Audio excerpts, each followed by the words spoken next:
don't really know. I don't really have that many skills. I guess I know how to dress sometimes. I'm like okay at dressing. I can dress myself. Yeah, I got the fit, you know, the fashion. You already know. You already know. I have really high emotional intelligence, so I think that definitely like helps both out of game and in game a lot. Managing like team aspects and being able to be a leader in team environments, as well as just everyday life, managing emotions and dealing with conflict really well. Yeah, I think that's a really big skill of mine that I value a lot, and it has helped me immensely in both real life and in the game. I don't know. I mean, I've put my time into this game so much and like gaming so much, so I'm a very positive guy, a positive beacon, I guess, but that's it. I don't think I have any other skills, really. I'm pretty funny. That's enough. My biggest skill outside the game is probably just work ethic. Like everything that I've done when it comes to like school or when it comes to like working or whatever, I have a very like streamlined mindset where it's not like what is the product of it, but the process. Really trying to like find joy and appreciate like the work that's like put in. I always try to have a mindset that's like continually looking towards like improving or getting better at whatever I feel like I'm lacking in. I don't know. I feel like my major in marketing, like I've always been like a very talkative guy. So I'd say like going towards like business and marketing, I would say that's one of my biggest skills. Just, you know, being a very talkative and someone that can, you know, just get along with a lot of people.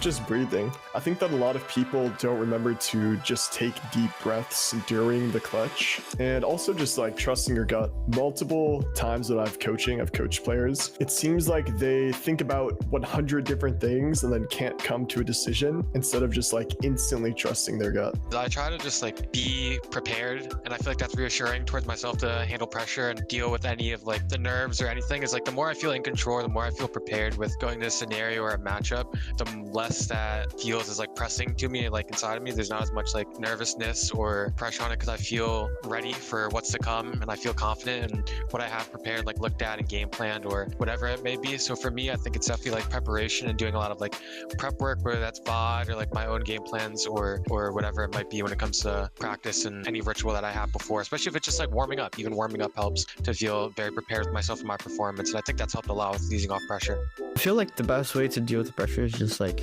to accept that it is there. I don't believe that people cannot feel pressure unless they actually don't really care about what they're doing.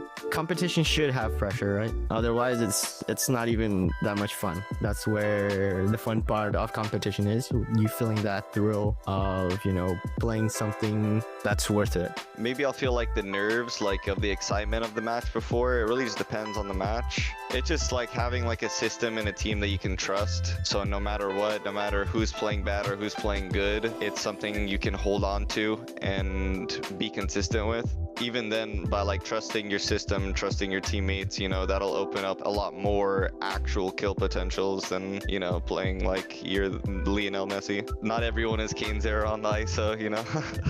What I used to do was I would give myself at least piss around to kind of get my nerves out. So even if I whiff or don't do what I was supposed to do, I would kind of take it easy and be okay with, you know, messing up or being a litof bit nervous. But I don't really get nervous too much anymore. So because after piss around, I just completely forget about being in a match, and I just play like it is in practice and kind of just let things flow.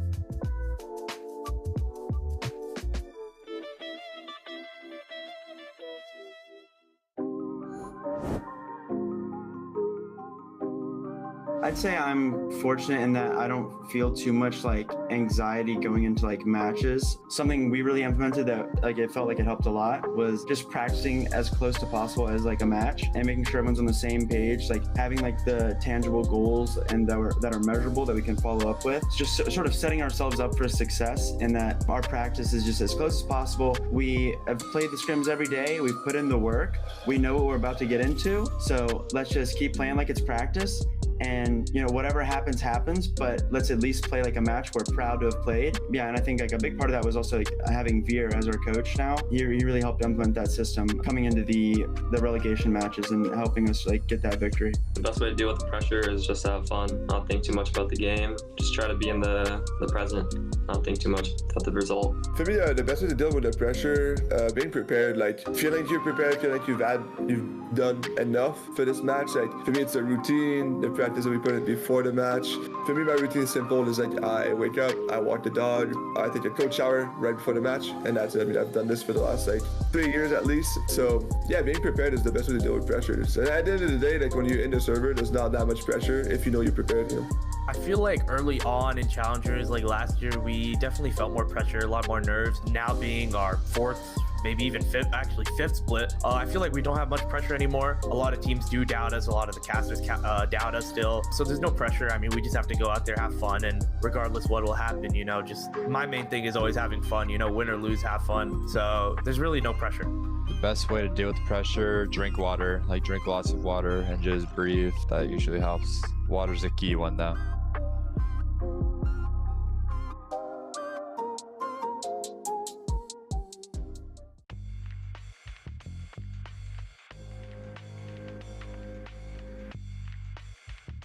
I feel like my route as a pro player has been pretty steady, I'd say. I started all the way back playing some tier 3 tournaments with my team last year. I qualified to Challengers and from Challengers to Ascension. And this year I decided to come to NA Challengers, which its level is higher than the Challengers from my own region. So I feel like if I would describe my route as a pro player, I would say that it's like steady, taking each step at a time, and hopefully this year I get to Ascension again and get to close it out and win it all. It was kind of like a reality shock. And maybe last year they handed our to us. Big part, the spike, nose injuries. It's not something that I was expecting, because in Brazil, honestly, I believe we were the better team in our region. That made me a little bit overconfident when coming to Ascension. And when we came to play against teams like Amedi, whose level was so high, it was something like, what should we have done in order to beat these guys? Normally when we lose in our own region, we would like know what happened. When we played against Amedi, I felt like, what should I have done better? Because I don't know. And then it's something like clicked on me. It's like, oh, you can actually get a lot better than you are now. In the beginning, it was kind of hard. I was not playing well. Media has been very welcoming, and the transition has been really easy for me. And towards the end of the first stage, I got to get back on my feet. I feel like stage 2 is going to be much better for me. Personally, to win it all, no? Win stage 2, win the next tournaments, and go to Ascension and get M80 that third participation, and honestly get them to win and get them to ascend.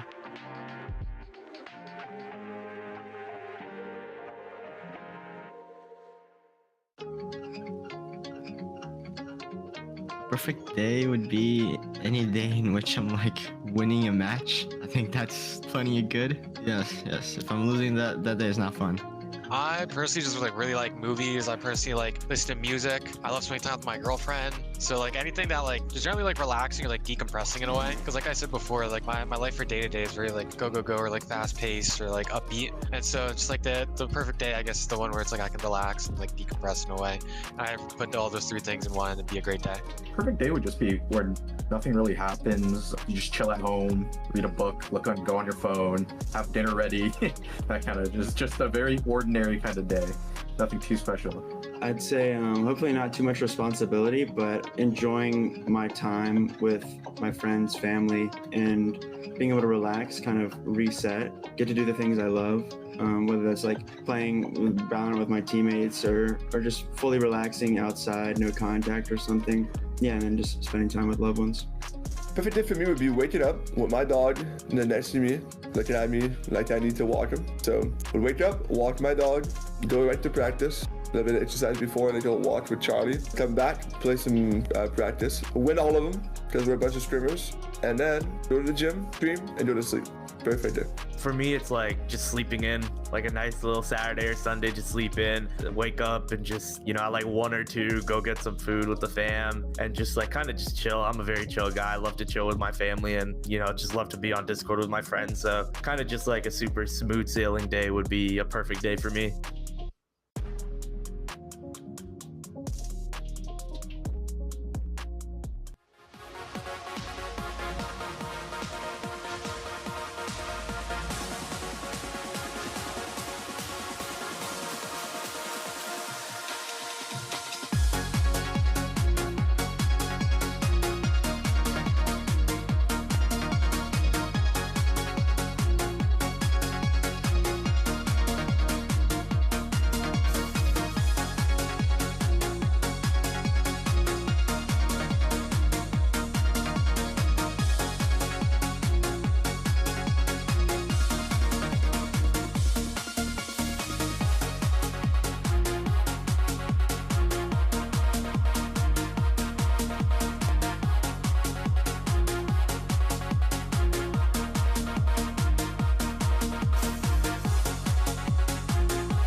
wonderful electronic invention I want you to see.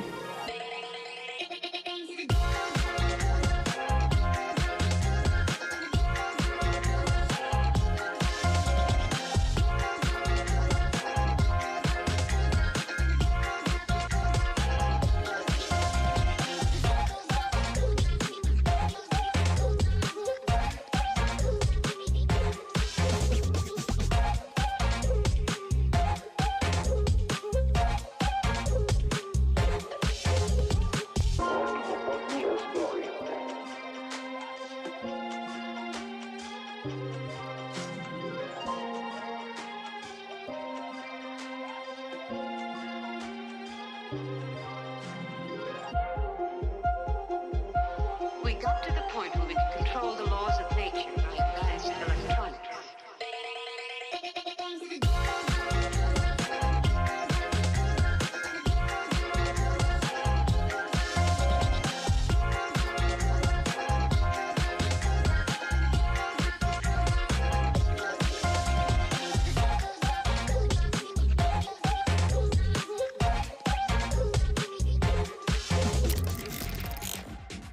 All these people really like to give up and they don't really have that drive. Envy's bad. Envy's bad. The expectation should be to win first place. Get them to Ascent. We kind of just threw at the end. And just winning everything. I'm with a better team now. 30 seconds left. Yeah, MAD were winning 5 versus 3. Corner. Oh, why not? I mean, take what like now over to the first.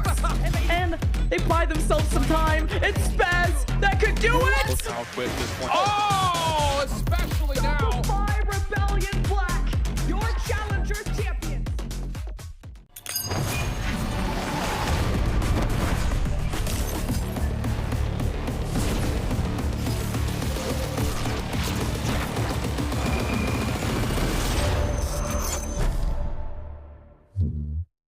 Hello, everyone, and welcome back to another day of Valorant Challengers North America. It is the final day of the regular season. 2 more matches and 2 more teams to get qualifying spots into the playoffs today, and I cannot wait to get started. Sarah Dawn, Roy, and Ash on the desk. Ash, I cannot believe it's the regular, it's the last day of the regular season already. Like, where does the time go?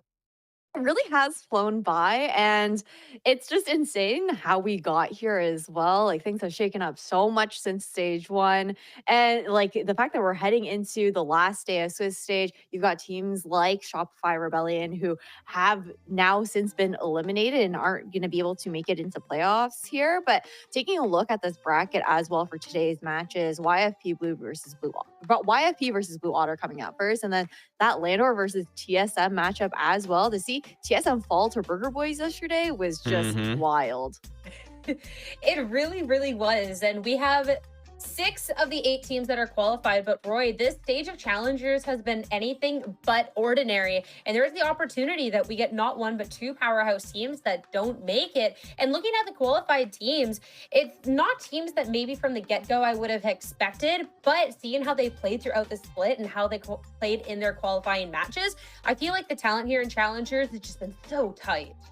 Yeah, definitely. I'm actually just disappointed in production that they don't have the slogan, anything can happen in VCL, as like a trademark quote somewhere on the screen. But no, you guys are absolutely right. It's been an absolute insane split. I mean, just this week alone has been insane, ignoring the rest of the split. But yeah, it's crazy that this is the end of the road for some, a sigh of relief and a second chance for some of the other teams. Obviously, the ones fighting for their lives right here. I'm ready. I'm excited. Let's get to it. It's so great. But of course, it's not just teams trying to qualify, but again, this is the last opportunity. So we are still fighting for our lives within this, and it'll be a great time. And up first, it's going to be YFP going up against Blue Otter. And this one is quite interesting because YFP has been a team that we've talked about so highly with a lot of this top tier talent, Ash. But Blue Otter on the other end is one of these teams that have put in so much work and I feel like have really transformed themselves throughout the split. So now it just comes down to one final match.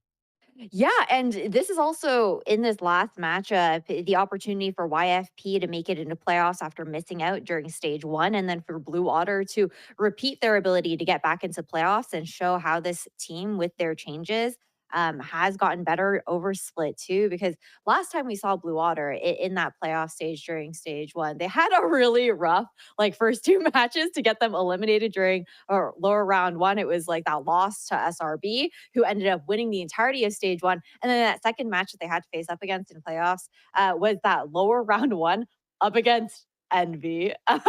So this is, I think, a huge marker for both these teams to be able to, one, make that playoff stage for the first time during Challengers this season for YFP, and then for Blue Water to show that they can get beyond that and maybe have some different kind of matches to look forward to if they get that far. And let's talk about this YFP roster first, because yeah, this would be a big match for them to be able to make their way into playoffs. It was frankly, Roy, a shocker and a surprise when they didn't last time around. And this team, there's so much potential and talent, but it was a rough time against their last match against Qbert. Yeah, that's definitely fair. Guys, I've been conducting some scientific studies, okay? You guys want to hear my conclusions? Yes, yeah, sure. Go for it. So I think there's a direct correlation between how much I actually believe in a team and how well they perform throughout the split. So the more I believe in these teams, the worse they perform. It's actually a crazy finding, but YFP has been my sleeper pick since split 1. And in split 2, I said they were a sleeper pick as well, especially with the addition of B-Dog. And it's just been madness. It's been a little bit disappointing. I feel like this team has so much potential and the level of experience is just crazy. But realistically, this team needs a deep playoff run if they actually want a shot in Ascensions, right? Like, it's not even just about placements at this point. Like, they need the points if they really want to ascend. And I feel like for this team, it has to start right here, right now. Absolutely. And I think, like, even just looking at the history here for YFP, they haven't been able to, they didn't beat a single team that managed to already solidify their spot into playoffs, and have only really been able to take wins up against teams that haven't looked that great this split. And that is just not the result that we would have expected from the roster, considering how well some of these players are performing individually. Players like Penny, who's one of the best duelists right now within this stage, and still not being able to secure one of those playoff spots despite such a consistent performance, and with his team like backing him up there as well, is honestly something that I don't know. I think there's just been a lot of questions about what like the missing pieces here for YFP and what adjustments really need to be made. Yeah, there's the individual performance, and the talent and the experience on this team too is sky high. So I'm looking a little bit to some of that experience today to really try and get it done. And Roy, first player we wanted to talk about was Jake. Obviously, their last performance up against Qbert across the field, it was a little rough, but like the performance up against Landor, even though that was also a loss, like if you're looking at individual performances, like Jake is someone who can really step up, and I think is crucial to step up today if YFP is to get a victory. Yeah, I mean, Jake has been the undeniable other consistent fragger on this team besides Penny. Like, just he's a monster in the controller role. He's a very high risk player. He's kind of like this new gen controller that you really want to see, and he's very flashy, he's very confident, and he's relentless in his playstyle. And I think that's why sometimes we see a bit of variance in his performance, but overall he's performing extremely well. He's been very flashy. There's a lot of highlight clips that come to mind, even some of the ones popping up on the screen right now. But yeah, I'm looking at Jake right now to really step up in this high pressure moment for his team. They need it, and they need him to step up. And you said that he was the other fragger on the team except for Penny. And Penny, talk about the duelist here, Ash, is the one that we've talked about a lot throughout the season. And another one of those players that if Penny falls a little flat today, that this could be the end for YFP. So no pressure, Penny. Yeah, yeah, no pressure. Sure, Sierra. I think that is the hard thing, because as much as the cohesiveness is part of like the win condition here for YFP, so are the performances coming out from Penny. Feels like those matches where he's having just such insane games are the ones where YFP are able to find the most success, and he's been able to just be like so consistent in the way that he likes to approach the duelist role as well, and being able to take some risks, also playing for his life, playing a bit more like safely at times too, and not being too overly aggressive. And for YFP, I think that is something that shines really well with his individual play style. I would like to see YFP setting him up a little bit better. I feel like in that matchup against Qbert, there were moments where YFP just weren't really setting Penny up for these opportunities to play that like push and pull and go for some of that map control and have that the duelists that he's playing in the Waylay, in the Yor, in the Neon really shine at the pressure that they're able to put on the opponent. And that's where I want to see the elevation here from YFP today. Something that was called out too was the opponents that YFP has taken down, and maybe opponents that, you know, weren't putting up as much of a fight as a couple of the other teams that they had faced. But looking at the opposing end, their opponents today, it's this Blue Otter squad that, even if it's not a name you're too familiar with, there is going to be familiar players on this team. And Roy, especially with recent performances, if YFP can't stand up to the teams that are going to fight back, then this is going to be a rough time, because I think Blue Otter have been looking really strong. Yeah, they've certainly had an interesting run until this moment, right? To be fair, they have mostly played bottom tier teams until their upset versus SRB. And I think that's when everybody's like, oh, okay, crap. I didn't realize these guys are not messing around anymore. They're definitely on the comeback. They're definitely on the uptrend. And I think that match versus SRB really solidified this team as a potential threat.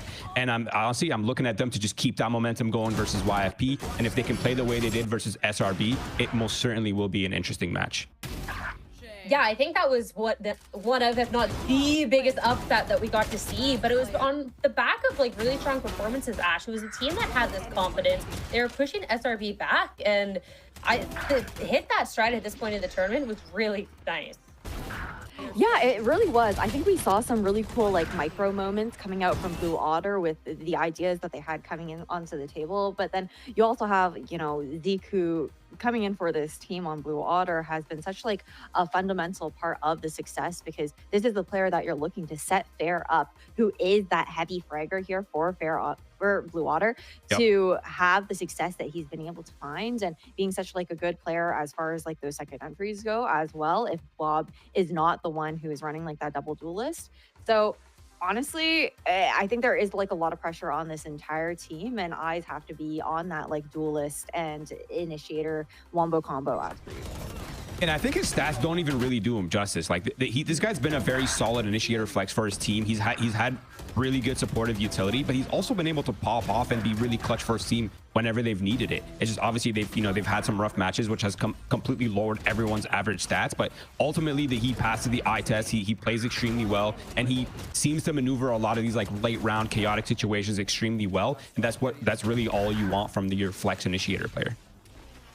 And another reason to highlight as well is when you're looking across at the team and everyone else be able to set up, that was something that was kind of set on the other end, like, hey, maybe the team isn't getting set up as well. And when we're looking at Fair, this is a player you want to be setting up, because he can just be popping off. Fair in the last series up against SRB, Roy, was incredible. When we're comparing this up against Paint, who's been someone that, you know, we have praised so heavily, to then outclass, oh my goodness.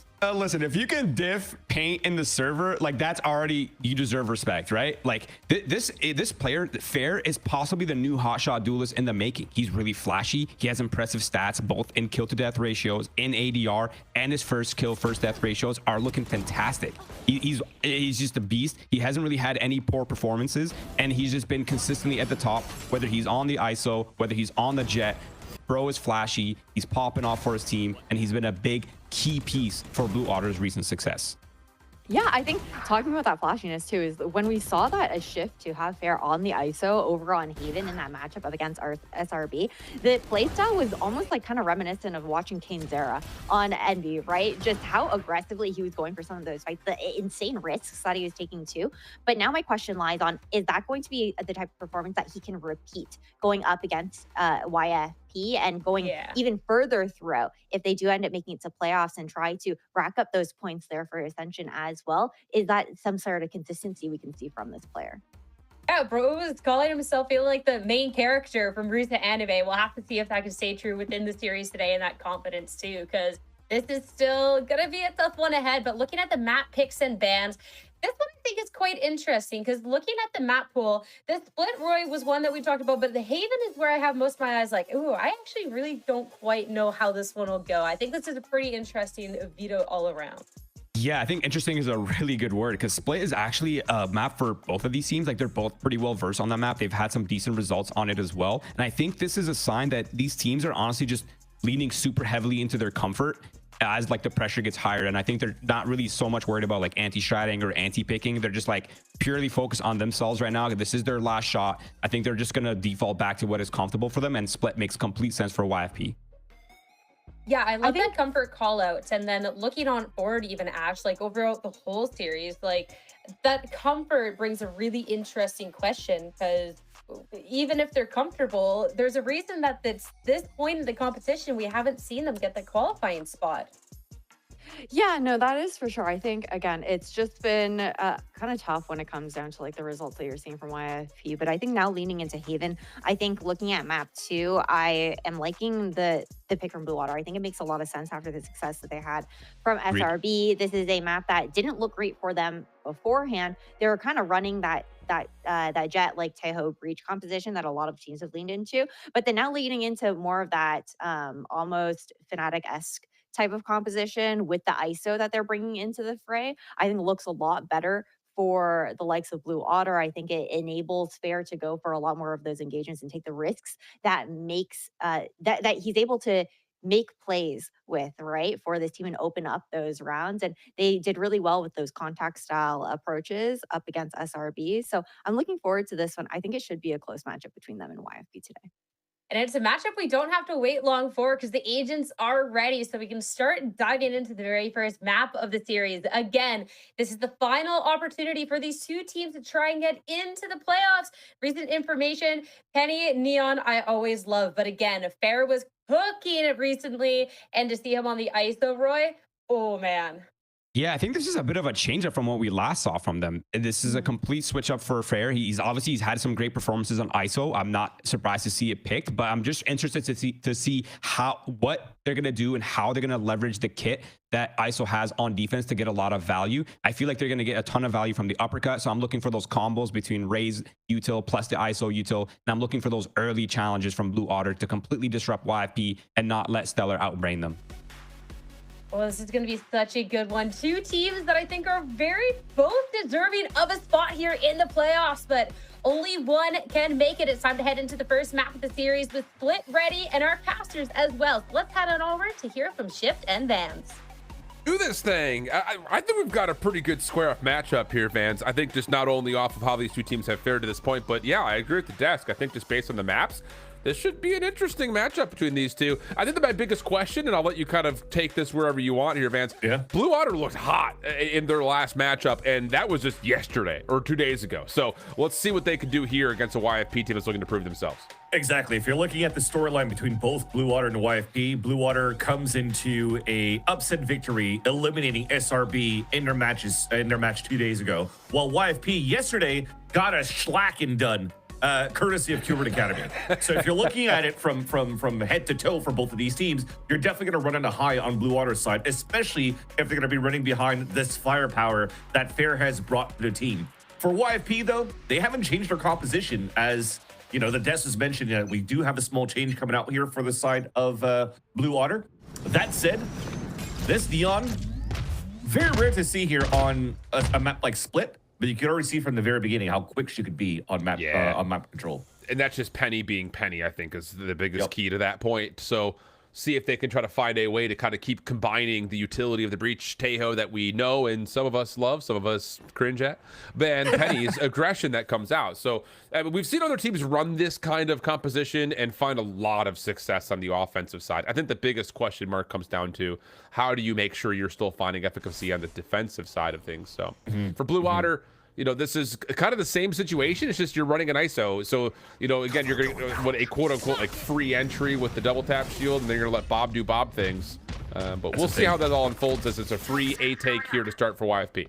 Yeah, Blue Otter just stacking over on the B side, thinking that they had some tape here on YFP's speed of attacking on B side and pistol rounds. But yeah, that's the biggest question for Blue Otter. How can they play the retake when they only have that single initiator? Thankfully, though, Zeke has a drone and also has salvos to work with, so they can already start engaging, initiating very quickly here towards the elbow. Ooh, that stealth drone actually gets past the dark cover.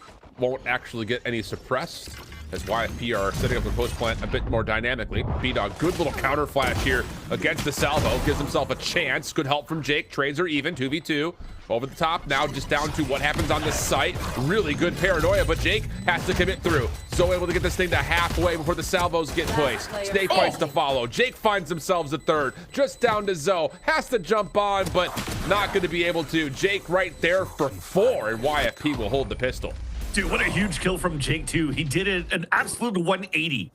when Roy was mentioning at the desk, like, you want somebody like Jakey to keep popping off, well, Big Bean continues to deliver. And yeah, it's bags of beans that we're currently getting in terms of frags out of this guy. What a nice little 180 he got onto Bob when everything was looking so good on Blue Otter's retake in the first place until he throws his paranoia, and then the utility was still very good on the pulse, but despite Zostel's staying alive and smoking for the team. But you're already seeing here, Shift, that Blue Water seems to want to be stacking and finding just B consistently, at least now because they're playing the anti-eco, but yeah, Penny's just owning.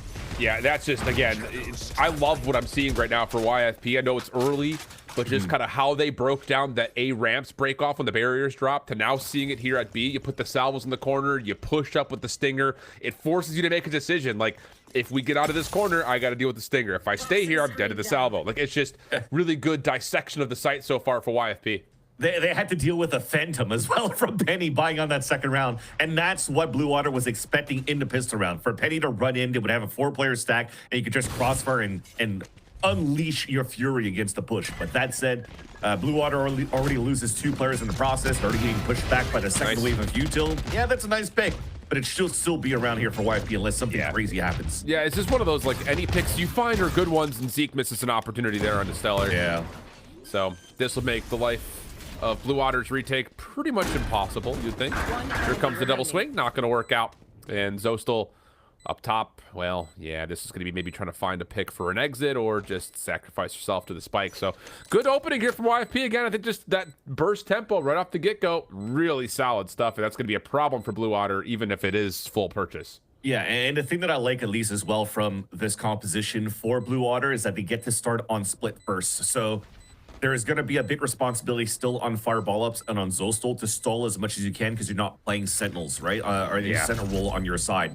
So you're hoping here that Fair and Bob could really unleash with the double taps, work together with Zeke. Though that's probably going to be the 3-player tandem trying to fight into that position so that they could actually, shut down YFP in the early portions of these rounds. If not, once they take the attack side, you're going to have a bit of dive, yes, with Bob, but you're not going to have too much util because you don't have fault lines breaches to really help the satchels of Bob to gain that space. Yeah, that's a really, really good point.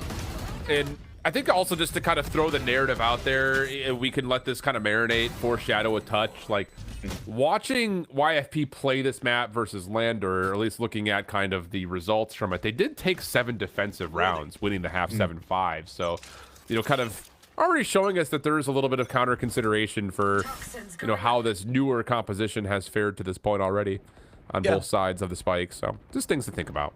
For sure. The thing is, for Blue Water as well, when they were just playing the last time against Prosperity, they're still playing double initiator with the Breach and the Tejo and getting a lot and most of their rounds on defense as well. So already falling behind by 2 and already activating an early double tap from the pressure on middle.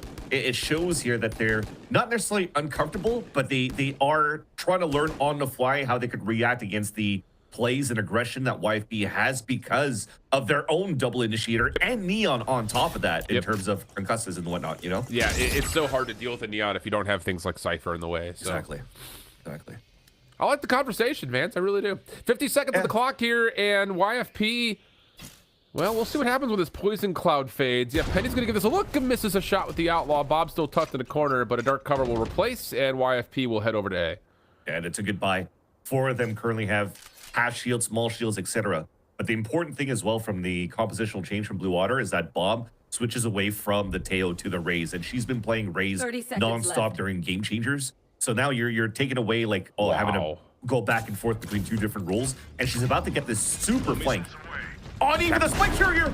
Yeah, that's so big. The commitment's already in for YFP. The salvo lands, and Bob has done more damage than is required, you would think. Paint shells, the delay, the hit from the paranoia, blast pack as well. Boop and Jake out of the way.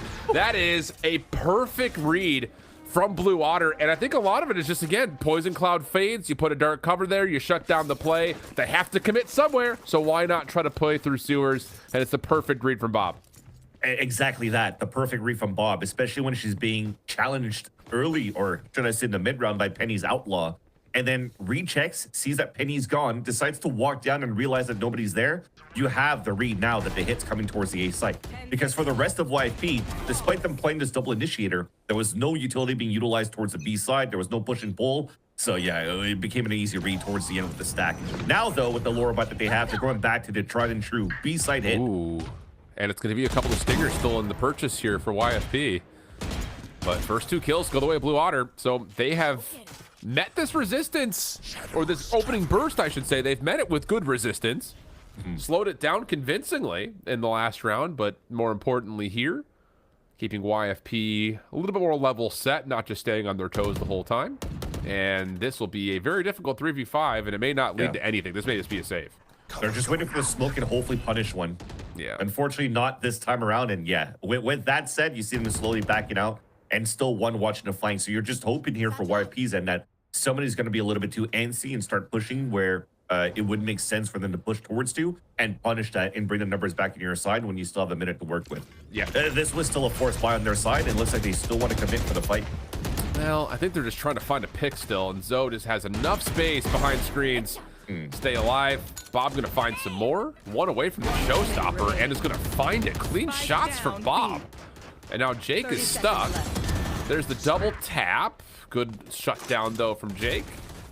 Giving Blue Otter something to think about. Here's the pinch, and Fireball will find the final elimination. 2-2 we go, but dire straits financially here for YFP coming into round 5.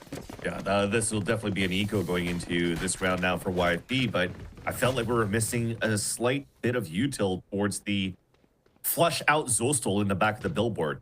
It was a good read in the first place. They spammed it, they aftershocked it, but not having any salvos in that back when they tried to go for the repeat, that is a slight mistake, because you saw that Zostal just avoided the radius of that aftershock, swung out with a double swing with their teammates, and then just got the easy picks towards main when YFP thought it was clear the whole time.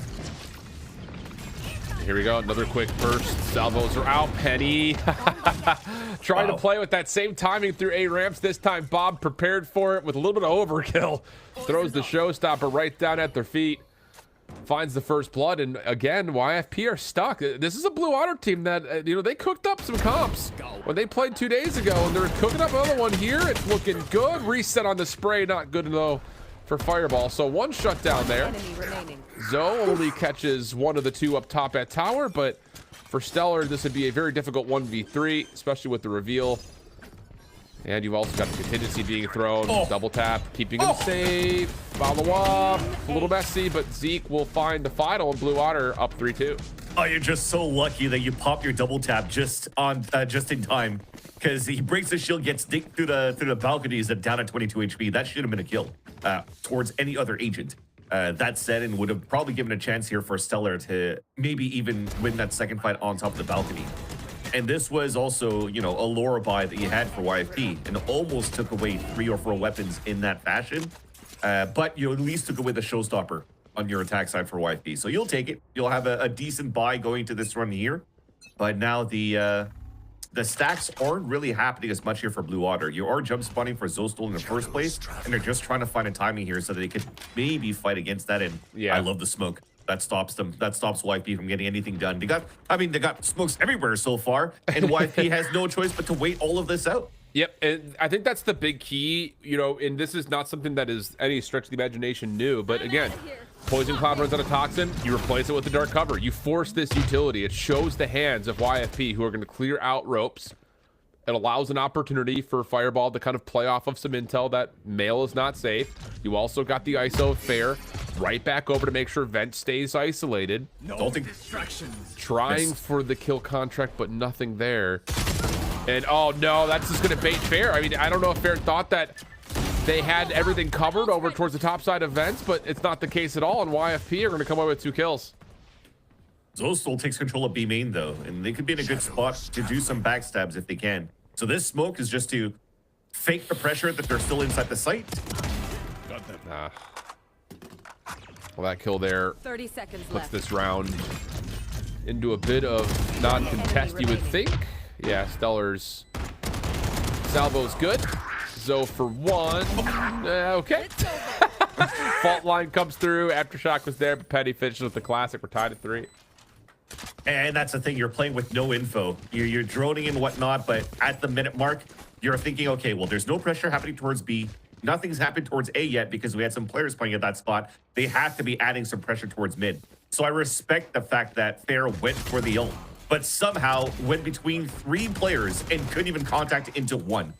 And unfortunately, thinks that the rope is, or vents is clear and gets punished for that. So that's one of the big play Hail Mary makers you're trying to do here for Blue Otter on the defense, and fails this time around, but the intent is actually quite nice. Sensor drone early for YFP, playing with a little bit more pause and what is going to be a full gun round, but the operator is the big part. Yep. Armageddon, though, you have an overdrive, you have a rolling thunder. Stealth drone trying to find some sort of a pixel peek on the pop, but doesn't connect. Poison Cloud is back. Penny's just going to kind of step into it and then step back. No worries there.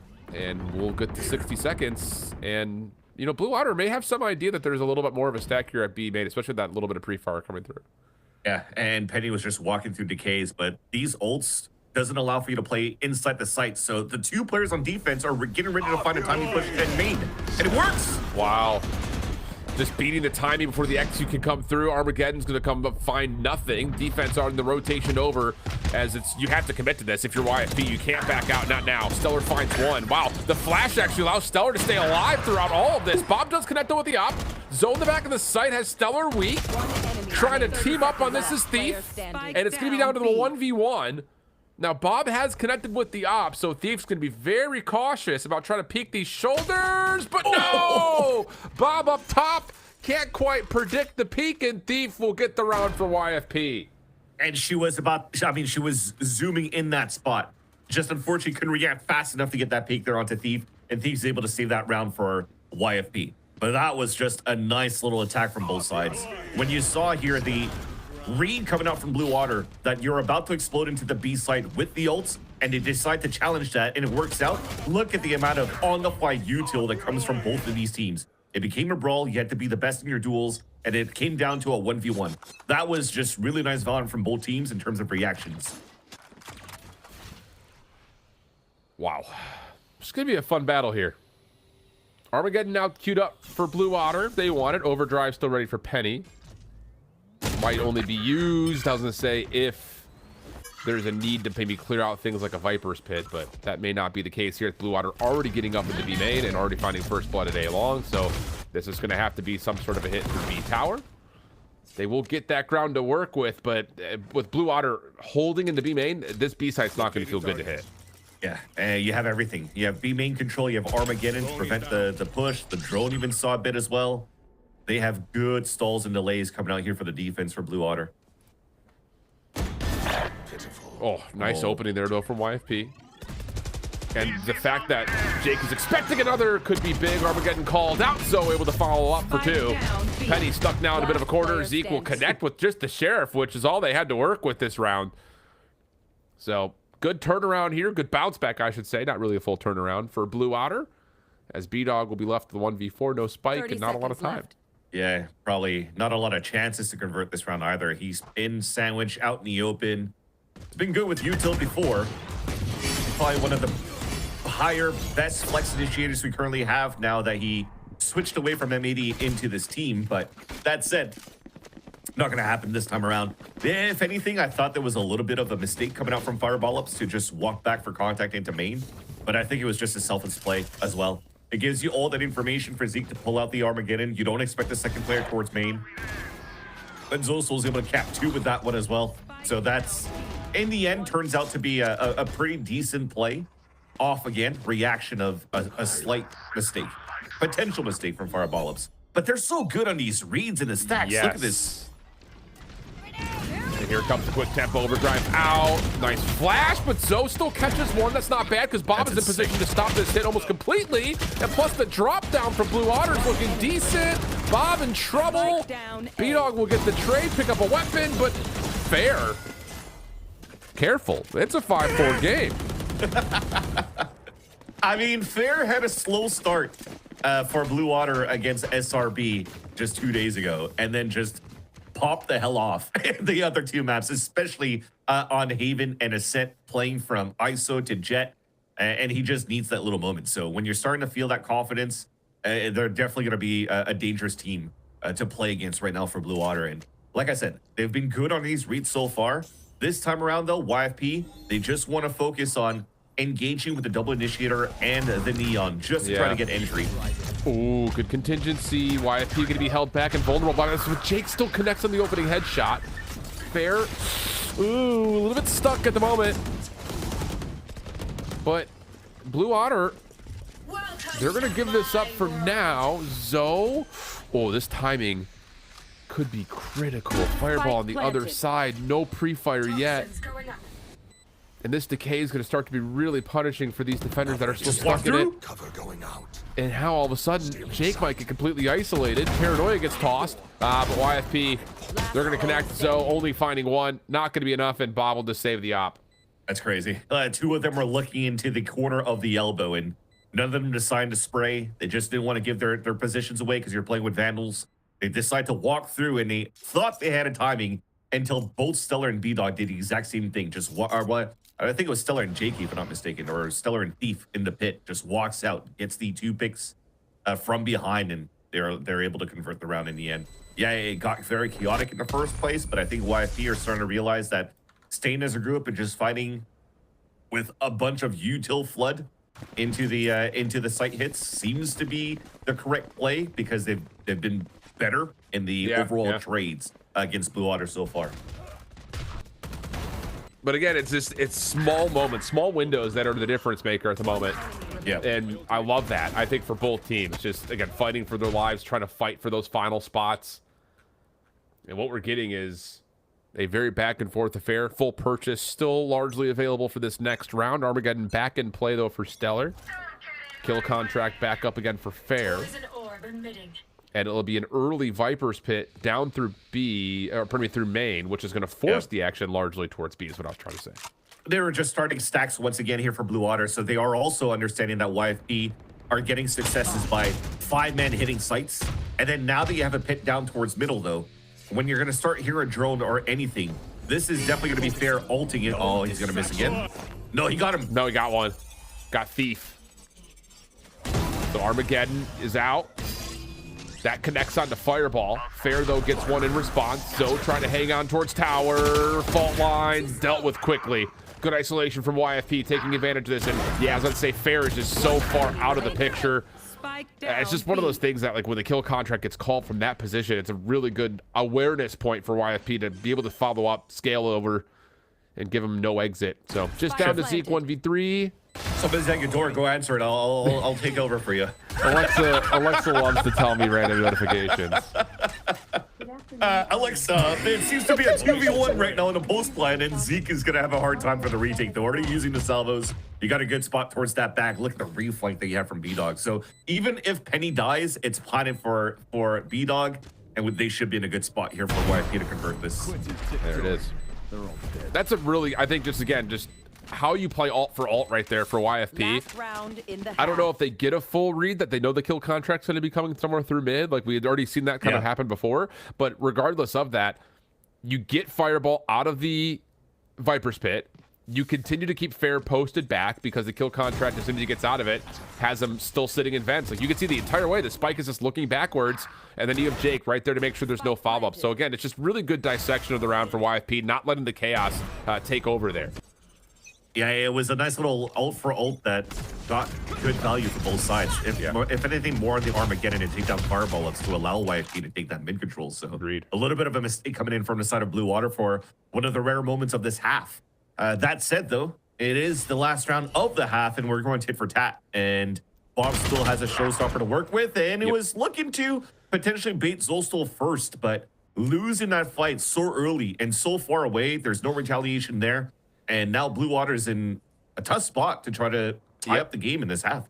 I was about to say, it's where that contact comes through. It's a long angle over towards Ramen, so there's not even the ability for Bob to think about even satcheling forward to try to force this showstopper, but may get a second chance at it. There's another little bait, but Fireball wins the battle. Zeke, before the Poison Cloud goes down. Does get a little bit of separation. Follow-up is Stun. trying to get here, though. It's going to be a double-up hit, maybe. But the special delivery actually kind of holds back the play for a little while longer, but only for a little while longer. And Fair is going to have to do some impressive stuff here if they want to try to hold this site with a Guardian. Nope. No defend. No defend from the Guardian. Showstopper for the Hail Mary. He'll connect. Last player standing. Spike Bob's not planted. alone. And no utility. So got to do this the old-fashioned way. But you can do it. Yeah, have shown it before. We've had some unreal clutches this week. Not here, though. 7-5.5. Again, not bad, really, from either team's perspective. I think, though, YFP a little bit more happy about, again, just how this half started. And that's the difference maker. It's the quick burst in the pistol. It's the quick burst in the other site for the anti-eco. That's your 2-round difference. Everything else has been even keel. Yeah, and Zeke had me chuckling a bit because he had good util, but was just trying to creep away from A Heaven without trying to make a sound, and then finally caught up to him. And it made it very difficult for somebody for like Fair to really anchor towards the elbow site by himself with that Guardian. And at least YFP, fast tempo on the attack works out for them. And we'll have to see if on the defense it could actually provide value, which it should, because technically you don't really need your Neon to be dashing around or rushing down these areas as much. And she, if anything, can rotate a lot faster than any other agent so far on this map. So on paper, YFP should have a stronger defensive hold versus, again, that lack of utility that we're mentioning here from Blue Otter, a lack of initiator utility on their attack side.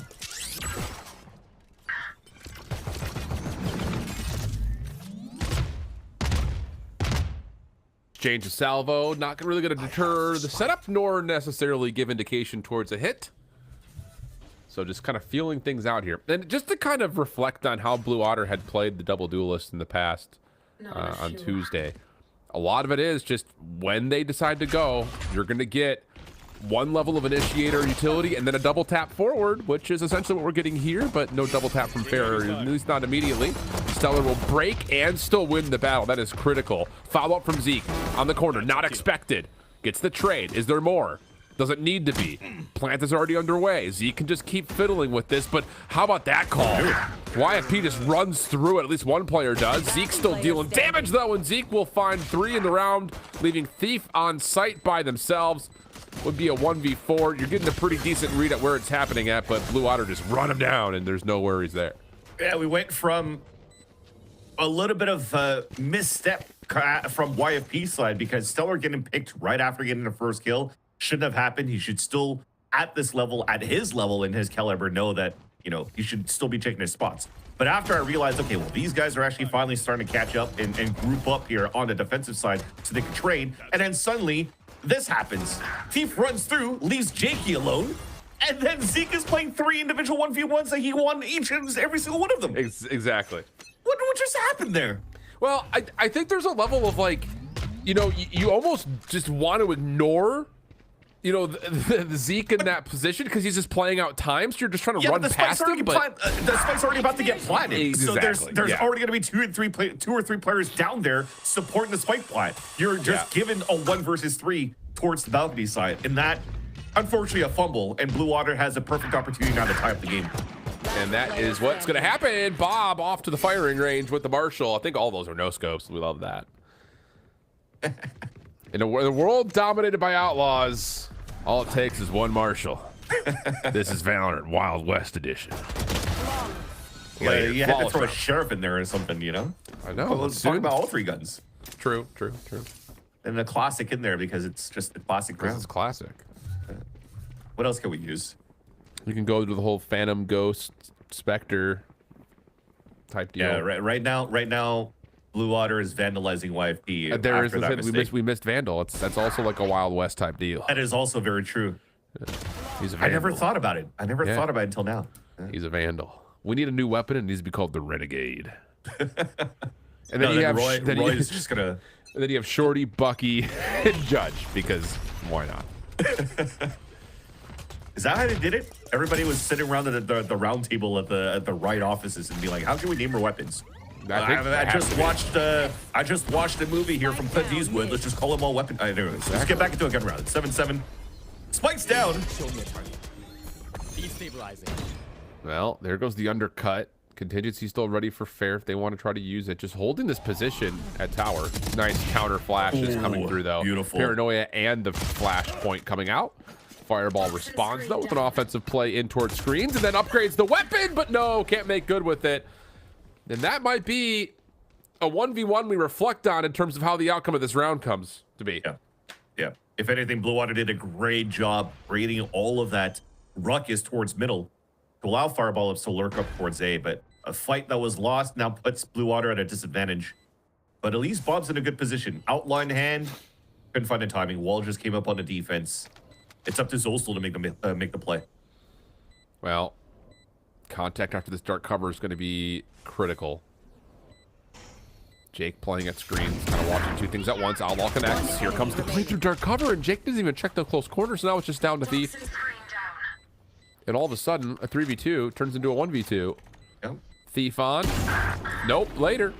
That's just individual 1v1s determining the outcome there for Blue Otter, and that's going to be a huge bonus for them starting off their offensive half. And that's on Bob once again, just finding the perfect timing. She did so in that, third round when they were playing their bonus, and then this time around with the Outlaw. Walking through the wall, getting the pick towards heaven, then your focus is off from that smoke.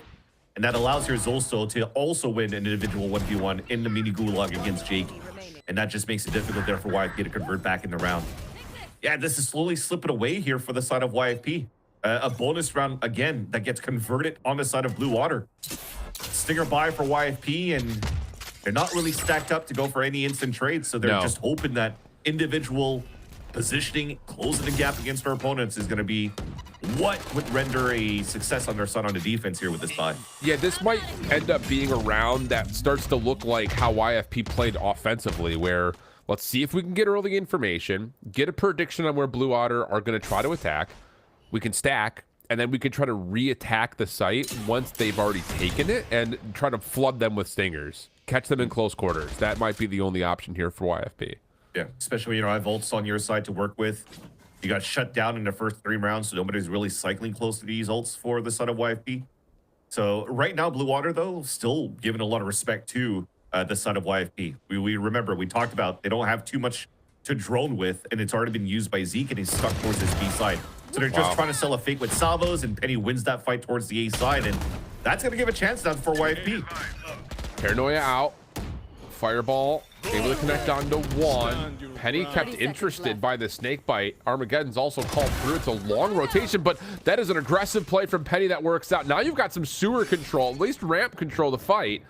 Fair's going to hit the double tap. They don't know where exactly Penny has gone to, but the extra lease on life thinks the shield will work out, and we'll get a 3v3 post plant. And Planet once again for Heaven, and they've been good in these spots for Blue Water. You have to start hurrying into tempo for the side of Jakey, though. He's too late on that flank. Yeah. And that little spray through the smoke just makes matters worse here for YFP. Jake going to be looked at. Good fault line coming through, but B-Dog still falls. And now it's just down to Jake for the 1v3 in technicality.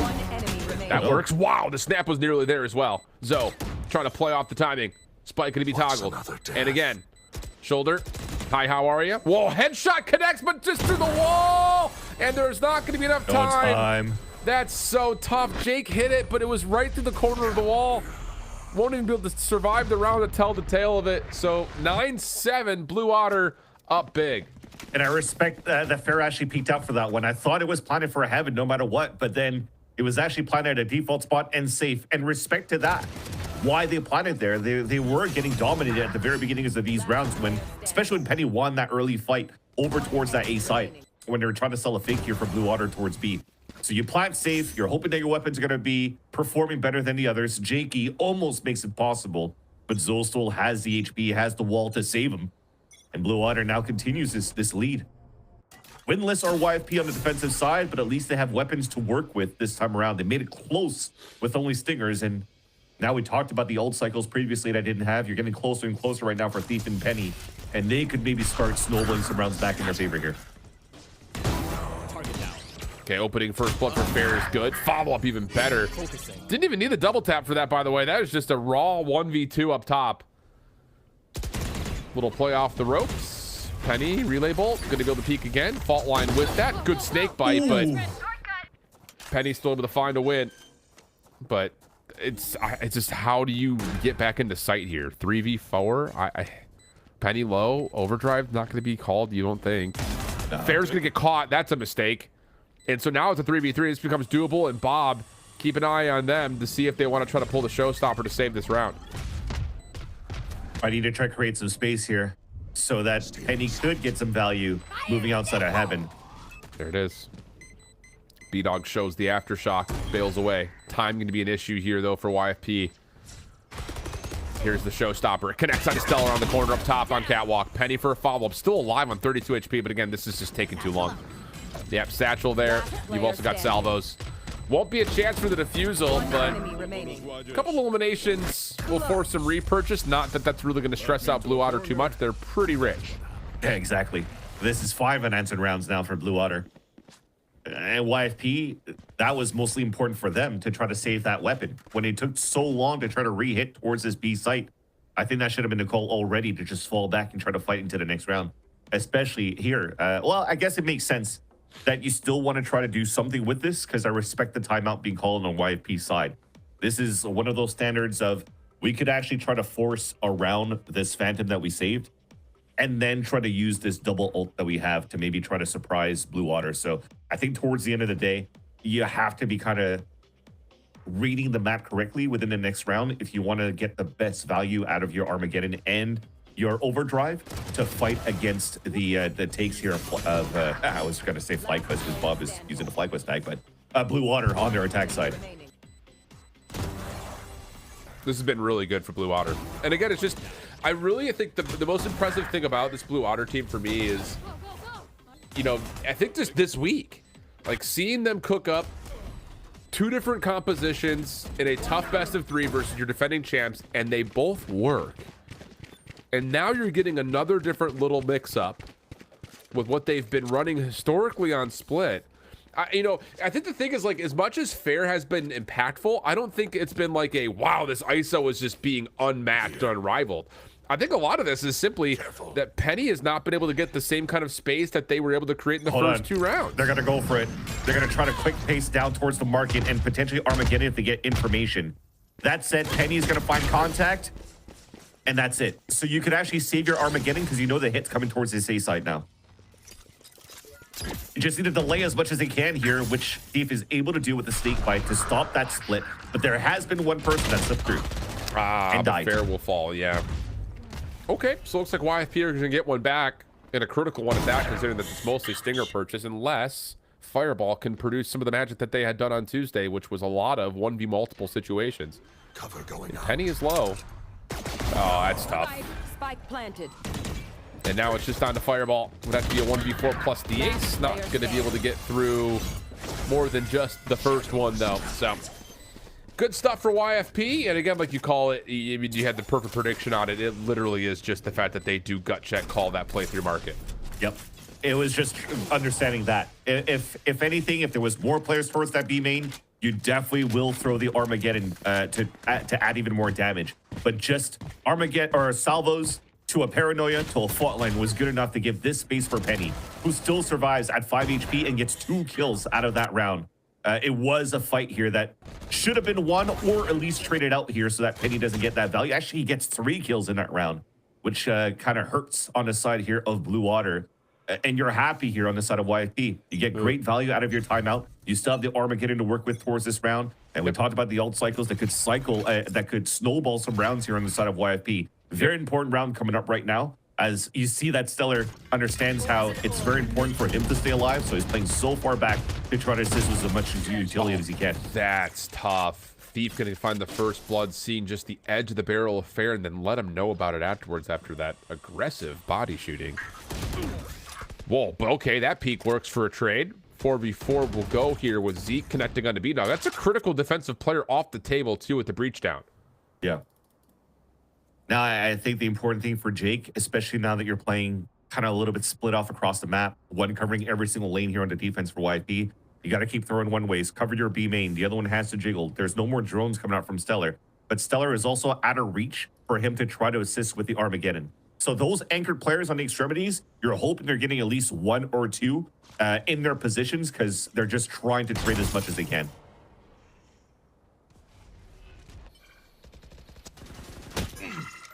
Armageddon earned for Zeke, queuing it up immediately. Smoke out towards the backside of the A-tower connector. Penny will be flushed over towards elbow. That snake punt does not get where it's intended to go, though. It's just on the corner. So Penny's still alive and well, and finds an elimination. Oh no, the Viper's Pit trying to reinforce this defensive position, but the spike will still be planted behind that. And the tools for the defense are really just limited to a special delivery and a paranoia. Yeah, that sucks. It's just unfortunate. Oh, wait, Jake is finding the kill. Oh, wow. On Zeke. It's doable now. There's the paranoia. Here comes the flush out. Bob, backside screens. Clean first. Satchel. It's going to find some damage on the Thief. Not enough to find the elimination, but low health pools regardless. But no, cannot predict the timing of the double swing. And YFP, critical round there. We're going to get themselves back to within 1. And more importantly, they're going to have Blue Otter at least somewhat restricted on their next purchase. They're still going to be able to fully afford, but they've done some good eco damage in the last 2 rounds. Yeah, especially with some plants and some the bonus rounds that you have coming through. You could try to salvage something here. The lowest buy that you're going to have is on Fireball Ups, who only has a sheriff to work with. But I do understand here, there was still a slight mistake in my eyes with what Thief was trying to do. He was trying to save his team, right? He's getting his teammates getting Armageddoned, he's getting salvoed, like he's getting pushed, and you're just trying to throw a pit just to keep your teammate alive. But you also block all that vision to allow Blue Otters to move in and get that plant, and even a spam kill onto Penny, who couldn't really just go for like the one and done inside the anchored spot. Yeah. Whoa! Oh my God, what a shot! What a statement from Bob. I mean, in terms of, again, setting up a trap play for YFP, that's exactly how you draw it up. Everything hits. Thief, whoa, nearly, I was going to say, able to find 1 to trade things back with this hit onto A, but Fair finds the kill. B-Dog trying to split the difference, dealt with by Bob. And a Viper's Pit will likely put this round out of question, especially with Fireball on a Judge. I don't even think Stellar could escape. He's got to cross the whole pit in order to do so, and there's 2 players in there. Again, I think this has to be a call to save. Jakey probably has to leave Stellar left for dead, and then you just try to fight within the next round. If anything, just beautiful shots coming out from the side here of Blue Otter to capitalize on these rounds, on all these positions, to get themselves in a winning condition here, or winning spot in this round. Well, it's going to be 11 for Blue Otter on YFP's map pick. The offense still looks really well oiled. Okay, a little bit of extra punish there from Jake, but again, not much that's going to stress out Blue Otter.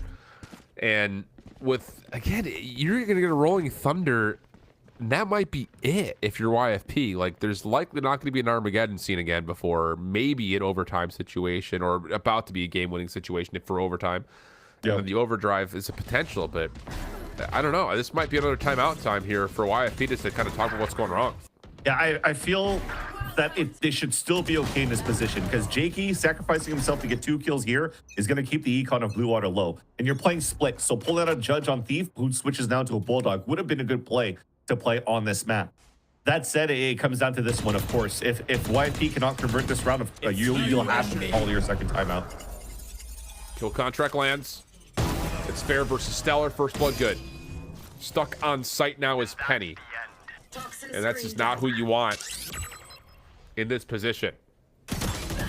Double swing here, or no. Jake was thinking about it. Does punish for the double tap falling, but these trades are more than fine if you're Blue Otter. 4v2. Bob one off from getting a showstopper. Armageddon close again. Like, you've got so many bailout tools here for Blue Otter. You're hoping Penny's gonna get 3.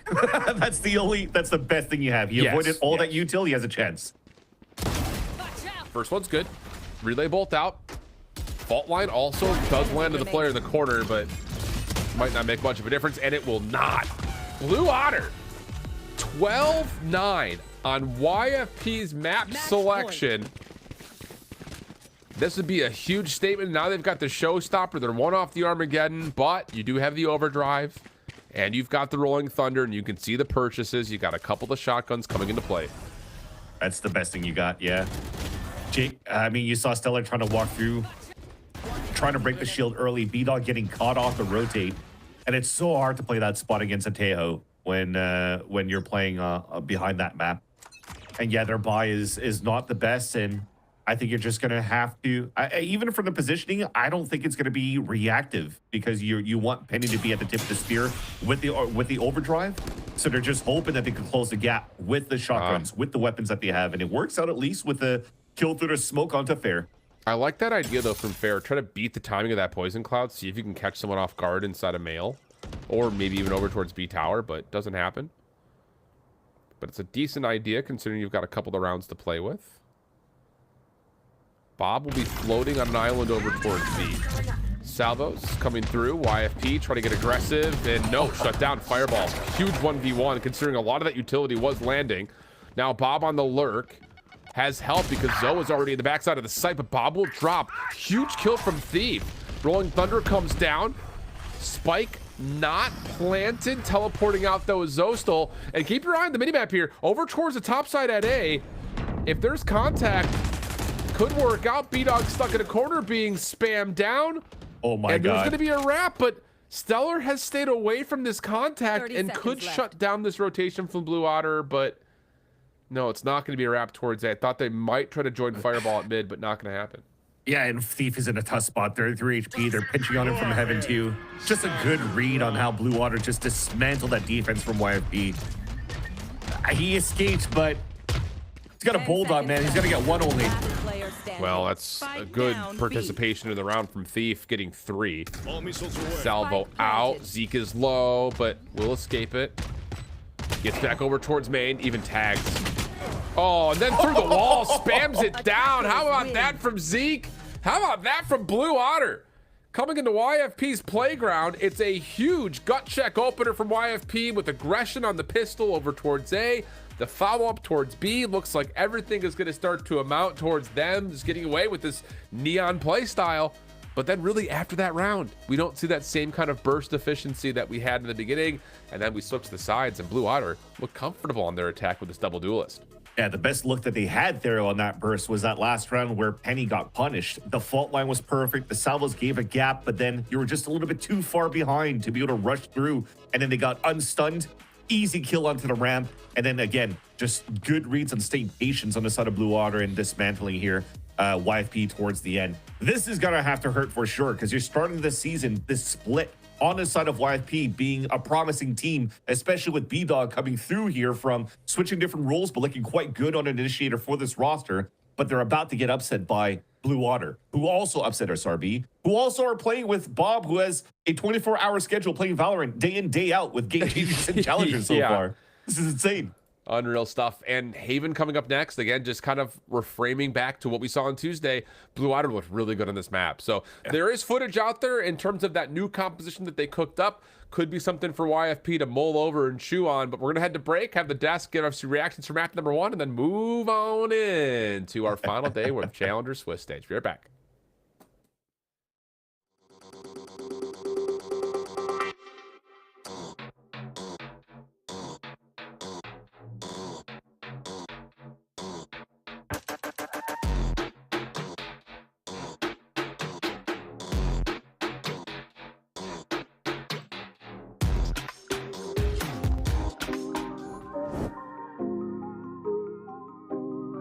I'd say I'm fortunate in that I don't feel too much like anxiety going into like matches. Something we really implemented that like it felt like it helped a lot was just practicing as close to possible as like a match and making sure everyone's on the same page, like having like the tangible goals and that are measurable that we can follow up with. It's just sort of setting ourselves up for success in that our practice is just as close as possible. We have played the scrims every day. We've put in the work. We know what we're about to get into. So let's just keep playing like it's practice. And, you know, whatever happens, but let's at least play like a match we're proud to have played. Yeah, and I think like a big part of that was also like having Veer as our coach now. He really helped implement that system coming into the relegation matches and helping us like get that victory. The best way to deal with the pressure is just to have fun, not think too much about the game, just try to be in the present, not think too much about the result. For me, the best way to deal with the pressure, being prepared, like feeling you're prepared, feeling like you've done enough for this match. Like for me, it's a routine, the pressure practice that we put in before the match. For me, my routine is simple. It's like I wake up, I walk the dog, I take a cold shower right before the match, and that's it. I mean, I've done this for the last like 3 years at least. So yeah, being prepared is the best way to deal with pressure. So at the end of the day, like when you're in the server, there's not that much pressure if you know you're prepared. You know? I feel like early on in Challengers, like last year, we definitely felt more pressure, a lot more nerves. Now being our fourth, maybe even fifth split, I feel like we don't have much pressure anymore. A lot of teams do doubt us. A lot of the casters doubt us still. So there's no pressure. I mean, we just have to go out there, have fun, and regardless what will happen, you know, just my main thing is always having fun, you know, win or lose, have fun. So there's really no pressure. The best way to deal with the pressure, drink water, like drink lots of water and just breathe. That usually helps. Water's a key one though.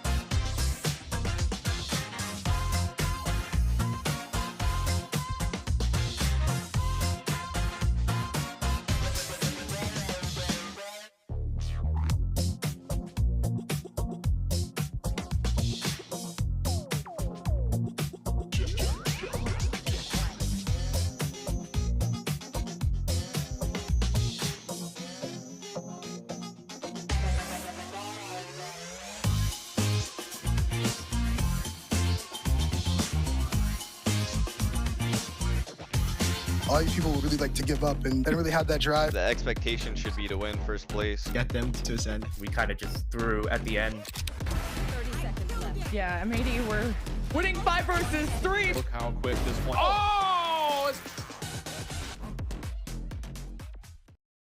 We had queued this up to be an interesting series between Blue Otter and YFP. And on the very first map of the series, split picked by YFP, it's going to be taken away by the Blue Otters, 13-9.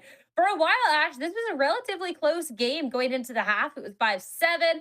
We were tied at some point, but in the end, Blue Otter, they steal it away.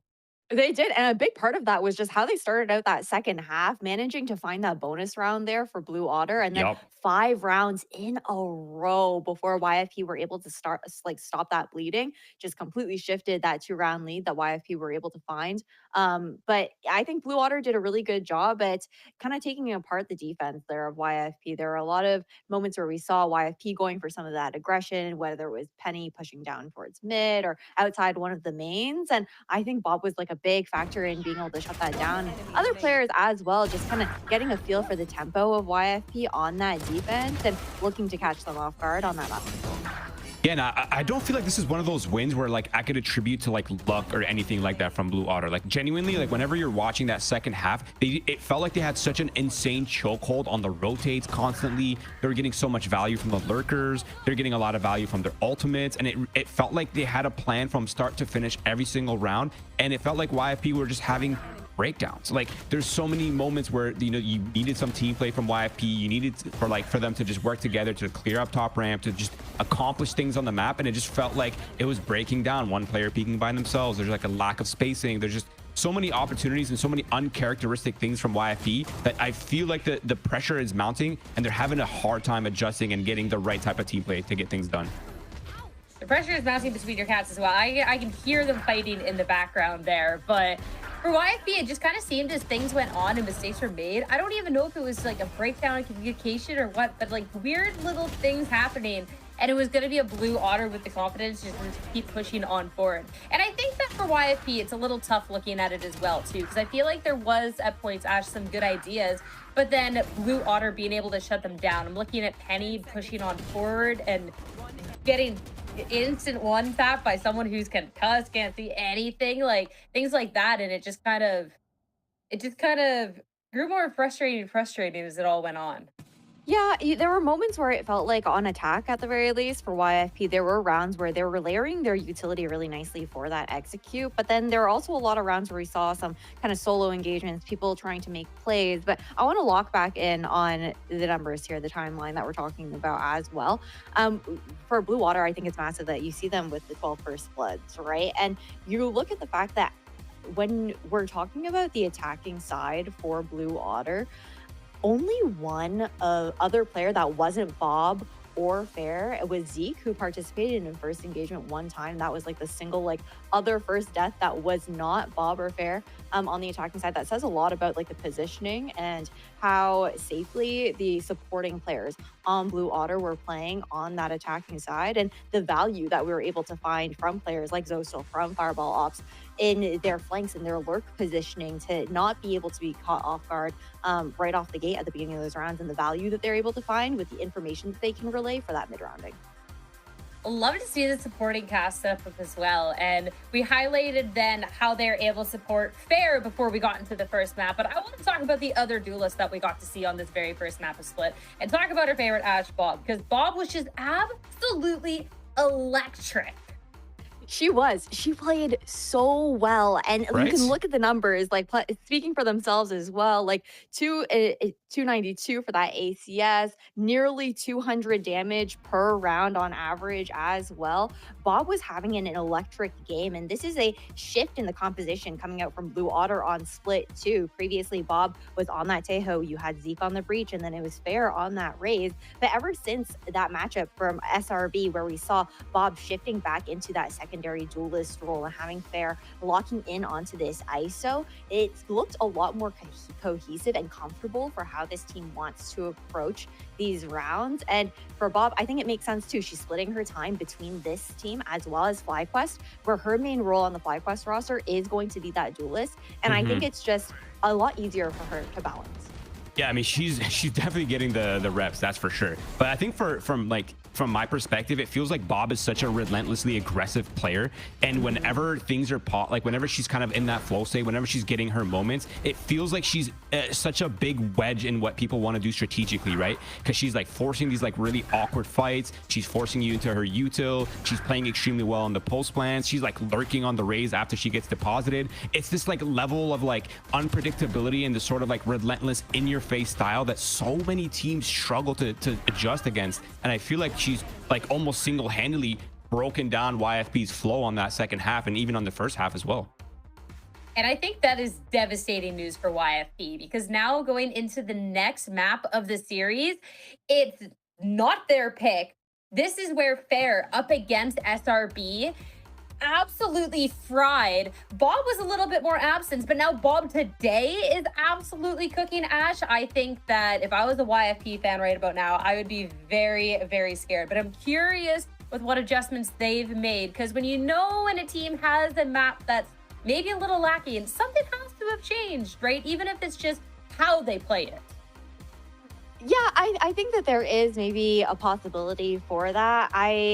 It's a pretty short turnaround time at the same time, though, too. Both these teams have played earlier this week, so it is going to be a big question on how much of a difference we're going to see coming out from these teams, if they're going to throw maybe on the side of YFP some sort of Hail Mary and change up the composition from what we've been seeing, that Yoru Vice comp hasn't been working out quite well for YFP. They haven't even had like close results in those losses. They were very dominant wins from Qbert and TSM when they had to face up against them on Haven. So it's terrifying for them because they lose out on their map pick. And this is a map where we saw them struggling a lot with that map control on the defense first, where they are going to be starting here as well.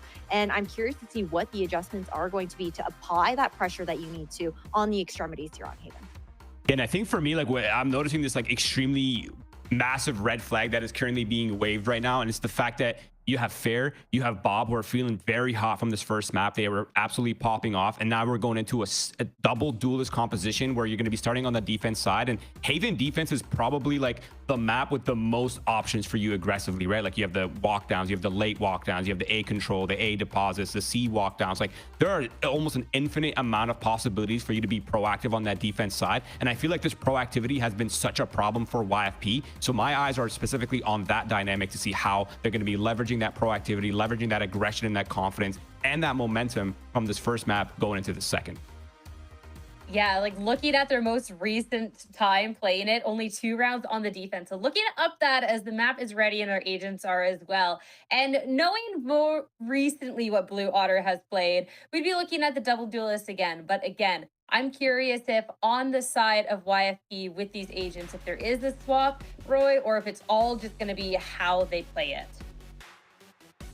Yep, there it is. I think we have our answer, Sierra. Again, my eyes are exactly on this double duelist, right? Fair, Bob, they're feeling really hot from that first map, but I'm looking at YFP to have a bit of a better defense showing this time around. They have the utility. There's a ton available to them. I really want to see them be a little bit more proactive than we last saw them on this map. I want them to see them use that early pressure from Yoru. I want to see them put a lot of pressure on Blue Otter, force them to make mistakes, and just don't let them play their game whatsoever. Yeah, that's the big thing, is trying to funnel them into the setups that Thief has going on, or even trap plays that's paired with B-Dog and Stellar. There's a lot on the line here now, because Blue Water, they have the opportunity to try and take this in 2 maps to make that playoff spot theirs. And for YFP, they're just trying to stay alive in this series. YFP definitely have the cards stacked against them as they head into Haven, but it's time to see if they've learned from their previous mistakes and can try and take this into a map 3. Haven is ready, and so are our casters, so let's head on over back to Shift and Vance. Hey, thank you, friendos. You know, the other thing about this composition, and I may be misremembering it. Let me actually just double check real quick, because what are we looking for? What are we looking for? I'm looking at that Shopify Rebellion series. Yeah, it was the same comp that Blue Water used. Yeah, it's the same comp, but I'm not worried about. It was the fact that Shopify Rebellion were not able to get paint going on the Neon. That was the issue. You know, again, Neon versus Cypher, there's level of that, but the Yoru will not have, well, mostly the same issues. So that's kind of where I think the big difference is in terms of how does Blue Otter pull off the same composition against YFP compared to when they played versus Shopify, because yeah, Paint was struggling immensely getting anything done because the Cypher was just so damn good. So we'll see if that will hold the case once again against the Yoru. Will there be something a little bit different here for YFP to bounce back into this series? So far, so good. It's an anchor hold by the back of the side, but Thief still gets that kill. That's all they'll get though. Yep. B-Dog hoping praying. Not bad, not great. It's just that's fair doing entry things. Just get on in there, soak up bullets. Sometimes bad. This time bad. Salvo, flash. Combination was decent, but Zoe does not care. Does not care. Little dance here, little wiggle, little wag. Stellar off the reload. No, not quite. I don't know why my voice just got so high pitched. Blue Otter take the pistol. I thought it was going to be able to go higher than that. I don't know. Off the reload. Just a little falsetto towards the end. But Lisa, I think it continues on to what we just witnessed on Split, that it is going to get quite chaotic here and there, and sometimes not as clean as we want it to be. But you still have some players who are able to step up to the plate and keep making it close, right?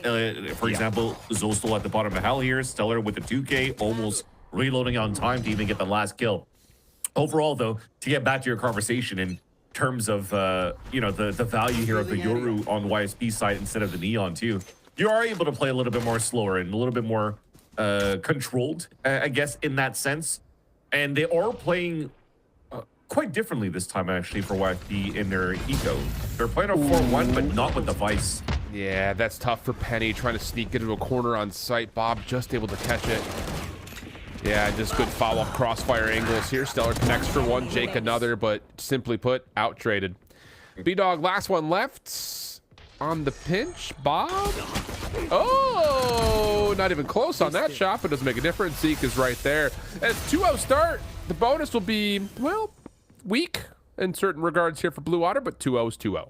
Exactly, some good damage. And the reason why I wanted to talk about a pistol round or an eco that was slightly different for IFP is I respect that.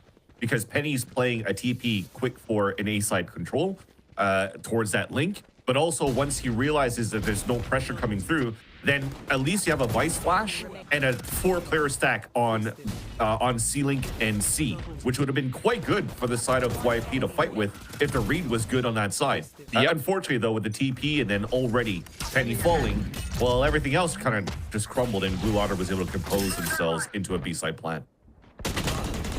Ooh, good opening contact. Actually, Jake finds first blood through mid. Thief denies the decoy. You also had some damage tallied on to Fair in the meantime. Aldrone to scout out. May have caught the shoulder of Jake. Well, now it catches all of them. But the paranoia does get baited out. That's really the only intention there for Blue Otter, to see if they can maybe get some utility out of that play. And they also pop the shear wall. And thankfully, I was going to say Fair still has double tap and maybe could have gotten something done because both Stellar and Penny are low. But looks like the bonus round is not going to convert too much as of yet here for Blue Otter. Yeah, if anything, it's actually more of a bonus for YFP if they pull this off flawlessly, because the economy is going to start to look pretty good. But Bob going to give something to consider. Penny, do you check this? 2 ships in the night? Oh, almost. Penny does come back, find the kill. YFP on the board, only dropping 1. And it's good, especially when Stellar and Penny, when they got heavily damaged at the beginning of the round. Invest in shields and utility, but they're still going to be in a decent spot for another buy in the next round, except for Jakey. That said, though, with Bob activating the way that she did on the first map, has an opportunity to activate with the gun round of Blue Otter, as she has a dimensional drift to work with. That said, there's not too much util behind her to follow up with that, so it's just on her to find the information, maybe where Blue Otter could out-rotate after. Okay, Penny, first blood. Gate crashes back.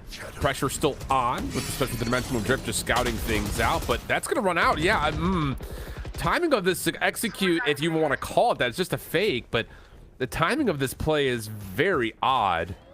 You're going to get a rotation into A. Stellar going to respect that by moving to Heaven, and Bob, who's low, is just going to try to play a corner, and he's just completely flashed beyond recognition. Razor vines are out. Stellar's going to find a freebie, and that play was anything but what was designed for Blue Otter. And look at the HP remaining for each player of YFP. They didn't get hit at all. When they were the ones that pressed forward in that defensive round, that was sick. That flash, it looked like Bob should have dodged that because she turned away from it. But then as soon as you saw it from the POV here of YFP, she was full blind. Nothing she could do. That said, the fact here that they pressured with the fault line and have their Yoru Penny run out the way that he did and got that punish onto Zolstol was a great start. After that, though, it was just unfortunate. You're just spamming through the smoke with Phantoms behind the dimensional drift. You catch some players from behind, and there's nothing really that Blue Water could do behind the dimensional drift. Well, I love this. YFP just not even going to respect the wall from Fair. Just walk up to A long, say you don't want to support that contingency with anything else. We'll just go ahead and chow it. So, opening first blood good for YFP. Establishing a foothold still on the A site with immense pressure starting to make their way in. Paranoia, Altrone going to see some of it, but Penny still holding in the same corner that he was in before. Able to find every single elimination, and this, again, is just another round for Blue Otter that does not go anywhere near how it was designed to. Yeah, and a half buy just to try to get a flat down for the side of Blue Otter. But I love so far that YFP at the beginning of these rounds with Penny is just disrespecting every single spot. He is just moving out, fighting between the walls, fighting against Fair, who has had 0 value so far as an entry fragger for the side of Blue Otter. You can't tempo as quickly because you still have to wait behind like TPs if you're trying to create some space. So it's all up to the guy brute forcing in. And even when he pops up the shield, he's getting instantly denied and shut down. So this is looking pretty good for YP now that they have their money back in order. But that said, this is finally another gun round back for Blue Water. No plans, but they still have a pretty decent buy. And also on the side of YP, nobody's playing an outlaw. So there is still a good chance here for Blue Water to do some damage within this round number 6.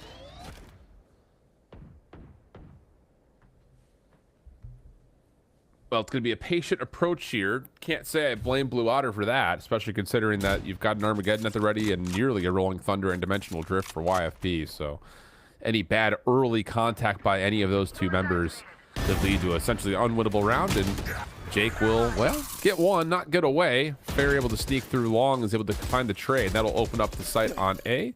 Bob just playing a little bit of a lurking role over towards Garage. It's going to keep YFP's defense interested a little while longer. And, well, this is a good salvo combination with the fault line, but doesn't really turn into too much besides a little bit of damage, and here comes the full attempt. And you have not a Cypher lurk, but a Euro lurk. Yeah. Flash out. Armageddon called to clear out sewer. That's enough to flush out one. So, stepping into the dark cover, good for 2, but the trades from Thief are even better. But here's that pinch from Bob for the 1v2.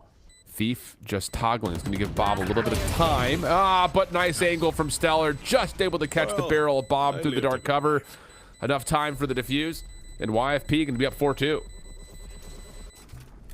And a nice diffuse towards the end. Yeah, I respect the fact that Blue Water had to stay within the sights to fight.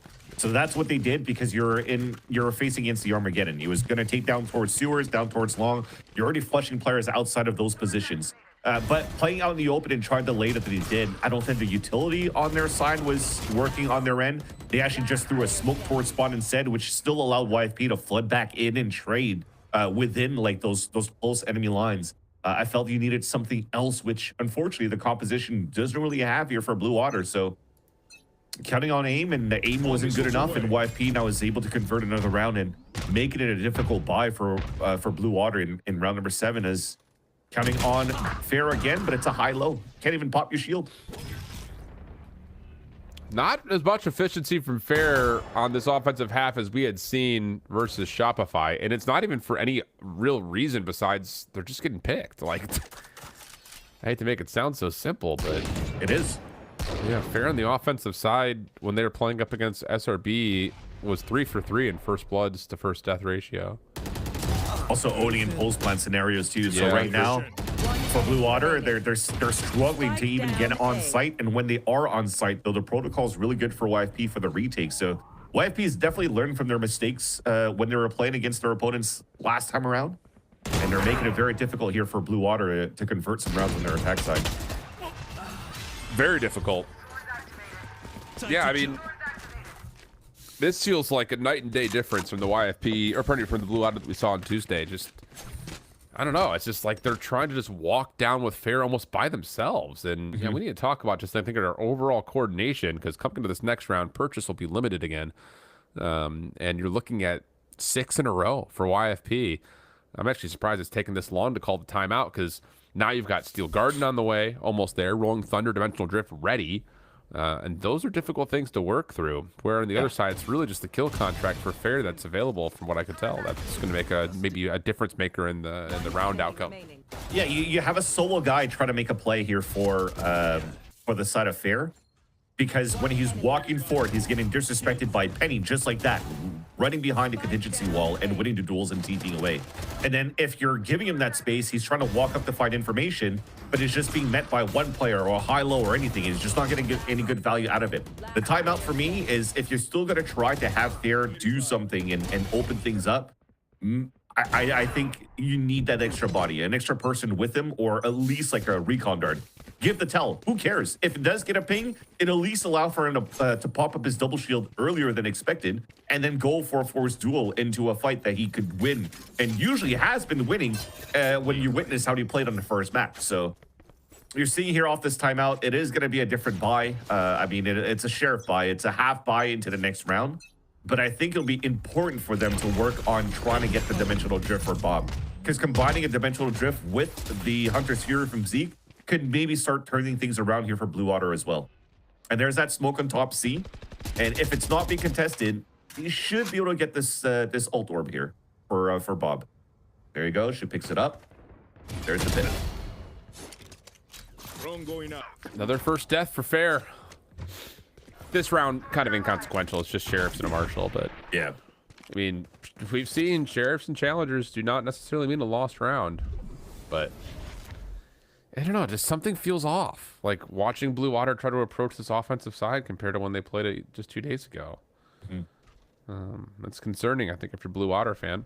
Yeah, it's YFP throwing a lot of different looks for sure. That's fair. That's fair. And it's making Blue Water second guess every type of play that they're trying to do. Look at how slow they're playing this time around, thinking that you would have somebody like, you know, Penny walking up and trying to engage, and now they're just walking in individually. I know it's still an anti-eco that they're playing against here for Blue Water, but they're still walking into solo positions and just getting met by super passive crossfire setups from YFP. And now the next round, when you have these ults to work with on your side here of Blue Water, it might change right away. YFP might be the one adding the tempo and instantly going for some sort of planned attack to deny you that space. You're seeing it here before we get into this this replay here, Shift, that there is a couple of pings happening towards the C site, so they are potentially trying to leverage this Hunter's Fury play even before the Dimensional Drift. And for all of YFP, they were focusing more on A side control, which is fine because you have a Rolling Thunder to play with on your retake.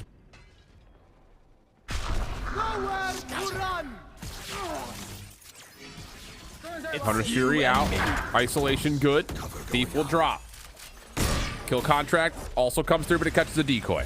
We've seen that a lot this stage. It's just part of the deal. Dimensional drifts on both sides going to be popped. Bob hasn't seen anything yet, and the Rolling Thunder is going to come through. That's actually really well placed, but B-Dog not expecting that Bob was behind him.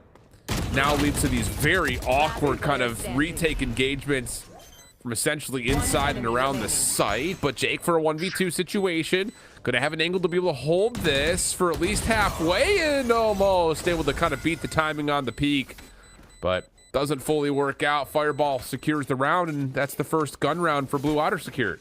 And YFP already knew that there was going to be a kill contract being thrown towards the logs, which is why you saw Thief almost looking like he was throwing, just running into a straight line towards that logs. But he didn't expect, even if the clone was picked up at the kill contract, Jakey went for the full TP backside, and it was unheard because it was being masked by the Hunter's Fury. And Thief would have been thrown down no matter what. So that extra ult that was there on the side here, sorry, of Zolstul, gave a chance here for Blue Water to take full control of that C site. So a chess game around the ults that runs in their favor, but now YFP goes for another rebuy when they have their own ults in round number 10.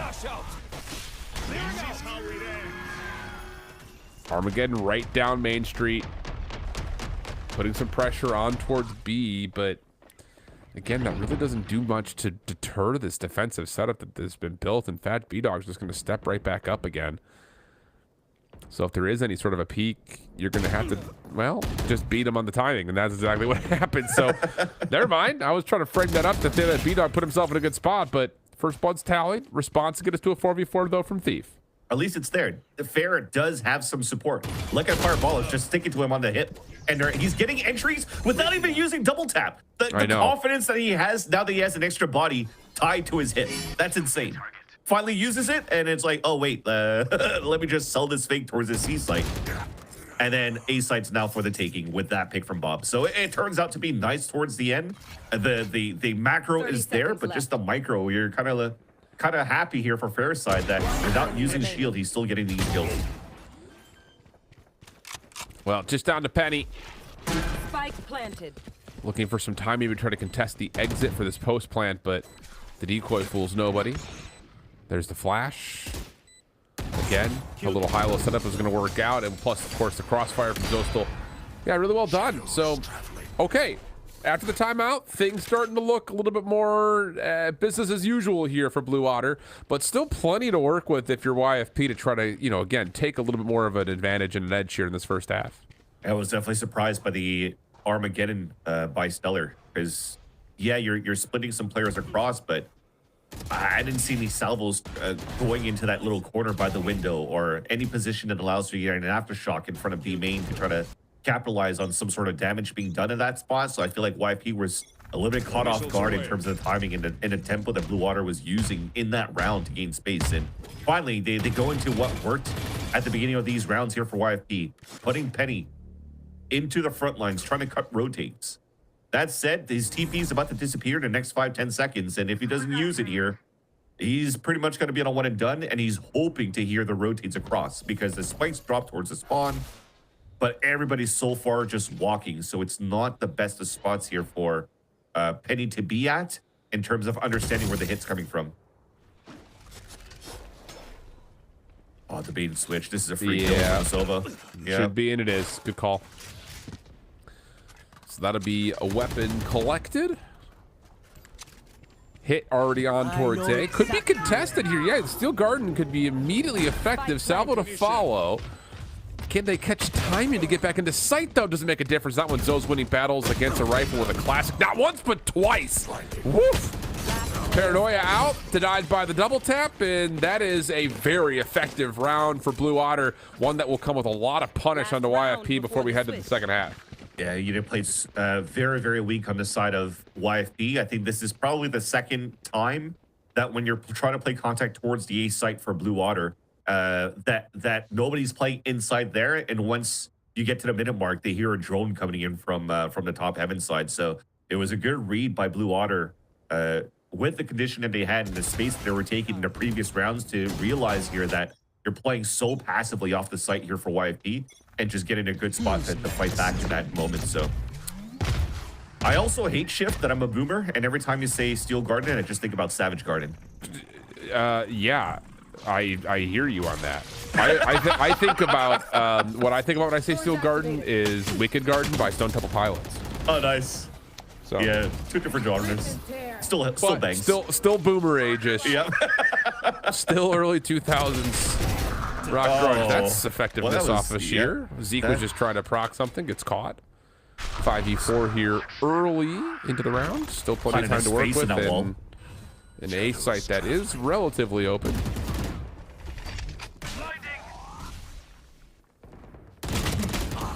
Oof. Okay, that'll work. Couple of contact plays. Who's next? Okay, who's next? Yeah, for real. There we go.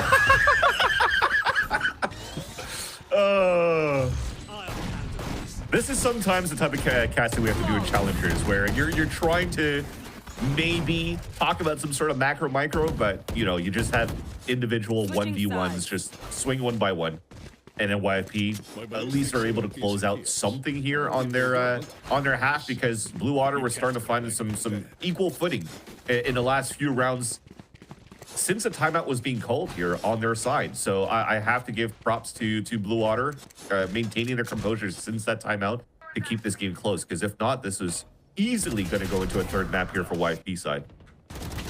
Yeah, I think you're absolutely right. And I will say the bounce back there in those 3 rounds in a row for Blue Otter keeps this essentially back to level footing in a certain way. I won't say like that fully, because there's still a lot of work that needs to be done here, but it's better than what it was looking like, tell you that much.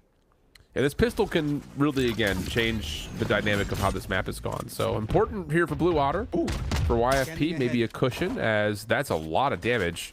Yeah, out of this YFP offense. Zeke. Second shock too. Chuck dart. That one, not as much. Jake is still low at the funny number in HP, and YFP still committing to the hit.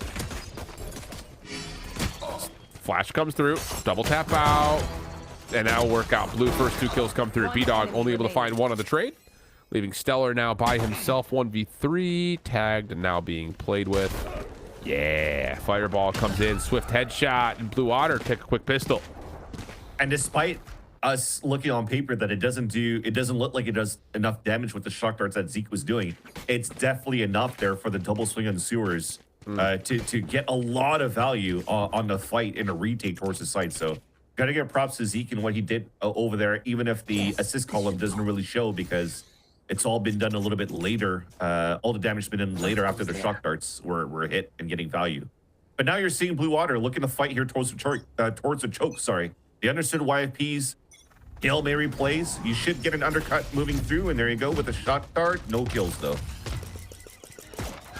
Just the recon bolt this time, but Zeke can actually peek off of that and do a little bit of damage with the Spectre this time. So here we go. YFP. Bold call here with the Stinger. And I think a lot of it's been read. Yeah, Paranoia gonna get queued up. Gate crash denied. Zeke stepping into the salvo. Trying to break timing, doesn't really work out. Now Fair is by himself. Bob off the pitch, nothing there. But a bait and switch fireball is okay, but no. Not enough. One's not enough when there's 5 members on the table. So good for YFP. Bouncing back. Stinger purchase works out nicely. Yeah, and the G2 buy going into that second round after the plant was nice here for YFP. And they were trying to find a timing, at least for Blue Otter, with the undercut shock dart. But unfortunately, didn't find a timing. It's nice for YFP to slow the tempo at the very beginning. Even the Paranoia doesn't get too much value. So all that early utility doesn't give them too much to work with to try to hold the actual push from YFP into the A site. And they're able to punish that quite well here for YFP and making it a very difficult buy for Blue Otter. Bob goes for a Guardian. So a force buy on her side. It's a Hero rifle. Just I'm spotting for info, but this is Bob still trying to find a timing here towards sewers. Yeah, she won't find anything yet though, because YP's gonna move into B. Ooh, almost. Actually, a tag does land onto Penny, but we'll see. Plant on B looks pretty certain. Walk down at grass is something that Blue Otter found a lot of success with against Shopify Rebellion. Not the case here. At least not yet. Retake on the way. Fair going to put a toggle in. Going to force Jake to spam. They're going to know that this weapon is close by. Right click also coming through, but Fair will fall as Jake will get one, get away. That's actually so big. And for the retake, now all of a sudden, yeah, you lose out in Garage. Jake has gotten into a position to kind of kill more time off. The decoy flash only pushes YFP back slightly. There's the pinch. Again, just making this super difficult to hold on for any sort of a defuse. And that aggressive purchase from Bob is going to get punished. I mean, still got the kill at the thief. I'm not too sure what we're chasing after that kill. We're giving orbs here. Yeah, you're saving a Guardian in the next round, but it's not the best weapon that Blue Water tries to save into the next round. I'd probably still let Zolsel survive with it, if anything, but it doesn't matter. It's still a bonus round here for YFP. The reason why I said a little was, yes, when they lost control towards the garage right here, Fireball Ups actually got flashed by Zolsel from B into the garage door. So we couldn't get the best value for Fireball Ups right around the door side to try to get a pick and try to win that fight against B-Dog. So slight mishaps here and there, but still around converting here for YFP, who continue to condition this A-side take at the very beginning. Yeah. Once we swing back out, Penny's waiting with the Outlaw, and it connects. Beautiful shot. Yeah, I mean, again, this, you know, I do come across, like, after watching Blue Otter versus SRB, it's like, Shopify Rebellion were just allowing Blue Otter to do whatever the hell they wanted to on this map. You're not getting that from YFP. They're going to challenge you at A long. They're going to throw things over towards C to make sure you're not getting a walk down. You can even see, again, just a lurk from Jake hanging on at mid, respecting that there could be some sort of a defensive play over through grass. So it's just a lot of respect given here from YFP. Judge, though, working on it for the first blood from Fireball, turns this into an early 5v3. Penny with one response, Stellar another. And all of a sudden, you've got a 3v2 situation and the offense can plant. God, Fireball Ups did so good towards the back of that C site. That should have been traded out any day there by Bob. My ultimate is ready. So for one, but Stellar still holding on the site. Quick for the trade. Shock dart, not deep enough. Now it's down to, oh, they don't know B-Dog's playing it long. Oof. See if the contact will come through here for Zeke. Toggle over under chances of Zeke. I'm gonna go under. Over. Under. How quick the tides turn. Dude, okay, well, if Zeke didn't get hit by that fault line and he stayed in that spot, I think he would have won. Because the tap with the full wide swing, I think was super nice. It's just he felt the pressure of that timer. And couldn't figure out where B-Dog was going to be coming from until that fault line actually hit him. And then you went on time. So very nicely done towards the end, but it still came to be a 1 versus 1 shift. This was still an early first blood that came out on the side of Penny. And then these type of plays happened. Not too sure where we're spamming towards that back of the wall, because I feel like, didn't the recon dart go towards the wall and not towards the floor? It should have cleared towards the back anyways. And that was a small mistake there that allowed YFP to convert another round. Cutting through. 4 rounds to the good. Our YFP at the moment with a limited purchase for Blue Otter. This is what, I was saying, this is what Blue Otter were trying to do, and well, not trying. They were successfully doing this versus Shopify. Just early walkdowns at grass, and YFP are just prepared for it. I mean, you're not going to get away with it 2 maps in a row, or 2 times on Haven in a row, I should say. And I was, again, when we were casting this, when 10 and I were casting this versus Shopify, I was just like, how are they still allowing Blue Otter to just walk down mid? And YFP are just not letting that happen this time. Oh, you say that. There's 2 players walking behind. Yeah, that's down long at C though. This is somewhat, somewhat allowed to happen. Yeah, because Steve is watching for it. So, and also just an eco you have for Blue Water, which is actually unfortunate too that you're doing this at this moment in time though for Blue Water. This would have been much better if you had a gun round on your side to not let them know that you've identified some of these gaps and some of these mistakes potentially. Since the vice wall is being placed towards the C-long push, right? And I think that goes back to the question of what you were mentioning before. How does Blue Water keep pushing down and getting value out of SRB? It's very similar of what they're doing right now here, because you're not playing against a Cypher that's setting up double trips here to watch both C and towards A. So there is an opportunity to find some timing there, which is why I think looking at the default on the side of YFP, they should still try to add more players towards or watching flank or adding mid pressure in the very beginning. Well, this round is a must-win here for Blue Otter. Armageddon early over towards A-Long's going to push. Yep, exactly. Zeke right into the battleground. It's just, again, you get such an easy read when you're throwing all of your Sov utility out. Zoe's going to get read by the stealth drone. Yeah, this has not gone according to plan at all for Blue Otter. You get one. Kill contract may be able to get you back into the mix. Has Jake trapped in it. Lands it. Aftershock. Wow, actually keeps Fireball away from cover. Undercut will hit.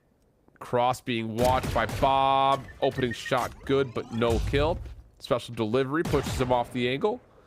And now we're going to go join onto Thief over towards C. Yeah, easy plant towards the end. But also, that little buff coming up here from Fair on the ISO a couple of patches ago. He already used his double tap at the very beginning, got it broken, but when he ults, he still gets it again. Wins that fight towards that pit and stays alive here in this fight.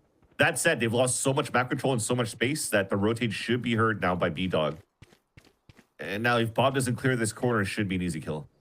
And it's an easy One enemy remaining. Wow. So that might be the game right there. Yep. Yeah, the money's abysmal right now. I mean, there's still a wall. You could right-click wall and maybe try to go for a... Oh, not with that slow. Nope. And that little bit of extra damage. Followed up with more. Sweet. Cool wall, bro. All right. YFP 12-6 up. And it hasn't been close, honestly. Match Yeah. point. And even if you're trying to right-click down the wall and there wasn't any razor vines there, you still had Stella with the salvos, and that would have totally nullified the wall being pushed down. So, if anything, the amount of ways the amount of ways that YFP are able to take long A control is actually quite nice. You went from Outlaws to Util to now the Armageddon to flush players out. There's just no way to really hold it this time, and you're just trying to guess it through this time around for Blue Water. Double trips on this side and trying to play more passively on the A site control. But that, to me, if YFP doesn't realize anything yet, well, you're going to realize it with the ult now that the Cypher's playing here, so you can pivot away from this spot. Ooh, but the flash and the fault line combination really does not land as it was intended to, but Bob trying to break timing through lobby gets caught by Penny. And even though the initial idea doesn't necessarily work, doesn't matter. You still get first blood. It's just I have no other way of saying it. Yep, and yeah, that's gonna be the game. And second blood and third blood, because it goes back to, okay, we lost. I mean, this is also respectable, right? It looks kind of like nonsensical what you're kind of doing here, but you are at a player disadvantage in the purest way of tactical shooters. When you don't have any drones because it's anchored up towards that C site, you have to try to find information somehow. So you're trying to jiggle peek, trying to find information, and you get punished for that because YP just stays back towards the spawn. They even ult for info. Oh yeah, confirm. The Cypher's still there because his trips are playing there. Yeah, you're still hitting it. Rolling Thunder out. 30 seconds left. Throw the kitchen sink at him. Judge? Nope. GG. Wow. So as impressed as you were for Blue Otter for being able to come out on top on split. But do you not have any faith on Zeke? Nope. Sure don't. Not with a Guardian. Not in a 1v5. Look at that. Shoot. I'm just kidding. Yeah, you're right. Yeah. Collide him. No. Cinematic slowdown headshot. You should have seen him. We saw it. Why didn't you see him? Well, that was a beatdown. YFP clean, really from start to finish, and that's kind of what I was talking about. Like, it just Shopify. I'll just say it. Like, they played badly on Tuesday on this map. They played very, very poorly. And Blue Otter was getting away by just taking over the map from the defensive side. Then when they got onto offense, it was just ISO shield, walk into site, trade, plant, spike, profit. So much better for YFP here. Yeah, and if anything, it shows how much YFP were comfortable in that pick because they got thrashed by TSM. They got thrashed by Qbert Academy, yet they still want to let this slide through against a team like Blue Otter because they kind of felt like, okay, well, they were able to shoot well for that, for lack of a better word, but they also didn't have the best macro against SRB. So if we play a better macro, just like what they did here on the defensive side and getting value out of what their Euro was able to do on Penny, and you saw the story towards the end. It was just better teamwork that just denied also any type of thing that the Euro is trying to do here, or sorry, the ISO is trying to do on the attack side of Blue Otter. Good stuff. That sets us up for map 3 affair. We'll take a break, come back to the desk, come back to the map 3. Be right back.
I don't really know. I don't really have that many skills.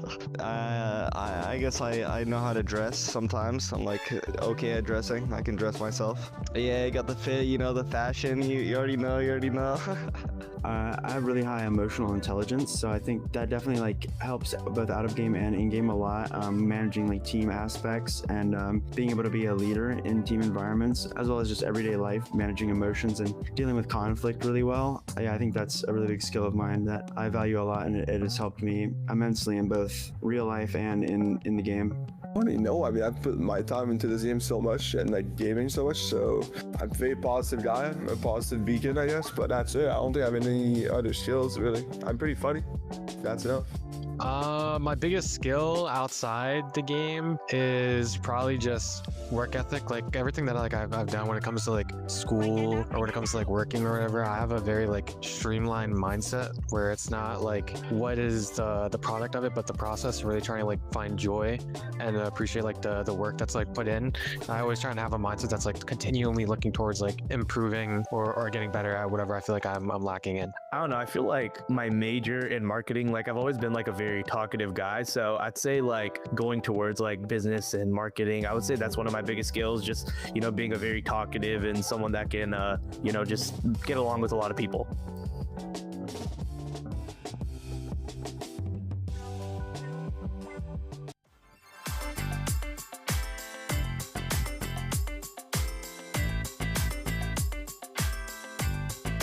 All these people would really like to give up and they don't really have that drive. The expectation should be to win first place. Get them to Ascent. We kind of just threw at the end. 30 seconds left. Yeah, MAD, we're winning 5 versus 3. Look how quick this one. Oh! Leading up into the second map, we had a lot of questions and concerns for YFP based off of the recent results. They're starting on the defense. Blue Otter is cooking, but YFP, apologies, not familiar with your game. Ash, what a turnaround from Tuesday. We get to see that 13-6, and with that, it's going to be YFP to deliver us the map 3.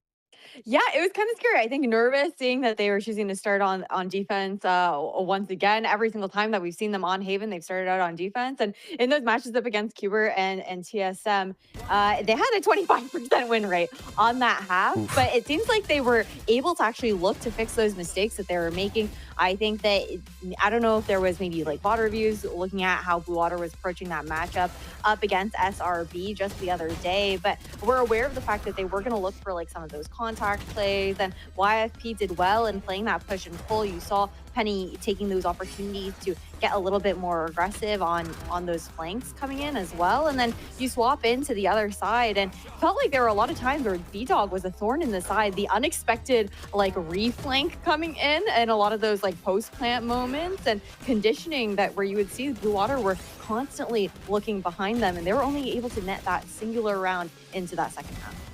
I almost feel like there's a complete turnaround from how both of these teams were playing in the first map, right? Like on Split, we saw Blue Otter playing together quite often. Yeah, they were playing off the lurkers, but they weren't over depositing those lurks. But on this map, it felt like Blue Otter were just trying to do so much on the lurk. They're pushing and pulling way too many times. They have too many people walking up solo, and it felt like YFP were completely ready for it, and they were winning so many of those individualized 1v1s that were getting set up, and it felt like it was completely breaking down what Blue Otter wanted to do. And I feel like that was a big part of that first half success. And that's going to be big going on in the series too, to see how drastically of a turnaround it was, and a YFP that is very quickly learned from mistakes. I still cannot believe that we went from 2 defensive wins from the last time we saw them play the map into then looking at a 7-5 half and them just being able to clean up from there. And this YFP squad, this is something I would really like to see with the team too, because it's a team that we have not been short of praising. Yes, there's the talent here. Yes, there's the calling, everything else. And Roy, to finally see it come together more so at this stage, I think is finally really nice. Like, it's not too late now to try and win out and win, but this was so needed for YFP. And congrats to the team and Penny too. Like, let's go, Penny. Yeah, Penny popped off. I mean, he has 6 first bloods. He's 21-9. He went absolutely crazy. But I think beyond just like individual performances, which I'm sure we're going to be talking about shortly, but overall, I really did feel like YFP got to that sort of breaking point, right? Where it's like, they're just so frustrated and they just snapped. And if you could just see it in their gameplay, like everyone was just so eager to take their fights. They were like confident. They were just over it. They just wanted to just like play the game, not overthink it, not overplay it. And I feel like that's when we see the best version of YFP. Just keep the spacing tight, keep team play good, keep up the util, get people in the good positions, like allow people to play those power positions. And I feel like that's really just all it was for YFP. Yeah, and I think that you look at, I mean, yes, Penny did pop off with those first bloods, but Jake also had 5 first bloods of his own in this map. And I think that this is a player where we were talking about Jake at the top of the day about how he's this player who on the controller can have those moments where he does look to be a bit more aggressive, and it can be a give or take on if it's going to be a really good day for him or one of those off days. And for him to be putting out this performance today as well, I think is huge marker here for YFP and some of the success that they're finding as well, just like that individual comfort. But refocusing in on Penny, this player that we want to highlight, where with that push and pull that Roy was talking about here, the stats speak for themselves. Like 331 ACS, KDA, 3.3 KDA. You really could not be asking for more from your duelist player, for how he was playing that Yoru so well to cause the disruption that Blue Otter were struggling to then deal with. Yes, I feel like really that is like the key piece that's been missing from the YFP end. Like aside from like small team play dysfunctions and a little bit of like sloppy communication, it feels like from the outside, it really does feel like whenever YFP are in this proactive mode where they're trying to get Penny in these really good spots, they're like moving around the map quite dynamically, you know, they're re-aggressing, they're trying to do stuff as a team, they're trying to put people in the right places. It really does feel like we're seeing the best version of YFP, and we got to see that on Haven. Now, that being said, I would love to see a lot more of that going into Pearl, a map that can be really weird, where like there's just so many awkward things to defend. You have to be very proactive as a team, and I want to see a lot more of that team play, a lot better of that spacing, and obviously it'd be nice for Penny and Jake to be popping off as well.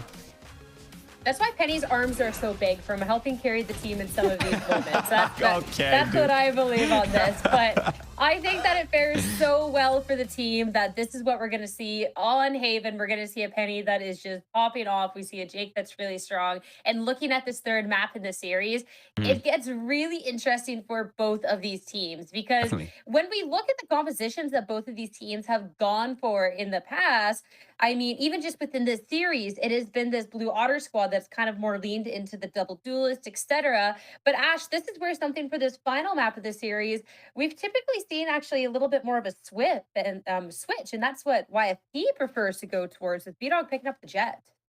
Yeah, I think that's the big thing, right? Is a big conversation of why we were originally saying B-Dog was a great pickup for YFP when he did join this roster, was just the duality that he's able to bring to any squad. And looking at him going back potentially to that comfort of the Jet is where you're going to see a little bit of that pressure being alleviated from Penny as well. I think the spacing is really key that Roy was talking about here too, because Penny will be on that neon, and there isn't going to be anybody but B-Dog who's going going to be fast enough to actually follow up on those entries alongside him. And I think that there is a lot of pressure on B-Dog's shoulders as well, because I feel like, yes, he did have a great performance in Haven, but overall, as the scope of how B-Dog has been performing on YFP, he's been on the more quiet side. And this is where when it really counts, where both these teams are now 3-3, taking it to this third map, and for this final chance at contention to make it to a spot to playoffs, that's where we want to see B-Dog really coming alive in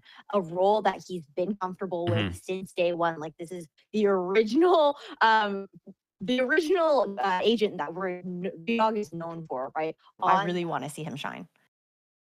I completely agree. My only big looming question mark in my head is, it's been quite a while since YFP's played this map. It's been almost an entire month. It's been like 3 weeks since they've played this. There is a very high chance that we are going to be we're going to be seeing some changes. I'm not sure if we will or won't, so I'm not trying to jump the gun too much, but I feel like if they're running the same composition, I liked what I saw from B-Dog in the last map. I think he's starting to finally heat up for this roster. This double duelist could be key, but I'm not 100% sure if that's what they'll be running, which further leads into my next point of, there's recent footage for Blue Otter, right? They've played this map pretty much twice in the last 2 weeks. There's a very recent footage. I feel like YFP, they're going to be coming in. They know exactly how this map's going to be approached hopefully by Blue Otter. But on the other end, YFP has that mystery. Like, there's really not too much information into how they want to be approaching this. And even if they're running the same comp, like, are they running the same setups? Are they have the same strategy? Like, there will be some differences.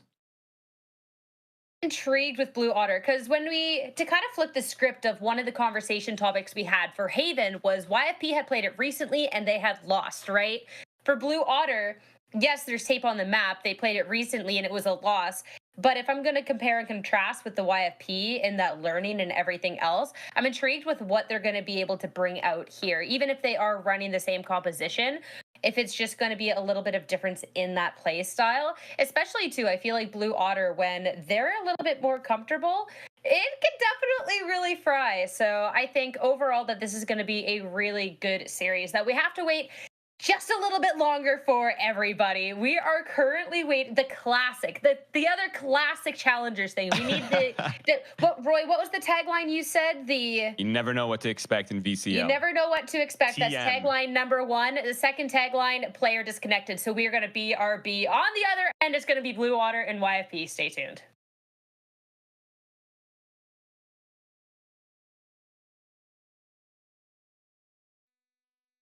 Yeah, I just usually prefer throwing to a BRB when we don't have additional graphics.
Blue Otter, YFP, and all the players now in the server and agent select room. Map 3. Ash, everything relies on this.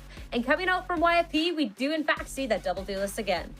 Yeah, no changes on the YFP side, but my eyes are going to be drawn over to Blue Otter, leaning into this double duelist that we've seen them change over the past couple of matches that they've had, slotting Bob back into that and moving away from that Taeho that we had seen previously. Now just opting to only play with that Sova for that information, not worrying as much about like the clearing utility that Taeho does provide here. So it's going to be interesting to see how this goes. It's nearly a mirror matchup. The main changes just being the Yoru versus the Neon, which honestly, I think that's pretty huge. Like, you have those additional 2 flashes that Bob's going to be able to provide for this squad, which is so important when you're looking to contest any operator lines that might be being held, especially once YFP get onto that defense, and we expect that coming out from B-Dog. And how fitting it is for both of these teams to be running double duelists. All the duelists in the server are feeling it right now. They're about to be battling it out on this 3rd map for that qualifying spot in playoffs for a chance to make Ascensions at the end of the year. It's going to be, at minimum, very interesting, and at minimum, very fun, guys. I'm here for it. We're ready. I'm so excited to see the change, and we've gotten to see both of the teams step up on different maps. So it all comes down to Pearl. This is for the playoffs. It's time to see who deserves it more, as it's time to head into the server and to your casters, Shift and Bands. Let's do it. Let's get this thing going. Blue Otter just continued to play different comps, though. It's just, I respect it because it got them to this point in the first place after they beat Shopify Rebellion on Tuesday. But yeah, it's just, I don't know. They seem to really just be diving all the way in to playing double duelist on just about every single map right now, Vans. Agreed. And I don't know. Am I trolling at this point? And chat, I'm not going to ask the analyst this because I know Roy never even knows what he's talking about. So I'm going to ask Pat instead. That's smart.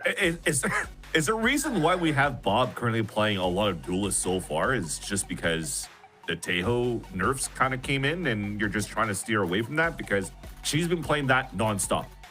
But now they're just trying to add just a bunch of firepower. But the thing is, in terms of firepower, is Fair being able to play a Jet has been so good against SRB, but not as good in this pistol round.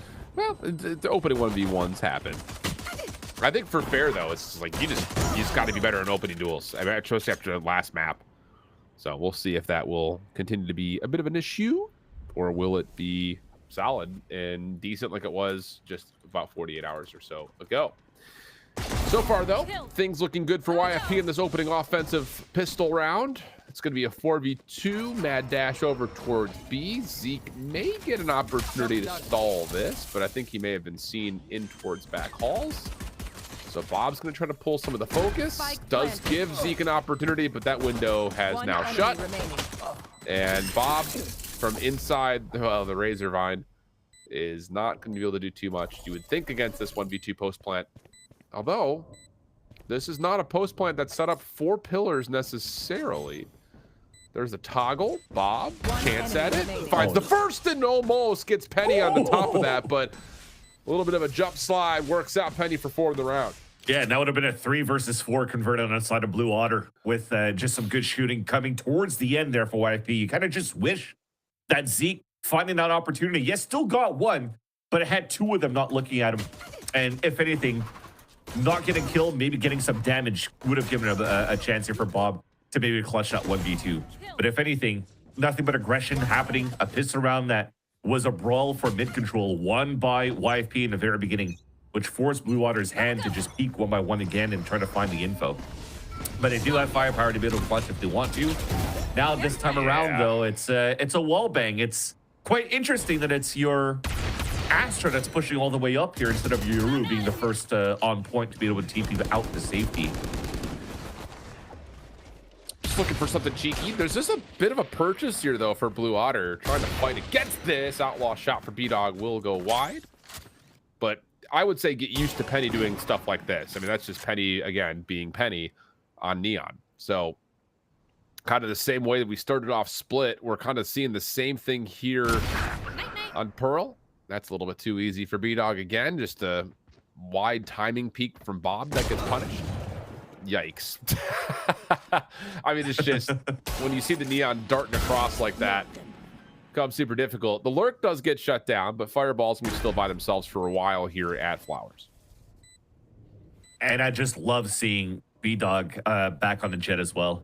Watching Challengers now with B-Dog switching away from M80. I haven't had a chance to watch it yet, and you're seeing why he's still very good and why he's a prominent duelist, but also looking like a prospect for any type of future team, because now you're showing that you're able to play smokes, because you're able to play Brimstone on when Bind's back into rotation. You can play some Jets on certain maps. You could also play Initiator as a breach for other maps as well. He's just now got to widen up a little bit of that agent pool within those roles. And dude, he's going to be somebody that has to be picked up in the future. But if not, the aim is always there. Yeah. That is about as a fair evaluation as you could possibly put together in terms of the long-standing career that B-Dog has had to this point now. So bonus round going to come through here for YFP. Outlaws still possible to find some significant value with 3 lighter armored on the floor, but not that one. Bob tag gets the first. Another follow-up though from Fair, and the double duelist for Blue Water find themselves on the board for the first time. And just walking, flicking all of these players. Nothing that YFP can really do there. They're just trying to find information, and at least a group moves into an A site. Oh, avoid shock darts maybe? Nope, not with the spray though from Bob. Oh, Penny, go timing there, and that peak was really solid, but doesn't really fully work out to get some deep space over through A. So Blue Otter will shut down the bonus. Just a couple of kills for YFP. And now we get into the nitty gritty, although there is still just a Guardian in play for Jake. Overdrive already charged though for Penny at an 8-1 start. Jeez. Yeah, that's the thing. That's the thing that could maybe turn it around, especially on, again, this type of neon aggression that they were trying to do on Split before, but now maybe being able to get a little bit more value, because you're not being stopped here by a bunch of salvos being thrown on the defensive side. There's not too much stalls coming through outside of maybe some stars when they've realized that throughout all of these rounds, Fireball is just setting up here on the B side with all the Vice util. Blades are one off now for B-Dog with that orb. We can't. That one hurts. Zeke just trying for a shoulder peek, gets hit, caught through the wall.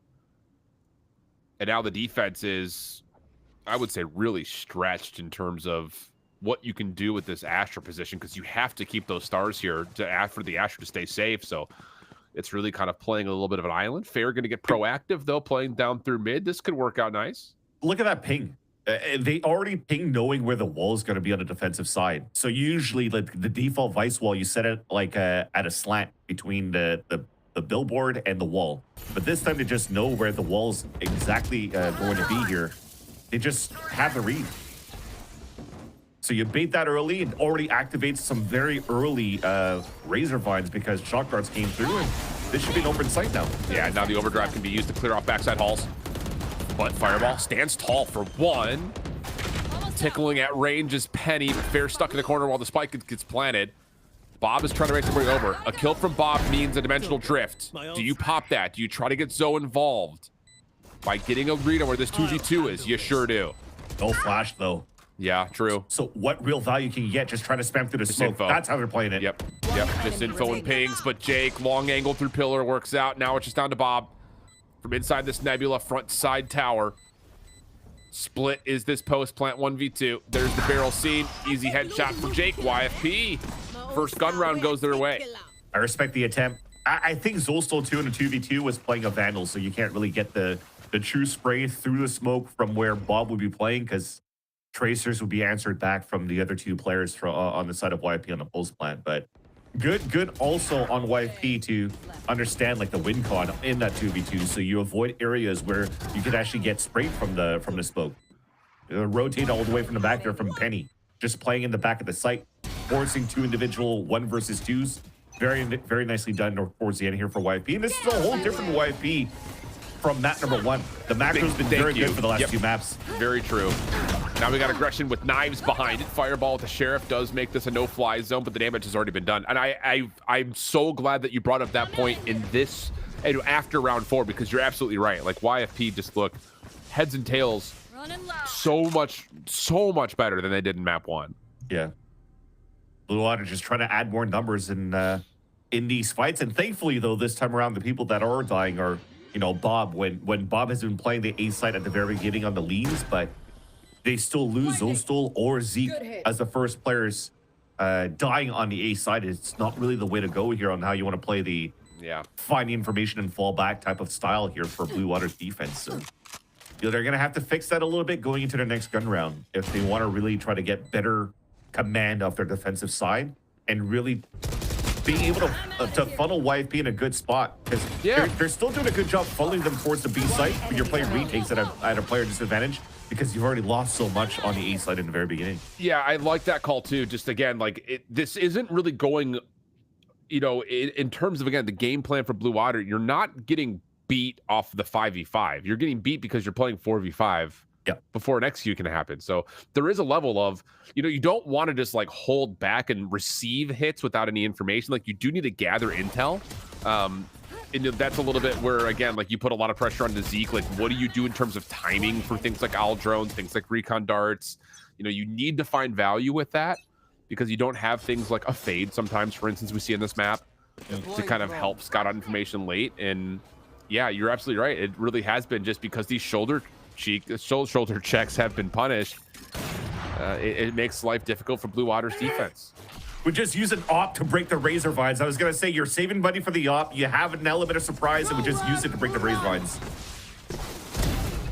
That's good patience from Fair, but the Hunter's Fury connects and also makes life difficult, and it lands on top of that onto another defender of Bob. Nice shots from B-Dog. Traded, though, by Fireball Ops. Jake with the plant behind the Cosmic Divide. Blue Otter will have a chance to get themselves set up in front of the wall, but they were not going to expect nor have the time to be aware of where Thief is positioned. Yeah, I think that if I'm Blue Otter right now, I mean, you might want to commit because you have the ult to work with, but YFP, once again, understands this. Only one player playing in the back of the site still gets value. Yep. Waiting for the shoulder check. That works. And it's just on to Zeke, and he's stuck. Yeah, this has been really, really good from YFP. Like, in terms of just getting the eye tested, I think just looking at what their playbook has given us in terms of an offer and how they're executing off of that, it's been perfect in terms of executes. I mean, again, it's been made easier because the first blood tally has also gone, I think, 5-1 to this point. So yeah, and we've also made things very expensive when, again, element of surprise is using the op and you're already shooting it before the execute even comes in. So ring the alarm for YFP. They were already set all along here on the post plant because of that. And it was a nice flake that came in from B-Dog to get that kill onto Bob, as we'll probably see here through his replays. But this timeout now is how to get value out of, you know, the hero rifle that you're going to bring into this round. Because Fair went Bucky and Bladestorm, so he's definitely going to have money to be able to buy this Vandal and then buy in the next round after, unless they still want to calm things down and say, look, we haven't really lost the game yet. We can still go for a half buy, get a lower buy on the side of our Jet, so that Fair can still buy an op in the next round when they have their money right. And you won't have as strong of ulties, technically, on the side of YFP yet, because you've already used it on the last hit. We'll keep her Vandal. Yep. I was about to say, this is not a round that you put a lot of consideration into Blue Otter for, but you know, I just want to see them commit to something that's more trap-like if they're going to try to play forward. I think that's the biggest part about it. Like, you know, these individual plays, like we're seeing right here, for instance, like you're getting Zoe just jumping shoulder peaks over towards A main. You've got Bob looking for something at mid. Like, it just, again, I'm not throwing a lot of consideration in for this particular round, but it's not too dissimilar to what we've seen on full purchase. And you're going to put your hero rifle on B pillar with just an arc rose peak. It's just not enough, man. Yeah. Even if you're trying to dash away at that small. Okay, yeah, that's insane. We'll hold that thought. Maybe there's something with the Shearers remaining. That was disgusting. Just die. I've seen some turn-ons. That was one you of were the turned on by all-timers. that, right? You know, I said it out loud, and I was like, you know, that kind of oddly sounds like something that Van Silly is going to make inappropriate. Yeah, exactly. You're casting with me. You're setting me up for being canceled here. This is not good. I'm gonna have to shut up for the rest of this round.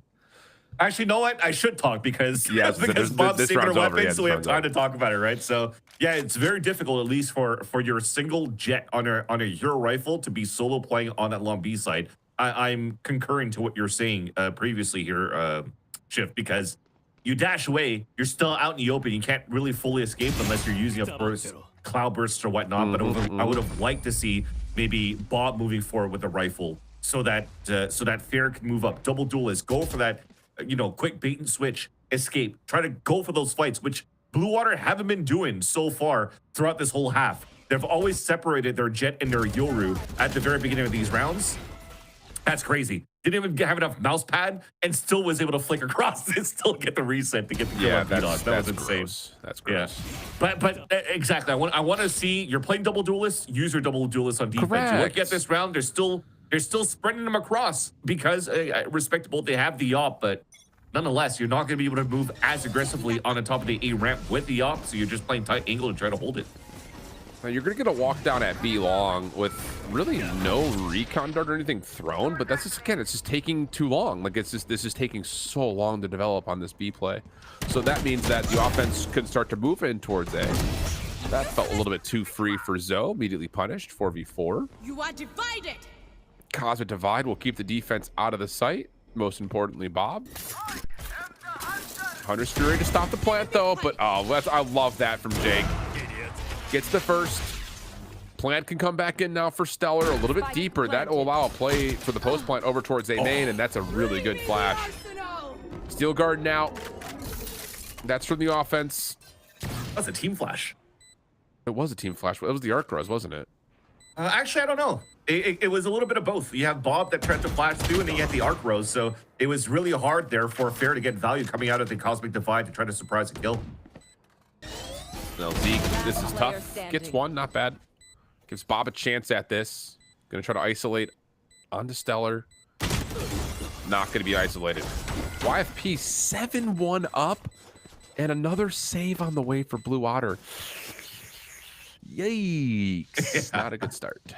Definitely not a good start. And I was going to say there was a possibility for Blue Water to maybe even start going for the retake and getting value out of it because, yes, we credited Jakey pushing forward to get that pick, but him dying also doesn't really allow for YFP to play a clean post plan. There's no grab well to get players off the spike. You're just trying to win some gunfights. And Blue Water, unfortunately, the sole piece of youth that they had to try to get value out of Fair gets fully denied. And speaking of being denied, Fair has been denied in the past 2 maps so far. Has been a non-factor for sure. And you're gonna get a forced purchase here for Blue Otter. They need something. Finally. That's what we want. Yeah. The op on that side, Euro on that side, you can TP away. Oh. That's a good win con finally. Thief will have a little bit of a chase out for Zoe. Zoe is still able to get back into A though. But yeah, I mean, I at the same rate, as much as Bob's first blood is a good one, I still like the fact that YFP are trying to hold these angles. They see Bob once again back towards Halls with that little pop shot. So I'm gonna try to put some stress on this, but no ultimates to open up this site, and the sheer wall still in your way. This is a tall ass to get through this site. This is patience from YFP though. They're about to just explode into this B site. So the jump spot by Bob is saying, hey, I'm here. And then she over-rotates to the A site because they're like, there's no way they're re-pushing into an op, right? But they are. Good first, good second for Fireball. And that will shut things down. The sheer wall stopping the rest of YFP from getting into the site. And now Fair and Bob have joined the action. Shock Dart will hit on the Thief for some damage. Follow up, pushes him out into the open. First shot misses, second one will not. And the forced purchase looking like it was worthwhile for Blue Otter. Gets him a second and a chance to get back to full focus, full strength, and a chance to maybe even get a couple more rounds. Yep. Just trying to go for the full pop for YFP, but the wall's still up, as you mentioned before. You tried to shock darts the Razor Vines, but after breaking all that and using all that util, you now have to go to the fundamentals of entering the sites. You got to check your corners, and Fireball ups not being checked in the back of that billboard. 2 free kills right here.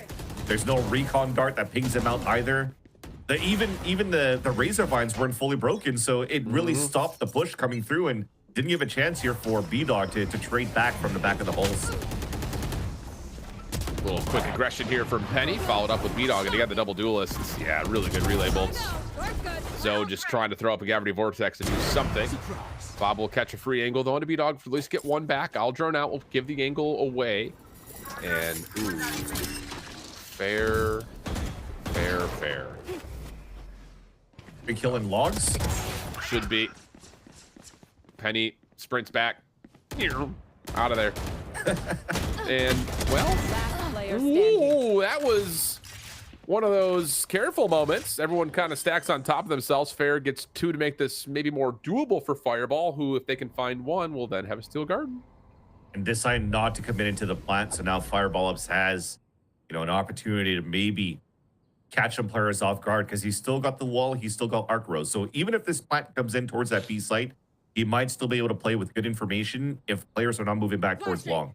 That said, everything that happened towards the A side, yes, it was very close for Fair to maybe get a trip kill, but that fight, and I mentioned logs, my apologies, I meant to say the garden into the flower pots was an easy kill coming through there from Penny. So nice little rotates from both duelists. And our wall gets procced early. That's 2 individual 1v1s now that Fireball Ups is coming up against. And Stellar's just going to hold the off angle here. Later. 8-2.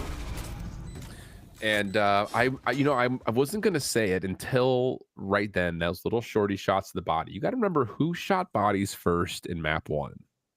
Who was it? Fair? It was Fair. Fair game. Unfair game right now. Yeah, true.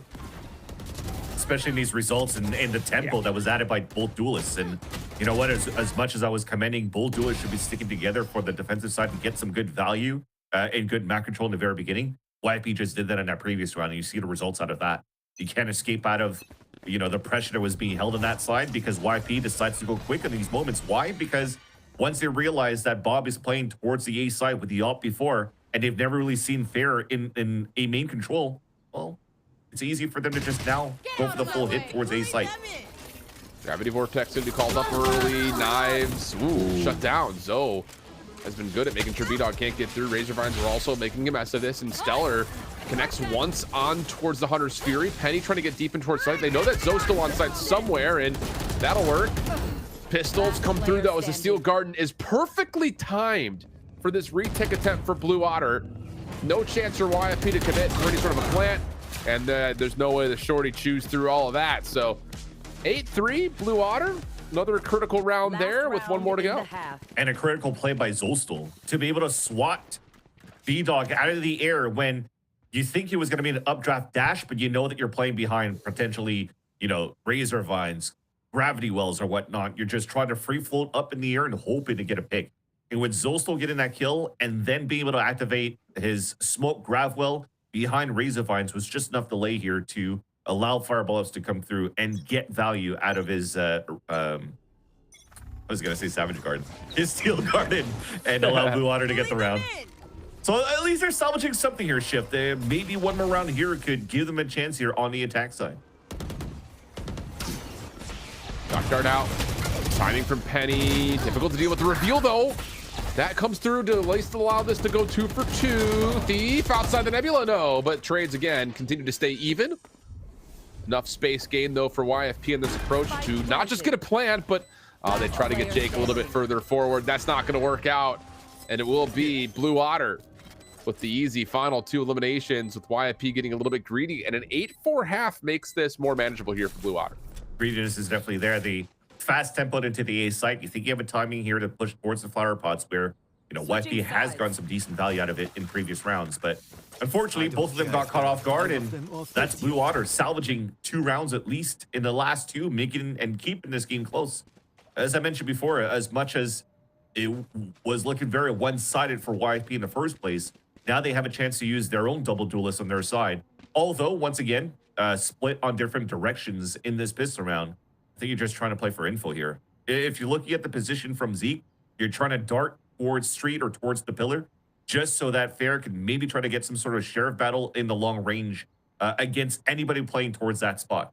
But he's going toe-to-toe against B-Dog, who also has his own sheriff. This is going to be fun. Let's find out. B-Dog, top. Whoa. That is very good. Put it plainly. It's very, very good. Yep. Too simple. You saw a dart coming in your POV all the way from the top there, so it's easy for you to get that kill. Trades come through. Bob for 2. Penny has found another though, and that's going to be Spike, like you mentioned, in spawn, trying to get here to take advantage of this long angle. Bob for a 3rd. Has Penny nearby. Is there timing to try to hit this? Whoa, I think Bob may have seen just a pigtail of Penny. Yeah, looking in the corner. That's kill number 4. Bob on for the ace potentially. Give it to her. Let her get that dimensional drift in round number 3. That'll be insane for the bonus for Blue Otter. Stellar though shuts that down. Standing ahead. Still gets an orb. Yep. Found them. Off the reload. Knows there's one in the right corner. Gets the isolation, but no. Zoe right there to deal with it. Clean. Well done. Yeah, it was, again, commending B-Dog on an easy first kill. Just because the dart coming in from all the way from the street to clear out towards the pillar. It was an easy read here for B-Dog to anticipate somebody crossing over. But yeah, look at that. The easy one, little micro flick there out to fireball up, saw the information from the second player. So that maybe could have pulled some players away here from YFP in the first place, which allowed Bob to just start walking in and getting all these picks here towards that A site. So they have a different game plan than I have anticipated on paper here for Blue Otter, and it works out at least for that because you're using both duelists to get out of jail free card and just duel wherever they can on the extremities.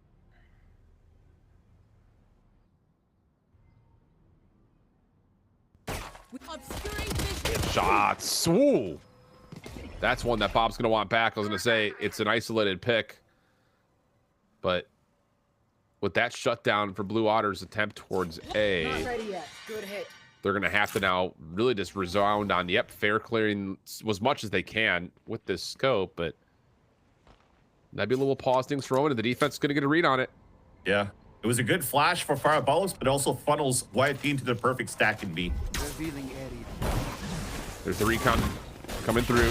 Fair. Whoa, able to find 2 somehow. That's well done. Penny gets 1 on the response, trying to keep their life. But the spike will likely be planted. Penny somehow still takes down Zeke and is still alive and kicking. 3v2 situation, if you want to call it that. Jake has a Spectre that he picked up. Yeah, sure does. Stellar just trying to pull some attention. There's the Nebula down. What? And now you can just essentially use Penny as bait. Here comes the slide out. Fireball will drop and YFP steal away around. Oh my God, what clean shots came out from Penny. How does that saying go? In for a penny, out for a pound. He got a pound of flesh. Correct. With the amount of share shots he was landing right there. A thrifty round for YFP. I was just mentioning in that piss round, the almost ace, still getting 5 orbs for Bob. It would have been a perfect moment here for Blue Otter to continue to farm kills onto Bob so that she could actually get a dimensional gem in the next round. But she gets fully denied on the A-side duel against Thief, against the Classic. And the Spectre that she loses allows for YFP to salvage, win the round in the end with that final kill. But not unless Penny gets those 3 kills with that Sheriff. That was nasty. Yeah.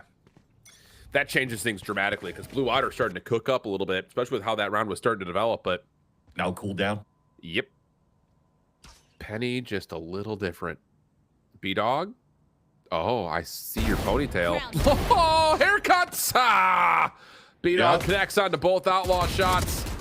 Penny following up with some assistance from Stellar. A nice shot from Zeke trying to move forward here. The recon dart trying to sneak out a plant, but no, not going to happen. And YFP should be good here for 10 unless Zoe can pop off with the Sheriff. I mean, Fair did it before. Eddie did it before.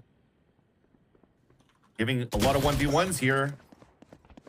And that could have been a Phantom picked up because there was no trades coming through, but thankfully Thief, he's also starting to slowly activate now in this third map. Been quite crucial in a couple of these kills, especially in that 50 round that they just got.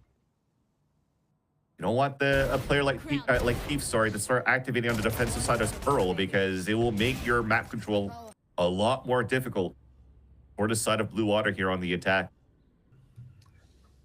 Op for B-Dog. I mean, he's used the Outlaw before, so they should anticipate it for Blue Otter here on this B-side hold. Ooh, B-Dog, he misses a chance at that one. Reveal comes through. B-Dog has to kind of take some cover. Slips away, if only barely, from Fair. Smokes will give some safety, but that's a lot of space down B long taken. Problem is, again, the spike is not a part of this play. So Blue Otter just trying to feel something out, and well, that works. They play for picks, they find two. Oh no. Dude, yeah, that was a small mistake. First off, great jiggle coming out from Zolstel for the first pick. But secondly, Stellar's in his drone, and then B-Dog wasn't covering his body. So Fair was able to swing through, get that kill, and catch two players off guard. And that investment into the op, rather expensive this time around. Last two players have no choice but to save here, which is something that I've been trying to say throughout this whole series. I mean, you're at a player's disadvantage, two players' disadvantage. Hopefully you're going to use a little bit of that, of the game sense that this is not a winnable condition. Save your weapons. You have still a lot of money to work with going into the next round, and also an opportunity for Jakey to buy B-Dog another op in the next round and still have a good buy across the board. So yeah, this is now smart for YFP. Flashing. Okay. Convincing round for Blue Otter is just playing for picks. I mean, if you really want to synopsize it, is that a word? Don't ask me, dude. I got 3 languages in my head. I don't have good vocabulary. Damn. You got it like that? Okay. But yeah, if anything, you got to give, if you want to summarize it, I guess is the other thing. Synonym. That's what I'm looking for. Synonym word.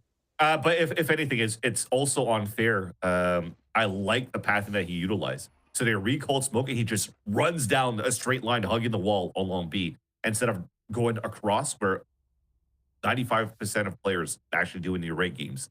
You recall Smoke and try to cross behind the control and try to fight long range against the op. He just runs it down, books it, and tries to catch, B-Dog off guard. And he did, because he forced him out of the line and allowed Blue Otter to get the opening that they wanted to here towards his B site. Critical round here for Blue Otter. Try to put some financial pressure onto YFP. Build up the bank accounts that they have as well. Once again, Spike just left. Leaning A this time if you want to take that for anything what's worth, but the recon just went on the top of street, so it doesn't get too much information. I'm going to play in a little bit of the darkness here. The wall definitely is going to help towards Art a bit, but you see those pings coming through on defense. Just because the timing is a little bit off, they don't have true information towards long B, where the hit would be coming from. So Blue Otter in the mid-round pivot is actually quite nice here. Who's next? Aldrone will actually tag B-Dog. That's pretty critical. Dimensional Drift is out for Bob. That's the feel out A, though. And again, the spike has kind of started to move. And honestly, Bob's not going to see too much. B-Dog's in trouble, sure, but has some assistance, including a pretty much full utility kit from Stellar to help. And B-Dog's just going to re-clear out with the hard scope, but that elimination there changes things dramatically. As now you've got Blue Otter who can separate the site. They're hitting from 2 points at once, and the isolation should be here on the B-Dog. Still hanging on the back of the site, but these are really tough shots. Tries to go for the little barrel stuff, not going to work out, and whoa. They maybe, if Stellar shuts down the spike planter, there's a chance, but not going to happen. Now get out.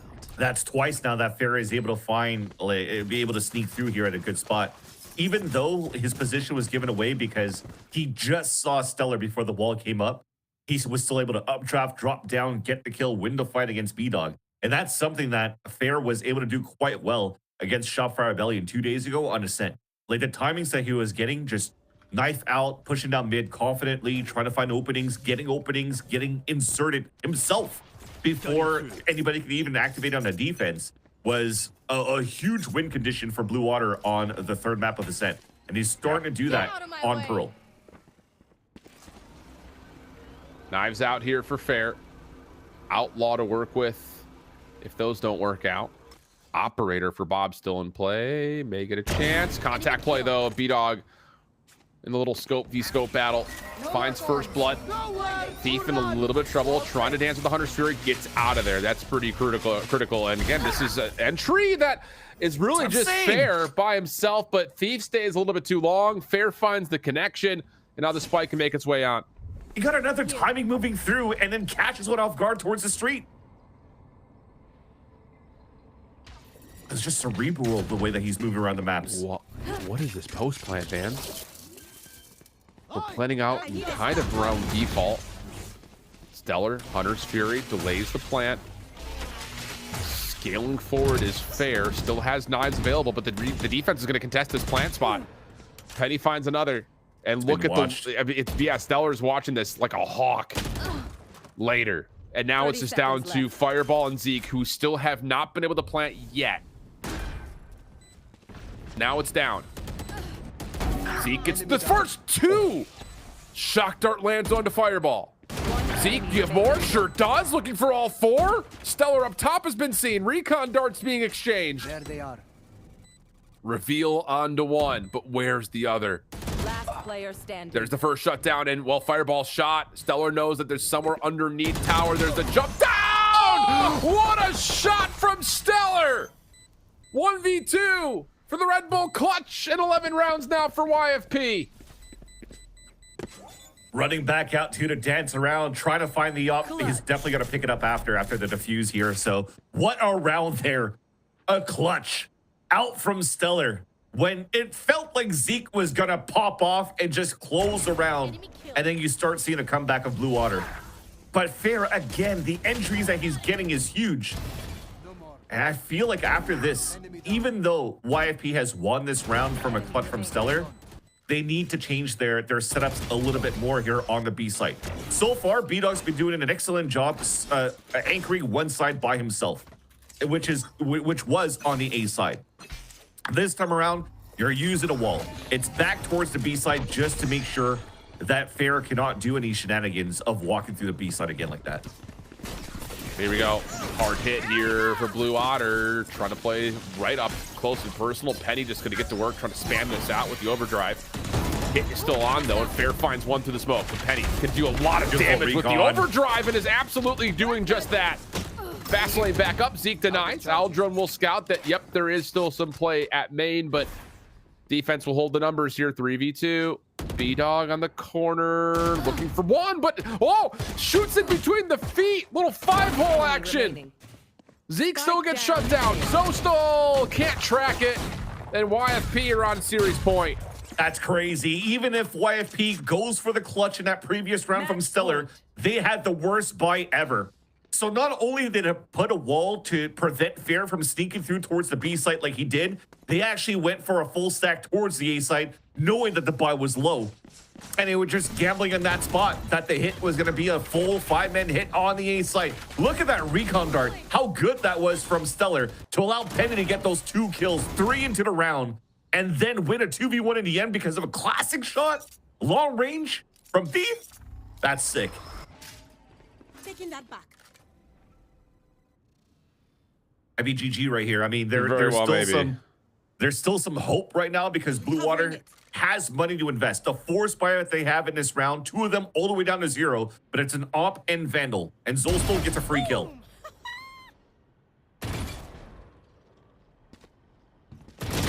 Follow up? No. Stellar crouches underneath, finds the trade.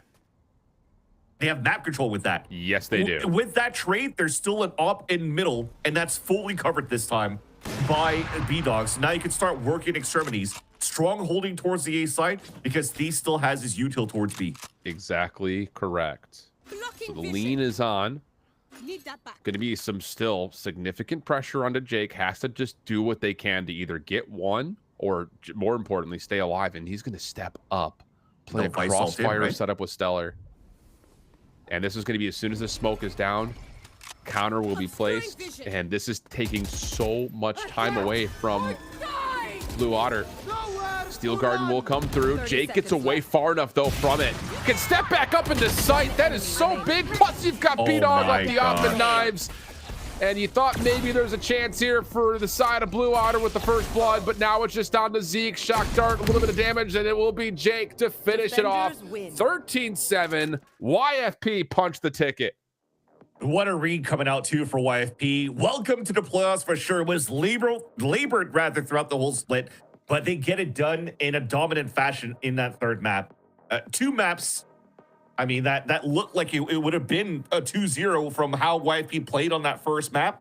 But then after all, they really had to fight onto that one. Blue Water, unfortunately, will not make it through, but holy crap, did it look very promising for that team.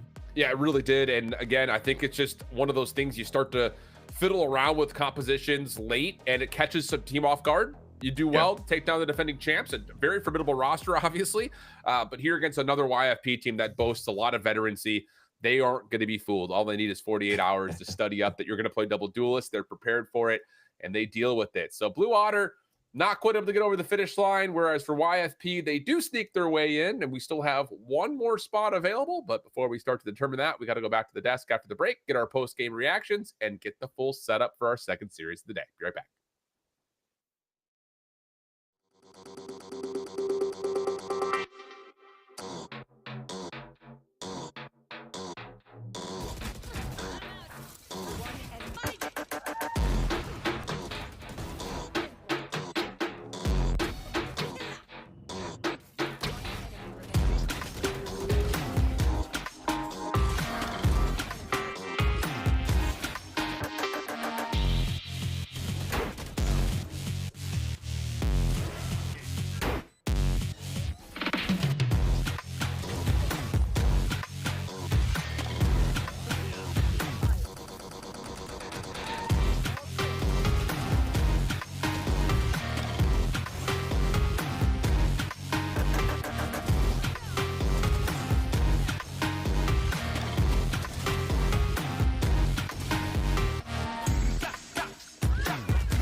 A lot of these people would really like to give up and they don't really have that drive. The expectation should be to win first place. Get them to Ascent. We kind of just threw at the end. 30 seconds left. Yeah, MAD, we're winning 5 versus 3. Look how quick this one. Oh! And after a third map in the series, it's going to be none other than YFP to secure the map. And not only that, a ticket into the playoffs. It was a little bit of a tough road, but to finally see YFP qualify, it seems to make a lot of sense. And the difference from that first map to that third map, Roy, this was wholeheartedly deserved. Yeah, absolutely. And I think I only have one thing to say, that YFP, through the power of friendship, they have really qualified for playoffs. Hooray! I want to go home. Actually, I'm already home. I need a vacation. I need a vacation. Dan Triad, please save me right now. Well worth the $5. But hey, the power of friendship, anime, everything, YFP, they have the story that they got the of it all, and I'm excited to see them move on forward. No one derail a desk other than that, Ash. But honestly, this is a series worth talking about, worth getting hyped and silly about, because this was one that we got to see all the drama, all the cinema, the ups and the downs from both teams. But YFP, I think that turnaround we got to see at the end, if that's how they're going to approach playoffs, whew.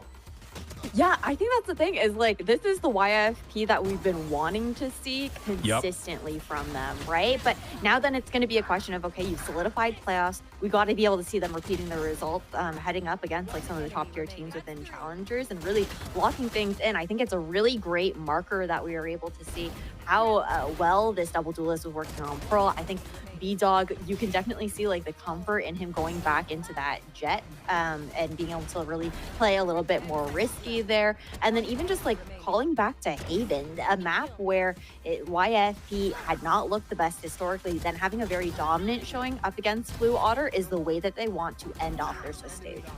Yeah, I feel like this team is so experienced that whenever they're clicking and things are going well, we really see the level of potential this team has. Like, I've been saying it for a while. I'm glad I finally have the confidence that they've qualified for playoffs in Split 2 for me to say that this is a sleeper team. I've had high faith in them, right? They have the talent, they have the tools. There's definitely been at times things that have lacked in that department and they've not really been able to fulfill their highest potential. But ultimately, this is still a very well dynamic team. They're very versatile in the way they play. They just need to tighten up, make sure their team plays on point. And obviously, they're a great addition to playoffs. I'm excited to see how they're going to fare. They should have a bit of time before their next set of matches. So hopefully we get to see them iron out those little kinks and kind of just tighten up and make that deep playoff run.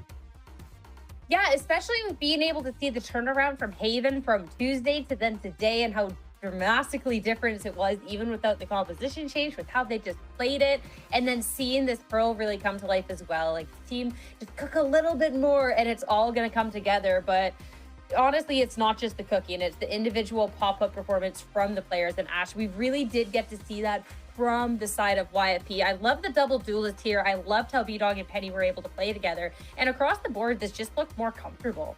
It really does. It's really nice from them. I think what's kind of funny though is that, yeah, we see for Penny, you only got actually one first blood despite even getting that MVP here, and ended up actually having like, what, 7 first deaths, I think, here on Pearl. And that's because B-Dog was the one like to pick up the slack a little bit in those first engagements. Penny showing a lot of his prowess and being that kind of like harder entry onto the site once YFP were ready to go in for that slam, and how quickly he's able to get into backside with that high gear alongside that neon wall. And this is a performance that he was able to consistently show us through and through this entire series, even on that first map that we saw earlier over on Split.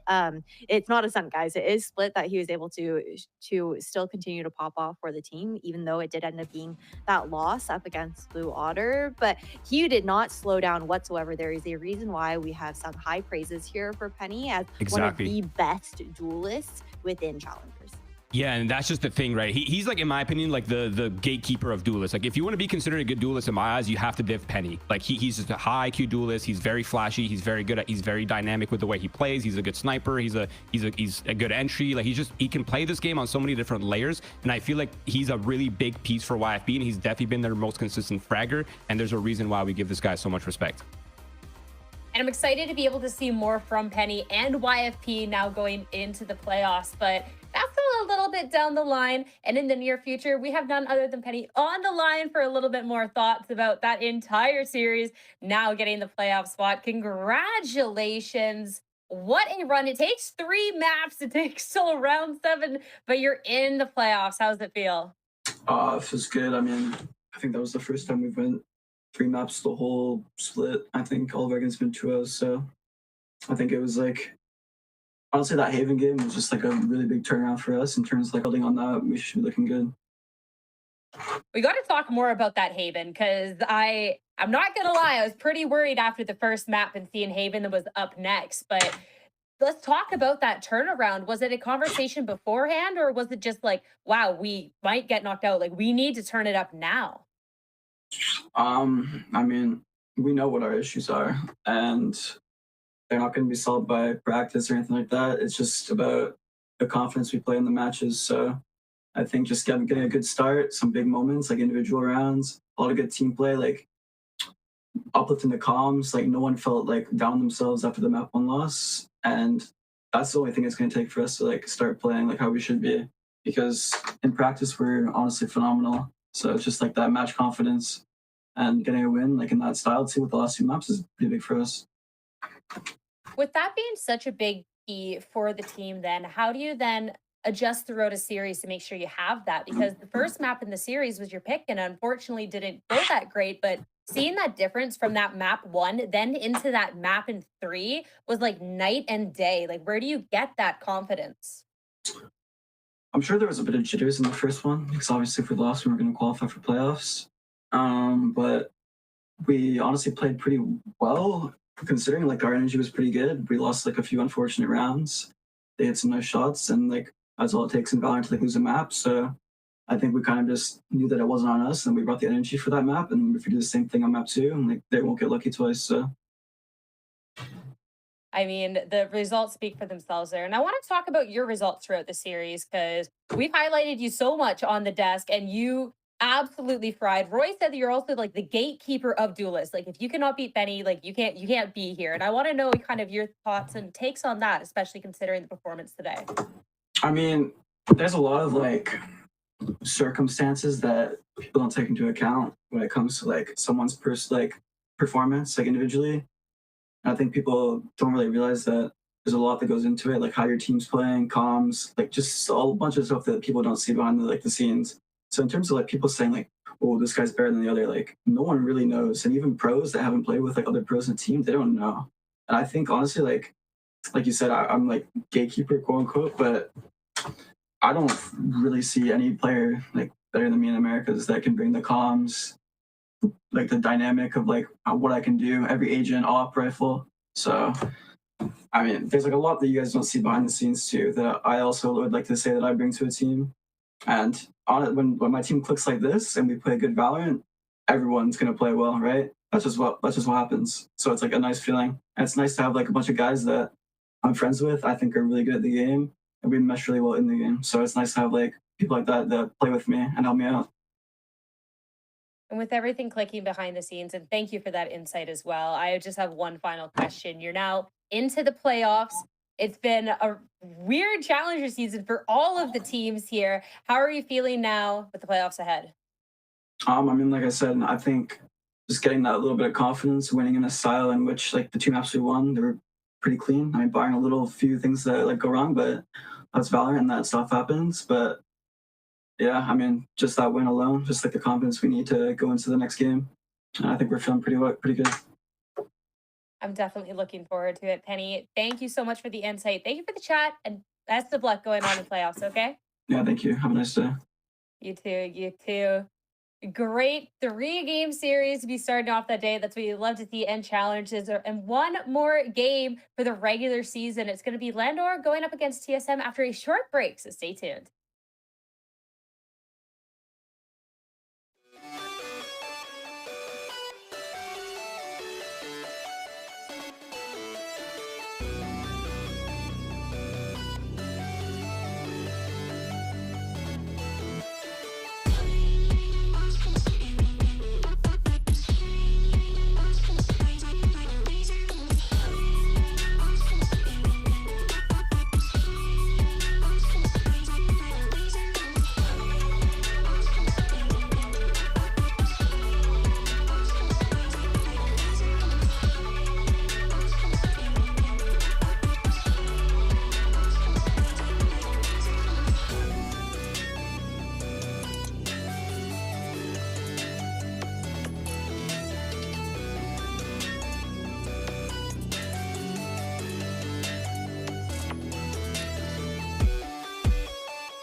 Hello, everyone, and welcome back to Valorant Challengers Stage 2, the regular season for the final time. We've got 7 out of 8 teams that have been determined for our playoffs, and now one best of 3 remains to find out the last one to be joining them. It's Landor going up against TSM. Ash, that was a great victory by YFP, and I cannot wait to see who else today is going to join them. Yeah, things are getting pretty interesting, right? I think you look at this Landor versus TSM matchup, and we didn't expect to have to see TSM here in this position when I think they were like the second or third team that qualified during stage 1 to make it to playoffs. And now coming down to this very last day to have that on the line here. And we just saw a YFP that was able to take away that chance for Blue Otter to get back into playoffs after being the ones to see that to get that deeper run in stage 1 comparatively. And now it's going to be kind of like that similar storyline between Landor and TSM here. Yeah, TSM might be the biggest shock, but even looking on the other end, this Landor team, to see that they might not be making it to the playoffs, I actually think really highly of this team here, Roy. You have a lot of strong players, Moose most recently joining in, and this team looks really strong on paper and in the server. Yeah, I couldn't agree more. This team features vets and youngins, and they're definitely like a threat in the server. So I can see why you view them so highly, Sierra. But I mean, just even looking at their match history, they've had some decent matches this split. They had a win. They had a pretty clean win versus Core. They took down SRB. They had a very close loss versus M80. Like, this team could not be underrated whatsoever. They definitely have the tools. There's definitely a lot of firepower in the server. There's most definitely a lot of experience and IQ here. And this team, in my opinion, is very underrated and very dynamic for the level of the age of this roster. Yeah, for sure. I think you also even just look at the fact that earlier on in this split, you had the additions of Bones and Moose coming in. It kind of fixes a little bit of the role situation that was going on there for Landor as well, because they were kind of stuck playing only that double duelist when they were running with Chaotic and Jerwin. And now they get a little bit more dynamic, a little bit more comfortable as far as how you can play into the meta instead of feeling forced to continuously run that on every single map, and still being able to have that dichotomy if they do want to. But it works out a lot better, I think, when the team can focus in on setting up Chaotic, who is such an aggressive player as well. You want to be able to have every tool in the box to be able to set them up properly, and that starts with Bones. And looking at Bones, this addition to the roster has been so clean. Even in a loss or anything, Roy, Bones has still been someone who's been able to step up in those moments. So I'm excited to see how that's going to translate today. What's crazy is Bones is one of the youngest players in the league that we have, but in terms of role flexibility and in terms of in-game IQ, this guy plays like a vet. It's blows my mind every single time. He's a pop-off player. He's as he gets older, he's getting even wiser. His comms are coming in. He's becoming a much more well-rounded player, and I genuinely feel like he's definitely next up. He's an absolute beast, and he's currently playing the flex role for Landor, so look out for him to be bringing that firepower and that supportive power as well. And to be playing that flex, but still have these stats, Roy. I'm not Roy, Ash. I mean, we can hear from you again, Roy, but I want to hear from both of you, because Ash is also really smart here. But to see the flexing, but also what he's able to do in the server, Ash, I just think is so impressive. I think it's so good for the team. And I don't know, I always love someone who's a jack of all trades. Yeah, you definitely love to see that coming out from Bones. He's definitely proven his depth with his agent pool throughout that time, and being one of those younger players who started competing at such a young age within Valorant as well, when their brains are so malleable. There's just so much information that they're able to soak in, and mechanically how good he's able to get, and how he's only just grown since then as well, being surrounded by so many experienced players to help him elevate that kind of gameplay. And I really love this addition to the roster. I know that it happened a while back, but it is such a big point there for Bones to be that flex player, to look to set up the Chaotic that we had been talking about as well. Because it's just so important with his utility and whatnot, to be able to really give them all of those opportunities for Chaotic to find that success. And talking about Chaotic next, Chaotic has been someone who's been so fun, so flashy, Roy, to be watching in this league. It's someone that I'm always dialed in. So how does he fare up against the really aggressive TSM? That's my biggest question for the day. I mean, this dude's name is not ironic. He's actually chaotic. The way he plays, he's very flashy. He's very unpredictable. He's always in your face. He's always stepping on your boundary as a team. Like, he's always in enemy territory, it feels like, and he's definitely the person that is just very, very like it constantly forcing you to feel pressure, right? Like, he's always in your face, he's always challenging you. It's just he's always there at the tip of the spear for this team, and he's most certainly a big piece to their success, and he's certainly the reason why they have so much space, it feels like, on their attack sides. I love that you call out like the namesake with the play style, because that's exactly how I feel as well. Whenever he hits the server, you know that there's about to be something good happening. And Ash going from the double duelist to then just chaotic, there's a reason that he's still around here, and I'm excited for today. I'm super excited for today. He's such like a well-rounded player when it comes down to like his agent pool, like as a duelist, what he's bringing to the table. Very much so able to find the success in this current meta here as well. And a big part of the win condition here for Landor too is going to be able to see Chaotic have this hot start here in this very important series. Looking on the other end though, this is the team that it's the final day of Challengers and they haven't qualified. It's this TSM team. This is the TSM that played their first qualification match up against Envy quite a bit ago, right? It could have been either of those teams undefeated. And Roy, we're at a point now where it's do or die, elimination on the line. This is their final chance.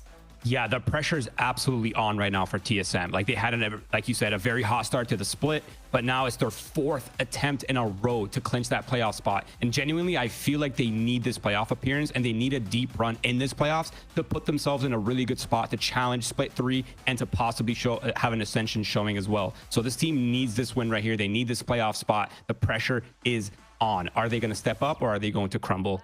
I'm not 100% sure right now. That uncertainty is the scary part, because if you asked me a couple of weeks ago, it's a TSM that 1000% makes it in my books. There's no ifs, ands, or buts. They definitely had a pretty stacked schedule. You're looking at a 1-2 loss versus Burger Boys, 1-2 versus M80, 1-2 versus Envy. But Ash, the closeness, it doesn't matter at the point where it's elimination. So how did they turn up for today?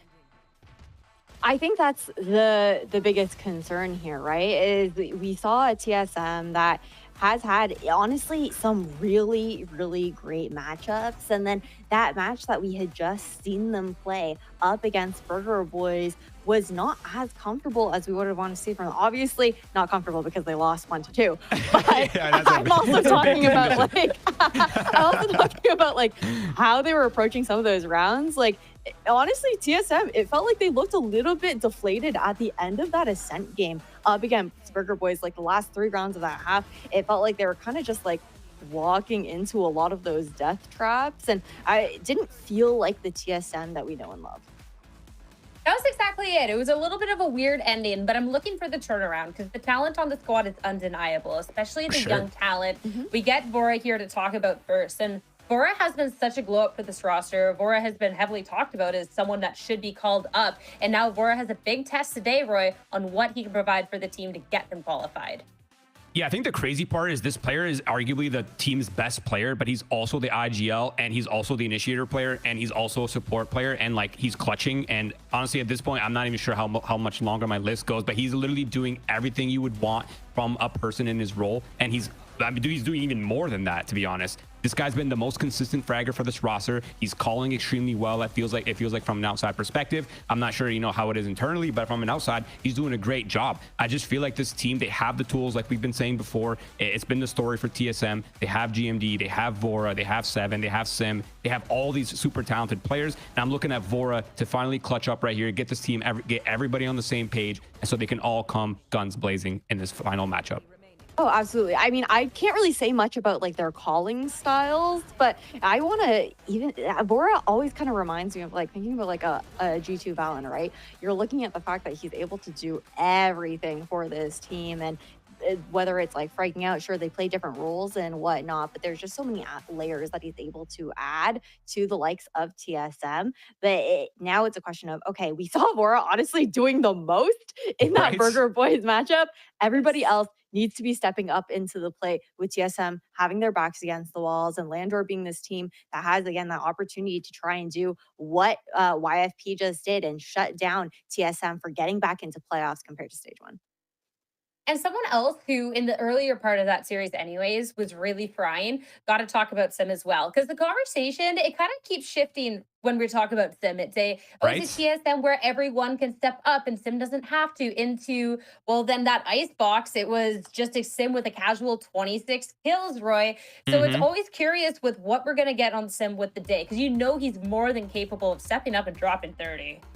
Yeah, I feel like his variance has been this is the most variant his performances have been ever, I think, from my history of watching this player. Like, usually he has those insane pop-offs, but usually like his low end is not so low. But recently he's been on a tear. Like, in the last few matches, he's been performing to that level that we've been expecting from him. He's most certainly feels like he woke up from the slump, and he's been playing extremely well. And I feel like that is definitely a condition that TSM needs to look very comfortable for their system to operate, because when things are going well for Sim, whenever he's having the great games, it feels like TSM levels up entirely. And it feels like it's just like they need Sim to step up here, and I genuinely feel like he's a big key for them, and I'm hoping that he steps up versus the match versus Landor, because they will need it.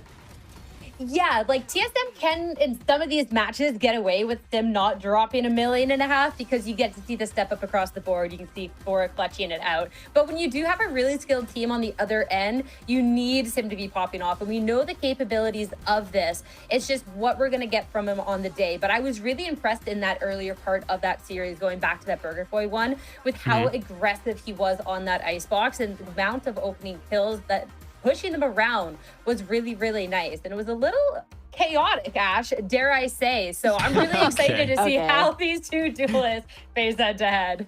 Oh my God, I hate it here.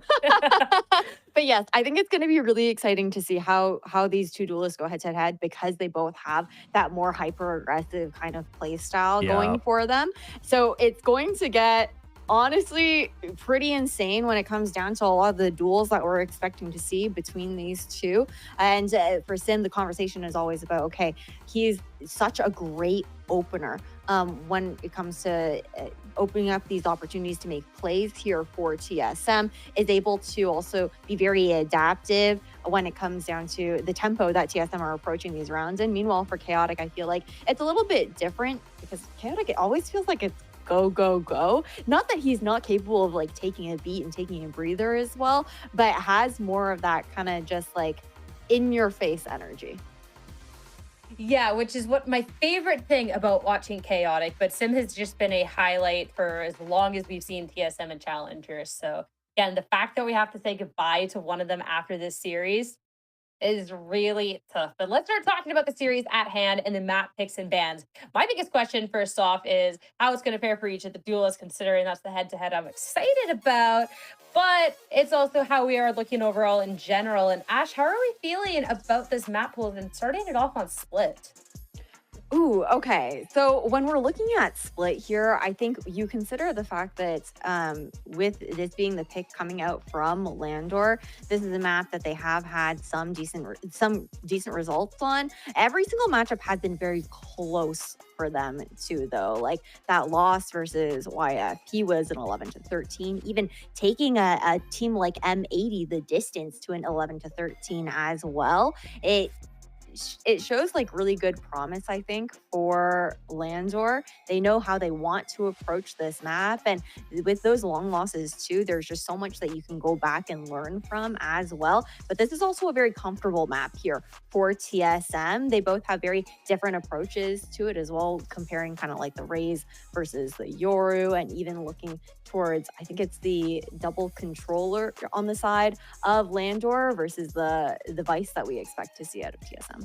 Yeah, that's actually exactly what I was going to say. Like this first map, by the way, for Landor, they've played it 4 times and they've gone minimum 24 rounds in every one of those split matches. That is actually just an insane stat. They definitely have a lot of reps on that map, but like you said, for the TSM side, that's actually, in my opinion, one of their most comfortable maps. They've looked great on Split. So I feel like this first map is a bit of a question mark in my mind, at least. And I'm just waiting to see whether they came in with a game plan. They have an idea of how TSM wants to approach this map, and maybe they think they have some solution to it. But from where I'm standing, this is going to be a battle on this first map. Okay, so we've set up both of the teams. We've talked about the players and everything else, but it's time for the predictions for how we think they'll actually fare on the day within this series. And for once, it is not me up against the grain. It is Ash instead. Ash, I'm actually kind of surprised you're all alone in the Landor camp because I think this will be close. Yeah, me too. I'm surprised that none of you have actually also predicted Landor as well. To be fair, I do understand the TSM picker. I think it's really hard to pick between these two teams, especially a TSM that they know when, like, they know how to show up when it really counts. And they've been looking like insane contenders. I think, especially after that loss against Burger Boys, they want to come back with a bite. But this Landor squad, I'm a believer. I think that the new system for them, where they're looking into a bit more of like traditional roles, having two initiators being there to set up chaotic, this team has not looked better, and adding that additional veterancy within Moose as well. I have great faith that this team is a team that could make it to playoffs and even be an insane dark horse. I'm expecting them to make a deep run, to be honest. I respect that. It's so valid, honestly. I just can't bet against the next great IGL of Americas and Boris. So I have to believe on that side. But it's time to start getting into the first match of the series to start talking about the split as the Asians are ready. Roy, we've seen recent tape on this. So at this stage of the competition, especially with the Be Good, I don't anticipate too much changes. Yeah, I'm not expecting any changes in terms of compositions, but I'm definitely expecting some adaptations on the IGL level, on the strategy level. Like, I want to see them coming in with a clear game plan and trying to execute it as well as they can. And obviously TSM starting on that defense side, I want to see that trademark TSM proactiveness on this defense. I don't want to see them getting stuck in their trap setups. I don't want to see them getting stuck passively. So I'm looking towards TSM to be proactive on their defense, and I'm looking at Landor to really get that pressure going and allow Moose to the lurk positions and the lurk spacing to see how well they can read TSM setups. Yeah, I'm going to be really interested to see how well Chaotic is going to handle playing up against a Recoil, who's starting out on defense as well, because Recoil was playing so well. Like, he's been such a shining light there for TSM. Such a great sentinel to be able to anchor and hold his own, and Chaotic is the one that we're really looking towards on the attacking side to be able to kind of like bait out that wall early, try and pull out some of that util from Recoil early on into these rounds too. So curious to see how Chaotic is going to do opening up these opportunities for Landor to make plays. Two different ideas heading into splits, two very capable teams. I'm excited to see how it's going to fare as TSM and Landor fight for the final playoff spot. But split is ready, and so are your casters, so let's head back over to Vance and Chip.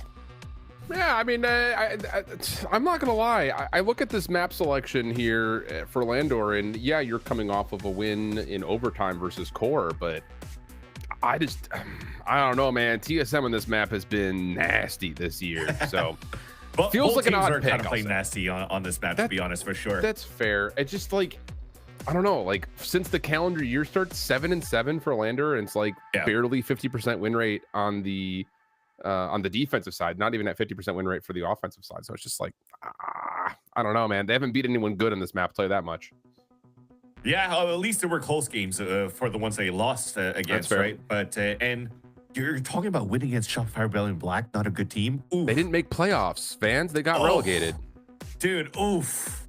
What do you want me to say? You know, recency bias. Sean Garris, I love you, right? Don't put me with Shift. Don't put me with Shift right over here in this opinion. But with the stats, if you're gonna speak facts, true. But also, I do still have to favor TSM in this matchup. Yeah, I do side with you when you talk about how good TSM's been on this map, especially when they first started integrating this this roster and this composition on this map with the aggression of Sim. Yeah, and that's the, again, I think the Death does hit it really nicely. Like, this is your X factor for TSM. Always has been, feels like it always will be. Like, and that's why TSM, I think, find themselves in the position that they are. Like, a couple of compositions, a couple of maps, you just are relying on Sim to get an operator and win every battle. And it's been a fine split for him, don't get me wrong, but we'll see. Because it does feel like there's a lot of moments where it's like TSM say, hey, Sim, go frag, and sometimes he just doesn't. So we'll see. Forward's got a good read on the timing. This could work out nicely here for TSM. Good utility. Oh, God. Close my eyes. I'm still blinded. I'm still blinded by that flash.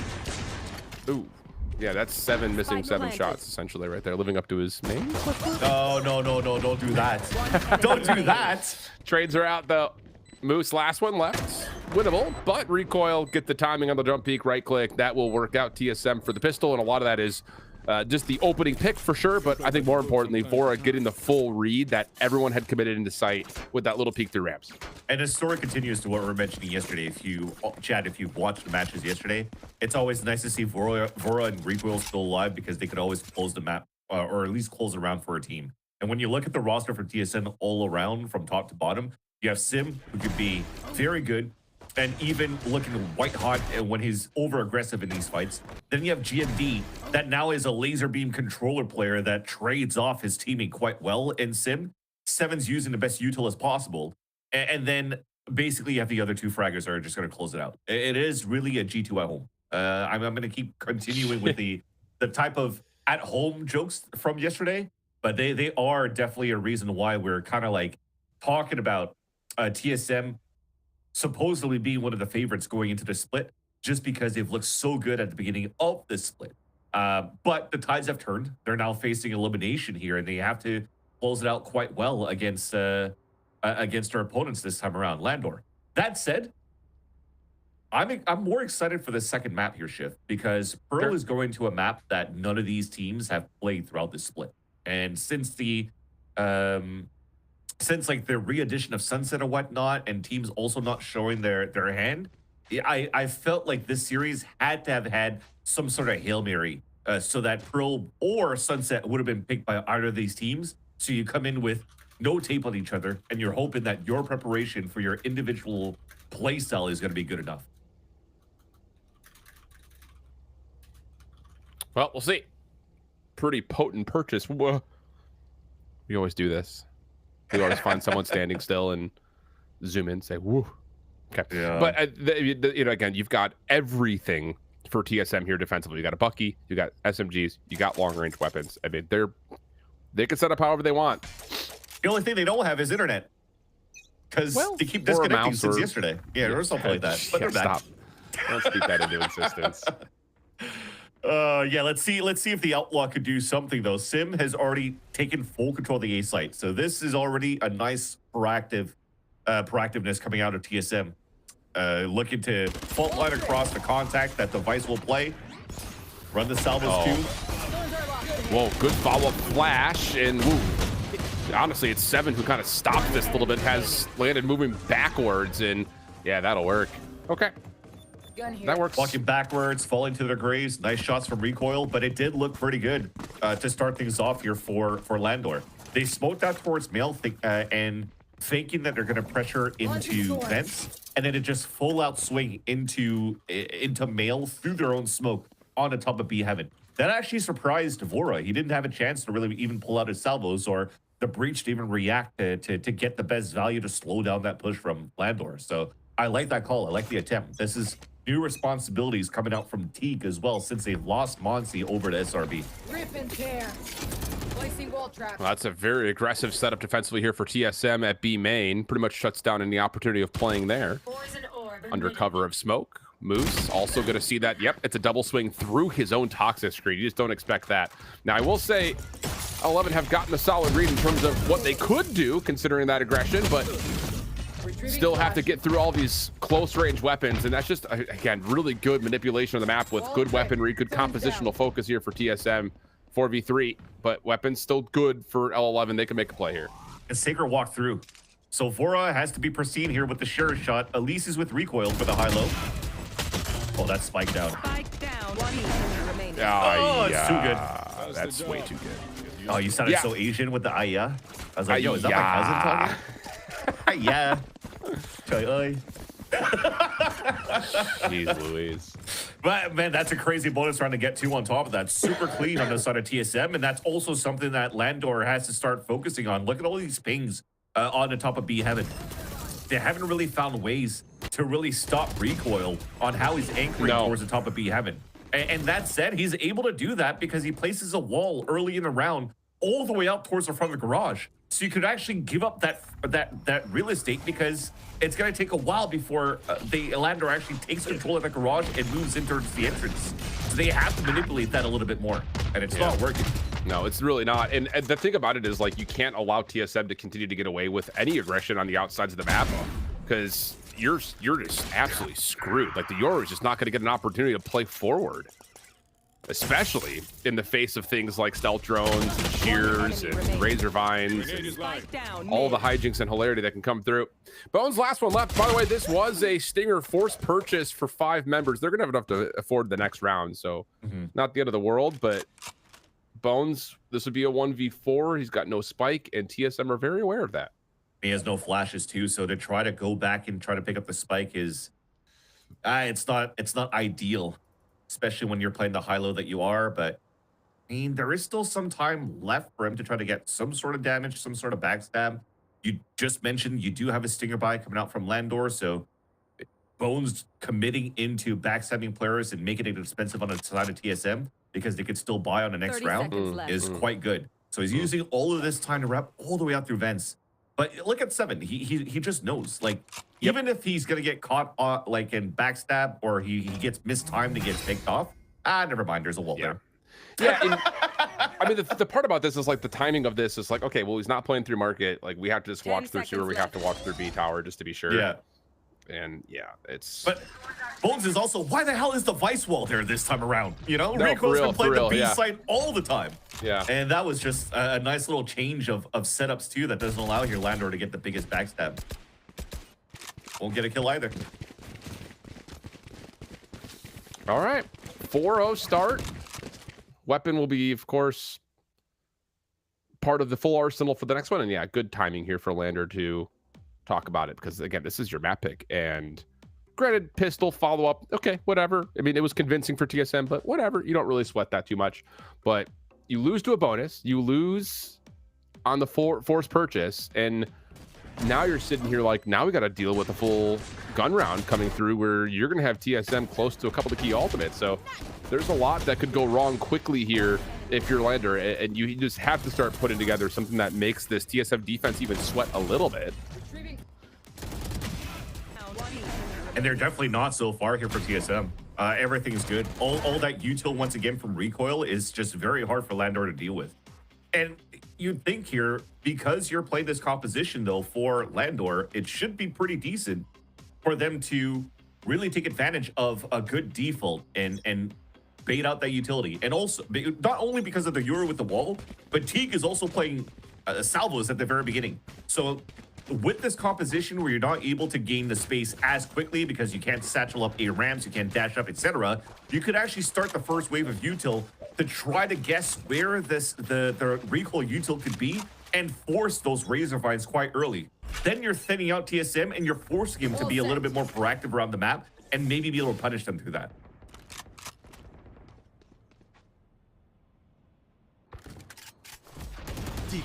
Well, here comes the full burst for Landor. But I say full, it's just chaotic as the utility. Stealth drone reveals it. I mean, you can isolate here. You're going to give away the space if you're TSM, GMD, feeling things out over towards mid. And yeah, the more that they hear here, the more that they find here, the more you just don't really care so much about chaotic. Now you've got a chance to possibly isolate onto him. There's the gate crash. Easy follow-up for 7 inside the site. And even though Landor do find a couple of kills, it's just doesn't feel like enough. And Sim's going to back up knowing that he's vulnerable here. Up to Moose. If he's able to get the timing backstab here onto Sim, he cuts to rotate. Oh, Sim just unscoped. And that gives them a chance, though, because now the spikes making it across. You get a plant from Teague, and you can play, again, Trent at home. Teague is going to play salvos, Armageddon, delay as much as he could. Moose still has snake bite to delay towards spawn. Like, they have all the time in the world. 45 seconds, that is, to win a round here for Landor. Last player standing. Oh, never mind. Moose, almost a chance to double up on it. Fault line does not quite hit, but doesn't make a difference. 7 still swings in it perfectly. Moose can't quite get the gun up in time. And TSM able to survive through the round. They're going to have a Cosmic Divide, Showstopper, Rolling Thunder, and they're close to having all 5 with Recoil 2 off and Vora 1 off from the Armageddon.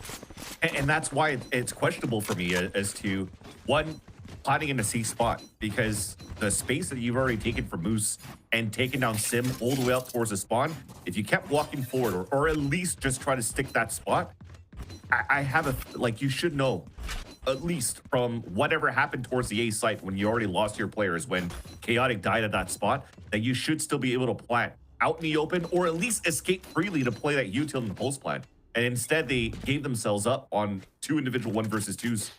Unfortunately, couldn't salvage the round, and TSM is running away with this half. Yeah, they really are. Top shot just a little bit wide for Sim.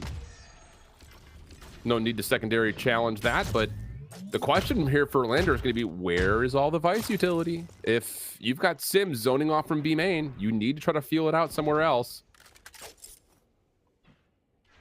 And they're going to find out that the wall is right around the corner here. There is a poison cloud. I think that's what that is over the top of A ramps. Yep, and that's going to block off site. There we go. Blossoms up. Kind of hard to tell on RP, but see if they can find a way in. No, recoil up close and personal. Able to stop one. Spike can still be planted though. Spike planted. Locating targets. Welcome. He still got plant. Yeah. And we talked about the delay. So now at least Teague on this minimap looks like he's going to be able to free float and find some way to escape towards main. Rolling Thunder, Showstopper. That will connect onto one. Shorties are out. Oh, and the Sacred's got nowhere to go. Just looking for Moose, who is outside of the toxic portion of this Viper's Pit. He will lose integrity on it, and there's just nowhere to go. I don't know why. Why do you pick this map against TSM? Like, hello? That's what I'm saying. Dude, so far, TSM looks unstoppable, and they could do no wrong, and the read on top of that. Again, I feel that Teague kind of like overstayed his welcome into main. The poison orb was already up. I mean, Moose could have probably pulled out the wall as well so that you could get into the extremity here of the A main side and use that util. Sacrifice your teammates. Who cares pretty much at this point? Because for me, Teague is also going to be the type of player that after you use all that util is still going to have good enough firepower to still clutch a 1 versus 2 or outduel his opponents when he's delayed enough on time. But he hasn't given himself that chance in the last 2 rounds. And now they're probably going to have to just gamble ult at the very beginning, or sorry, at some point, just try to get map control. Yeah, and they're trying to gamble on Armageddon here. And that will at least get an isolated 1v1 for Moose. Recoil is so far behind this play. Oh no. You never love to see that. That's a joy for sure. Yeah, but Moose picks it up. Okay, that's fine. Moose picks it up. 4v3. Yep. But at 5 HP, and you're also playing against Vora, who has also been pristine in the series yesterday. Even though they lost the map for TSM yesterday, he's found some rounds where he just popped off. Triple kills on sprays with a Vandal. Walking into him. Timing is going to be everything on this peak. First one's good. Second, oh, a little bit over aggressive, you would think. Trying to find timing to get more, but 3v2. Pinch setup coming through. GMD may be able to stall a little bit this with the Cosmic Divide too. Sim clearing out the dark cover first. Now it comes down to what do you do from this position? They will know that Moose is low, of course. Spike planted. That's the key. Poison Cloud is up. And now you look over to GMD, who is going to find one for free. Trigger Discipline. That works. Checking to see if there's a trade. None to be had. Surely Bones doesn't... Dude. Hello? Any comms?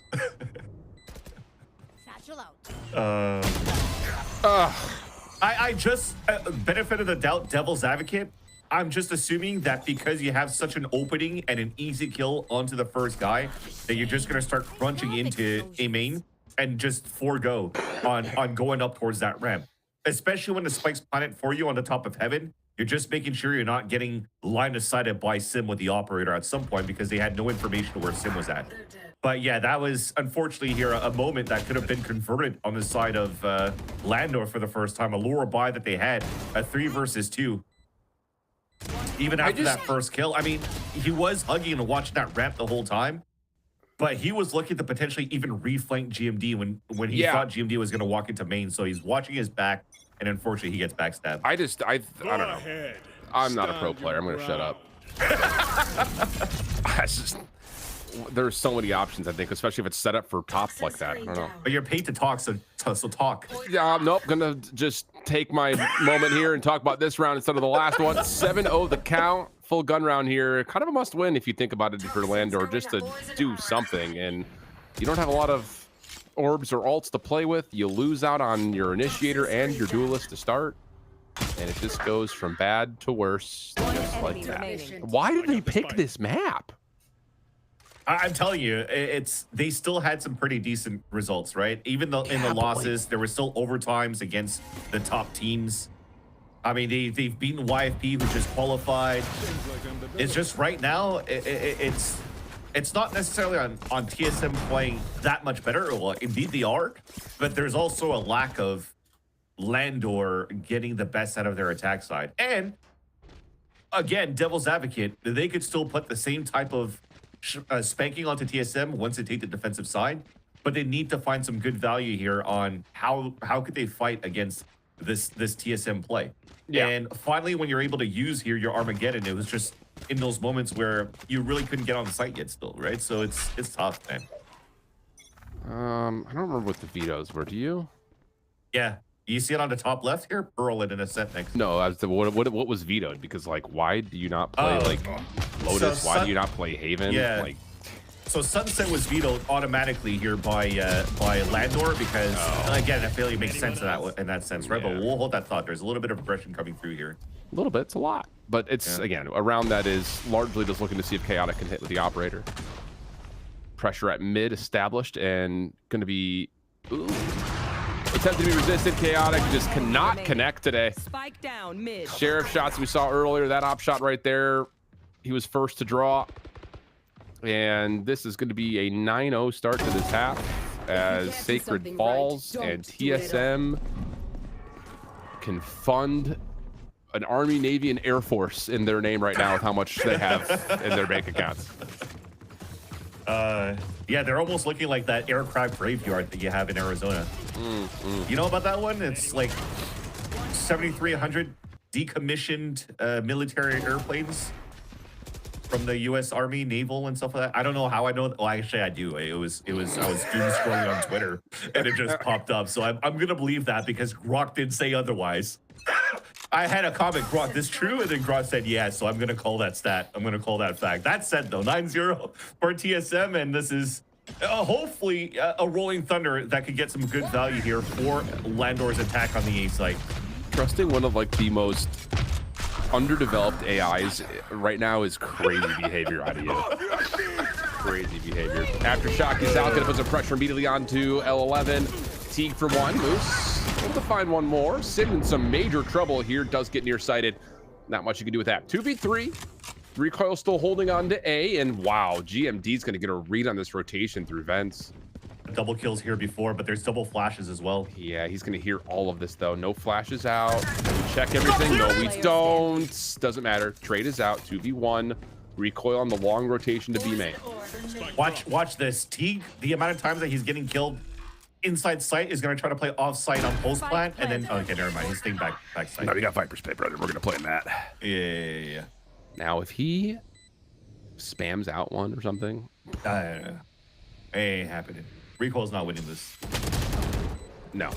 Okay, T gets 4 in the round, so that helps. A little bit of a messy battle initially up top at A tower. That actually, Landor, I'll be honest, they're lucky they had Teague who popped off because there were a number of members who just felt like they were just caught in the mix of smokes and flashes, and Teague was kind of the last one in. Yeah. You can see he's the spike carrier, so you got all these eliminations from ramp side in the midst of all of that. So good first round for Landor. A lot more that need to come through, but at least you're able to get yourself one on the board, and now you've got things like Dimensional Drift that are on the way. Armageddon's on the way. Maybe we're looking at 3. Could be. If anything, oh, wait, hold on. They've done this in split 1. It works out. Salvos doesn't do enough damage here into market, but Sim is able to get his 1-for-1, and that's good enough. That's the biggest smokes down. Oof. Yeah, I was about to say, like, that has been a pretty keystone or cornerstone of this TSM defense of holding on to B main. First time we start to see a trap play lead into, hey, hold on a second. We got rid of one. Could be a chance for us. Nova Pulse used for GMD. Not going to try to deny the plant. Doesn't work out. And that's now on to Recoil again, this time 1v3. And this could be one of those moments where you're starting to get complacent here for TSM. And not necessarily in true TSM fashion, but it has happened where it's been super dominant for TSM. You're starting to get over aggressive because you're starting to feel yourselves in the server. But then that 1, 2, or 3 round is good enough here for the opponents to come back into this one. Pardon me? No, surely not. Dude, Okay, imagine. surely not. Dude. I've seen enough flicks in 180s today that if he was going to do 3 of those in 3 individual fights, I'm going to be the one that will not say that comment. That's fair. I will. Dude, what a shot. Look at that. Oh my yeah, God. that's silly. I will. Like, I'm gonna just go backwards here and agree with you. Like, yes, you're right. TSM that did feel not complacent. It's just like we're going back to like almost like the disrespect pages in our playbook of like we're just gonna trap you, run at you, like we're better Until than you. the Like, holy crap, they're coming back, and then you start making mistakes. Exactly. Yeah. Yeah. We've seen it before. Here's a showstopper kill. Okay. How many? 1. Oh, How about they none? TP'd. How What about a none? bait. Aftershock. Oh, that's bold, chaotic. Trying to counter with a flash aftershock of their They're own, fighting. rolling thunder, and yeah, this is what we come to know. And we don't have to do that. Like, you get your first blood, you can win the round with a 5v4 and a rolling thunder, and that's again like you hit it perfectly at the right time, Vancilli. It's just like this is the disrespect side of the playbook from TSM. It's just like we're better than you. We're just gonna keep throwing stuff at you. And the showstopper already pushed them all the way back. That a lot of them were already going to be stepping away from the rolling thunder to get good value on a trade back. But nonetheless, it's still, I'm going to say in parentheses or in quotations, just 7 that died. So you still have delays that you could do here with the sentinels, the smokes, and everything. That's what I wanted to get to. It's not because of the player, but the util and who's still alive here in terms of agents is still quite good here for TSM. And you just saw the results. Yeah, and most importantly, like you do get a pretty solid read that this is the majority of Landor, so you do step up in every other part of the map, so there is no ability to wrap back. So like again, it's a little loosey goosey, I think, for if you were to really be a nitpick on it, but be a critic. I just turned it into nit crit, which is a combination of both those things apparently. Moose gets a trade. Gravity Vortex is pulling him away, and that's it. 10-2 half. This is how it ends. Switching sides. This should be simple enough. So I'm just trying to find something to say, but I feel like I'm just waiting for the timer to go back to 0. We'll just start talking about what Landor could start doing here on their defensive side. Because again, we talked about how these type of plays, the satchels that Sim does, the market salvos, the push downs. Rico's been really good on the defense as well. It's something similar that Landor could do, at least in terms of, the crossfire angles, the initiator util to try to stall like the TSM pushes. It's just it can't be as quick because they're playing with a Yoru. One thing that it could do though is shut down areas and TP across and then help out in those moments. But it's not looking really to be the case yet because this TP was way late. It'll stay into the corner, so it won't get too much value or too much distance for him to be able to fast TP across, right? So TSM, they have a good read to start off here on the A side. Nice shots from Bones. He's not going to know it, but he pretty much gets 7 out of the picture. Little decay, shrugged off. Offense now on towards A. Recoil off the flash play. Trades are decent though. Landor able to keep this thing relatively tight until GMD. Well, he catches another before dropping. 2v2 post plant. 7 going to step up. Got the classic. Looking for right clicks. One enemy remaining. We're just not checking corners if you're Bones. But Vora, Sacred, even headshot diff. That'll be a pistol win, and likely with that, probably the map. Lots of actually headshot diff on the side of TSM with the ghosts. GMD got a really nice one on the top of the A ramp. And although you mentioned that 7 was kind of like out of the picture, but it was still quite useful to make sure that you're continuous, you're getting good trades and getting good information on top of that. Like the utility was running through to help get that space towards that back. Still gets 1 kill on top of that with the right click classic. When you were playing the buddy system on the other side, that's a big dub towards the end here for TSM. And now you have no choice for Landor but to force for the rest of the game, pretty much. Yeah, very true. Ugh, that's painful. That is not how you want to start off a do or die matchup if you're Landor. Couple of tags from Sin. Not much damage, but some. Guardian spams behind that. Everything just feels covered right now for TSM. And Sierra brought this point up on the desk, and I think it merits to be re-hit again. Like TSM, because of their loss to Burger Boys, went through the gauntlet in their schedule. Like, we're talking about all of the teams that essentially qualified initially that they had to play up against, and that's where a lot of the losses came up from. But they look good right now. Bonnie was on fire in that game too, by the way. Yeah, true. Good point. Very good point. Yeah. So one of those days where, just like Penny was mentioning in the post-game interview when YFP qualified, is those duelists, sometimes they could just feel themselves in that day and they could be the whole difference maker. And today, you've seen it so far from Sim in this TSM matchup. A great start coming on their side, and they're about to move up into a flawless 12-2 scoreline. And the buy they're going to have from Landor in the next round is Small Shield Guardians, Bulldogs, whatever, Maybe a Sheriff, maybe a Bucky. Let's name them all. Maybe an Odin, no armor. No, there's not going to be an Odin. I can tell you that with full confidence. There will not be an Odin. There's going to be a round for TSM, though, and Sim's getting close to a showstopper on top of that, too. So even if Landor somehow scrapes through a victory, because this is a bonus round for TSM, so something could still be somewhat doable on their side, I mean, you're going to start snowballing against ults, too. So you're definitely not going to be out of this fight until, let's face it, like maybe 12-10 when you're at the third cycle of ults. And if you're able to pass that one, then maybe I'm going to start believing. But now you give, what I like though is that we give the Outlaw to recoil. So you're still going to try to leverage Sim to open up the site for TSM and for recoil to just pop shot everybody here. And they understand that for Landor. Look at that. 4 of them buying full shields so they can play Stingers because they know they have to play against an Outlaw. That's so good in terms of how impressive TSM's been. Sacred in trouble. Wow, that is some really good layering of utility. That last little gravity vortex almost connecting, just a pixel or two off maybe. But ropes control here for GMD. Salvos are out. We're not checking the immediate corners. Trade is decent though. Stops the plant on top of that, and here we go. We're just running and gunning. What game is this? Is it Valorant? You never know. 7 trying to fight for his life. Not going to happen. The Stinger purchase works out. A couple of weapons will be collected. And Landor stay alive. Yeah, and now they've upgraded into that Phantom. They pick up the Outlaw, where TSM doesn't have full money to go for full shields yet. So there is some sort of silver lining for them to maybe muster up a 12-5 if they're able to convert this round over here.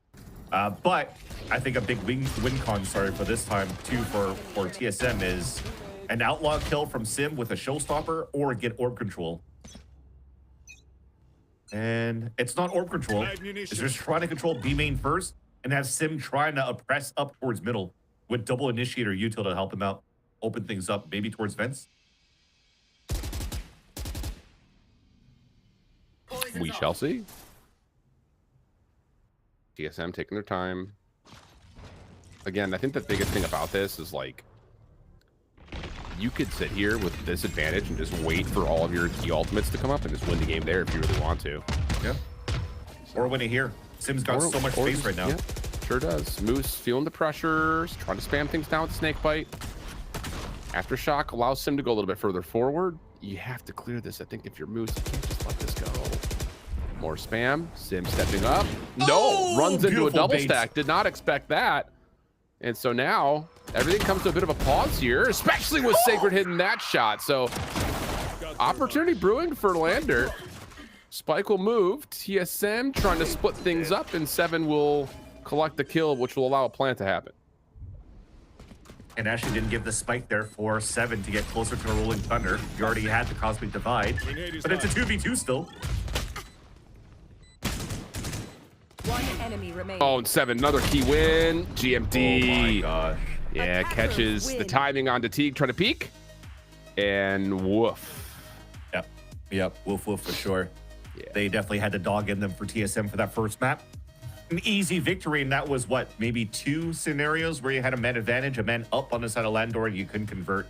Especially on how that was played there from the side of TSM with that 2 versus 3 to close out the map.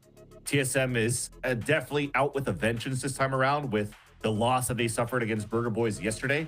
But if you're looking at the veto as well here, Shift, they've also voted or vetoed in a way that they're not going to show too much tape either, right? So Split wasn't really played, if I'm not mistaken. I casted that game yesterday, but I can't remember already. But then if not, Pearl coming up is another one that has not been seen at all. So they do have that trump card for the side of TSM, and they have a chance here to really close it out on a 2-0. But Landor also doesn't have any tape, so maybe we'll see a map 3. Maybe, but that's about as convincing as you'd ever see on your opponent's map pick. And again, Yeah. I don't know. I feel like this series was not built in a way that is as similar as the other ones that we've seen, where it's just like, wow, like these maps are could go either way, and we're seeing you know overtimes or 13-10s, things of the nature. This was not that. So tough seeds for Landor. I'm sure chat's roasting us saying biased casters, but when it's 13-3, that's kind of the narrative that gets built. So with that, we're gonna head to a break. TSM win. No, I'm just kidding. I'm just kidding, chat. We'll see if Landor could do the same thing to TSM on their map pick. Be right back.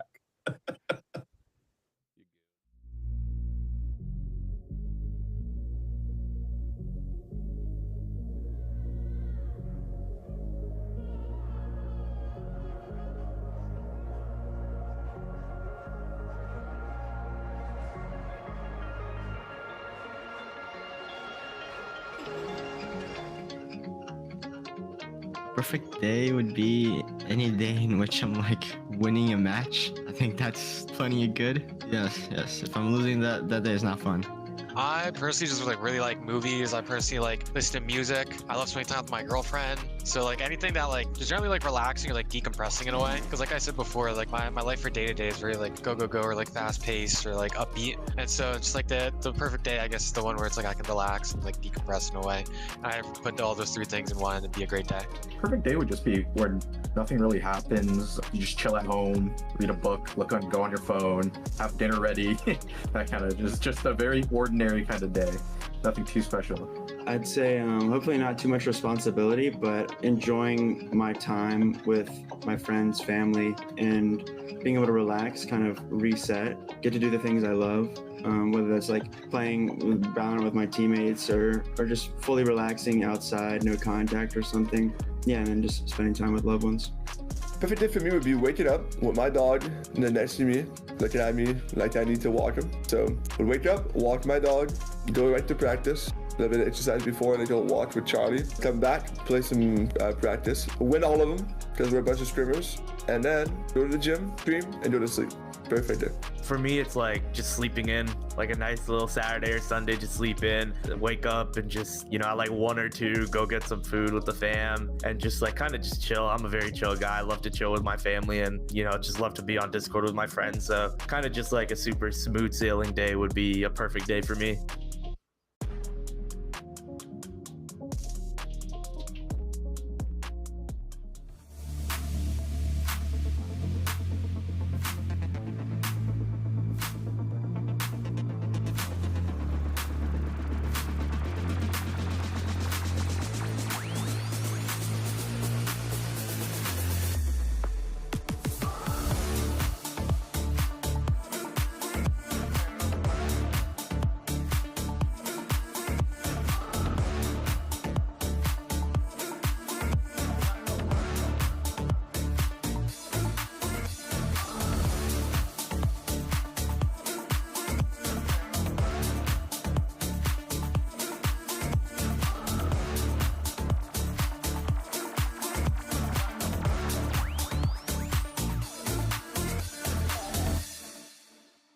All these people really like to give up and they don't really have that drive. The expectation should be to win first place. Got them to Ascent. We kind of just threw at the end. 30 seconds left. Yeah, MAD, we're winning 5 versus 3. Look how quick this one. Oh! It's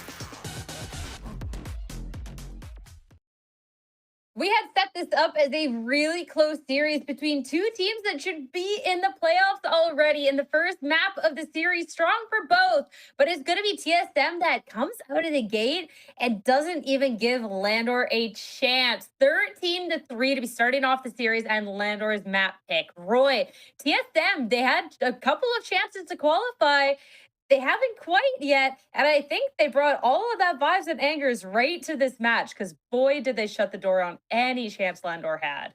Yeah, it was an absolute clean sweep. Hi, kitty. It was an absolute clean sweep on this first map, right? This is Landor's map pick, and TSM completely shut them down. Now, this is the level of TSM, this level of proactivity that we got to saw on this first map by TSM is the TSM that I expect to see every time, right? It felt like they won on so many layers of Valorant. They won the macro, their executes were on point, the retakes were on point, the team play, the awareness, like everything. They're winning their lurk fights. Like almost every layer of Valorant was being successfully contested and won by TSM, and at no point in this match did I see Landor look comfortable or look like they were in charge. No, they did a really good job of like trying to funnel them into like the setups that Recoil had going on, who him in his own right is just such an insane anchor here for TSM. And there were even just moments where, you know, you get like those mid-side smokes, he's able to play his life a little bit more and then buys that time for that additional supportive utility from the rest of the TSM cast to come on through, whether it's in those retakes or even moments where they're trying to stop that fast flood and bide a little bit more time. And Landor just really no opportunity to find their footing. That's exactly how you want to see TSM playing it on defense, because you really do have to disrespect like the double controller that's being run on the side of Landor. You don't want to allow Moose to get that additional space thanks to those lurks and have that uncontested there on the side of TSM. And for TSM, we got to see a step up from everyone on the team. Like, when we get to talking about the player performances, it wasn't, oh my gosh, it's just one player and everyone else. But it looked like the TSM that we've talked about during the split as the TSM we want to see in the playoffs. It's the TSM that anyone can pop off. They all play so cohesively. And there's just this aggression and confidence about the team that really just cannot be understated. It makes me, again, wonder then what happened yesterday at the final map. But if TSM continue to play like we saw on this very map, Roy, then this should be a 2-0 day, because this is the TSM that we praise so heavily. Yeah, I mean, just have a glance at the first kills, like 13 for TSM. That is insane. 13 out of 16 rounds that were played, guys. This is absolute domination on every level. This is an insane showing from TSM. Again, this is a reminder. This was Landor's map pick. So for them to get blown out of the water 13-3, that has to be a crushing blow to the confidence from Landor and a massive rush of momentum for the TSM side. So now they should just take that, run into the second map, and it's going to be, should be all fine and dandy, right, guys? Surely. Surely, right? But let's go to the player performances and start to really just kind of pin this down. Because from the side of TSM, again, going into the show, we had highlighted Vora and Sim, calling out as well that Sim doesn't need to necessarily be dropping a 30 bomb here, Ash, be carrying the team, but instead we're able to see everyone hold their own. And that's something that I felt was really reflected in the gameplay we saw as well.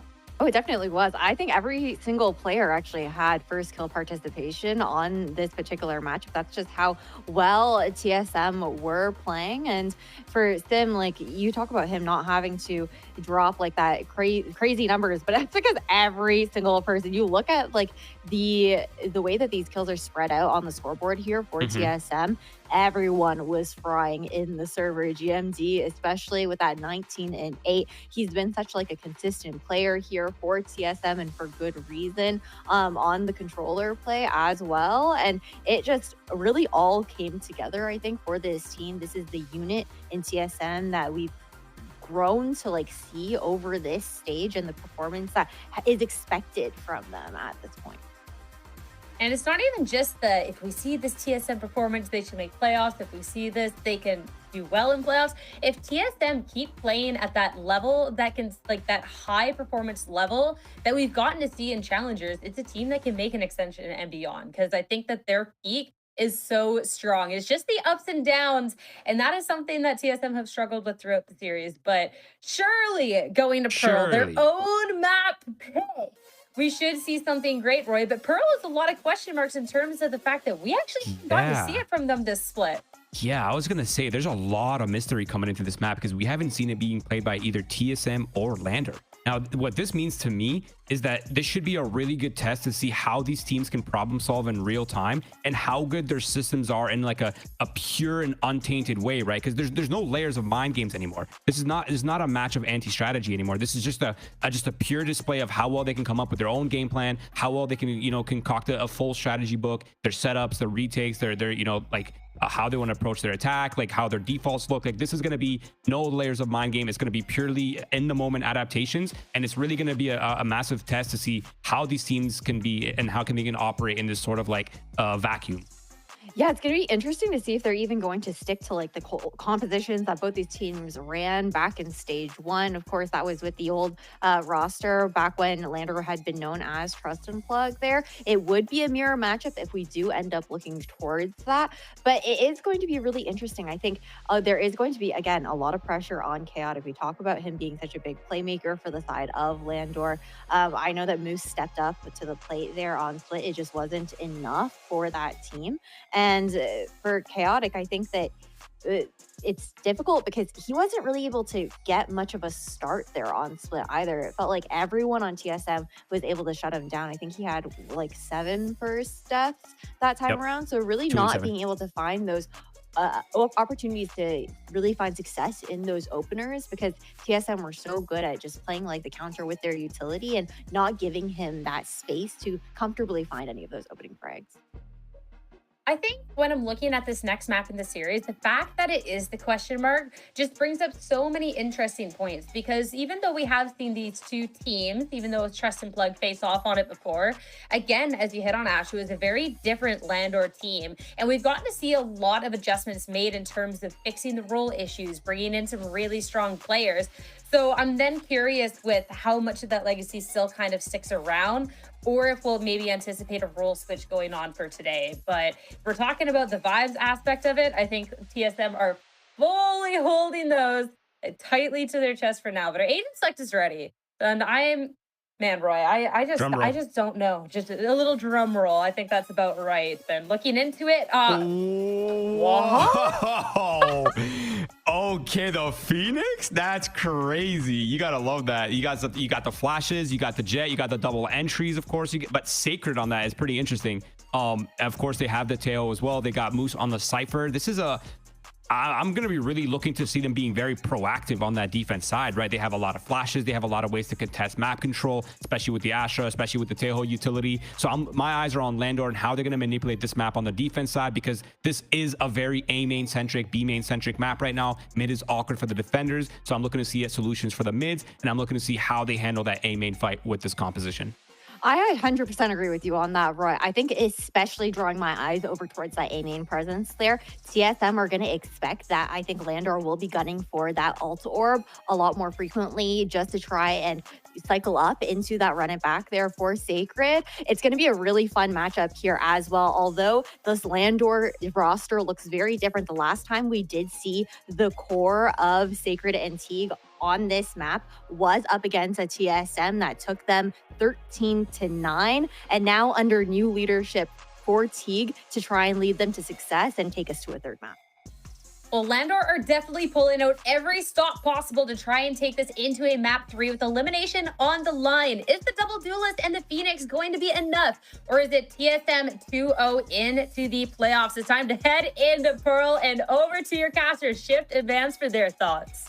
I don't remember the last time I've casted a Phoenix. It may be like 5 years ago. Oh, man. I remember. It was a couple of months ago. It was kickoff. It was EG also playing Phoenix Jet with Ye on a Phoenix. Difference is, though, Ye barely picked up an orb. Maybe Saber is going to do differently this time around, but also the composition out from Landor versus the EG one is that they're not playing scans. The only thing that they have is a solo Teague drone that they can maybe use here towards like the mid-March. So I'm expecting on the defensive side for the side here of Landor to just fight A main consistently nonstop to try to get Sacred the orb and farm that up as soon as possible. But if TSM avoids that and just salvos the B site and breaks the site for util, you stop it? Can you stop the post plant? Yeah, good point. Good point. Well, it's been a long time since I've seen Phoenix. I'm excited for it. Big Phoenix fan. Max aura on the Phoenix. We'll see. We're going to see how he does on the defensive side here initially. Playing backside B at the moment. Spy cam at the mid connector, but the hit is on and over towards Art. At least initially, trying to pull the defense around just a little bit. And you're absolutely right about that mid control, Roy. Seems to be a priority focus, at least early for TSM, just scouting out both lanes. Especially when you have prowlers to work with in your later rounds, when you have money to work with. I mean, utility-wise, they definitely have everything here to their advantage for TSM in terms of being able to default quite well. So I would assume here the game plan for TSM, seeing this comp for the first time, is to say, where is this Phoenix flashing from? And then let's work the map after. Well, here comes the convoy back over towards B if you're the defense. Moose is trying to hold his ground as long as possible.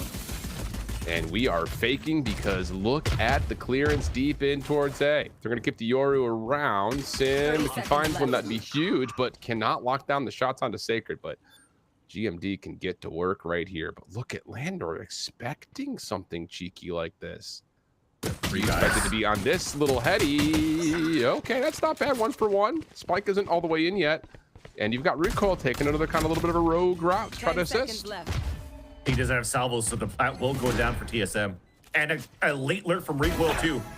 But does Recoil expect that there's another member coming over towards? Yeah, from B. Sure does. And now Landor are stuck at Secret. Salvo gets burned, spent. Moves actually takes some team damage. Plus, he runs out of ammo, like you mentioned. And that is now down to Teague. Looked like initially, with the opening 1v1 on the lurk going the way of Sacred, that there was going to be an opportunity here, but TSM just keep kind of fiddling with the middle of the map. No way for Landor to clear it. That works. And the taps coming out from 7 as well after the plant. That was quite clean. So 7 having a chance to activate as well. Doesn't have to always stay all the way back when he's forced to plant, because you're trying to get the Armageddon up as soon as possible as your win con in a post plant, but at least is in with the action instead of like breach, fault line, flash, blah, blah, blah, you know? Like, you could run in and fight, and you know that 7 could definitely fight against their opponents, and here we go. Let's get ready. I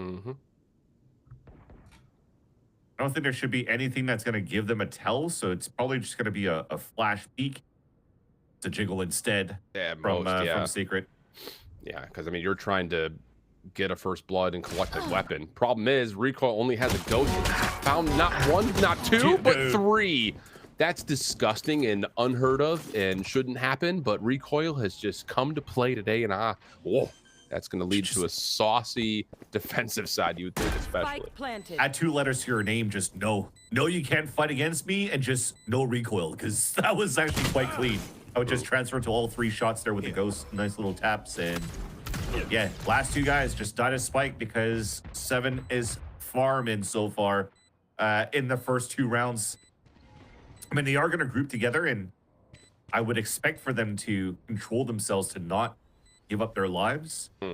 But then again, the plus is that Sacred will get 1 away from all. So maybe he's going to be the one that's going to sacrifice himself and just let Moose better Spike. Enemy remaining. Oh, there's a sacrifice. Moose. It's no sacrifice. Sing it, baby. Just a simple world. Sing it, baby. It's 2 hearts living into separate worlds. Something like that. Something like that.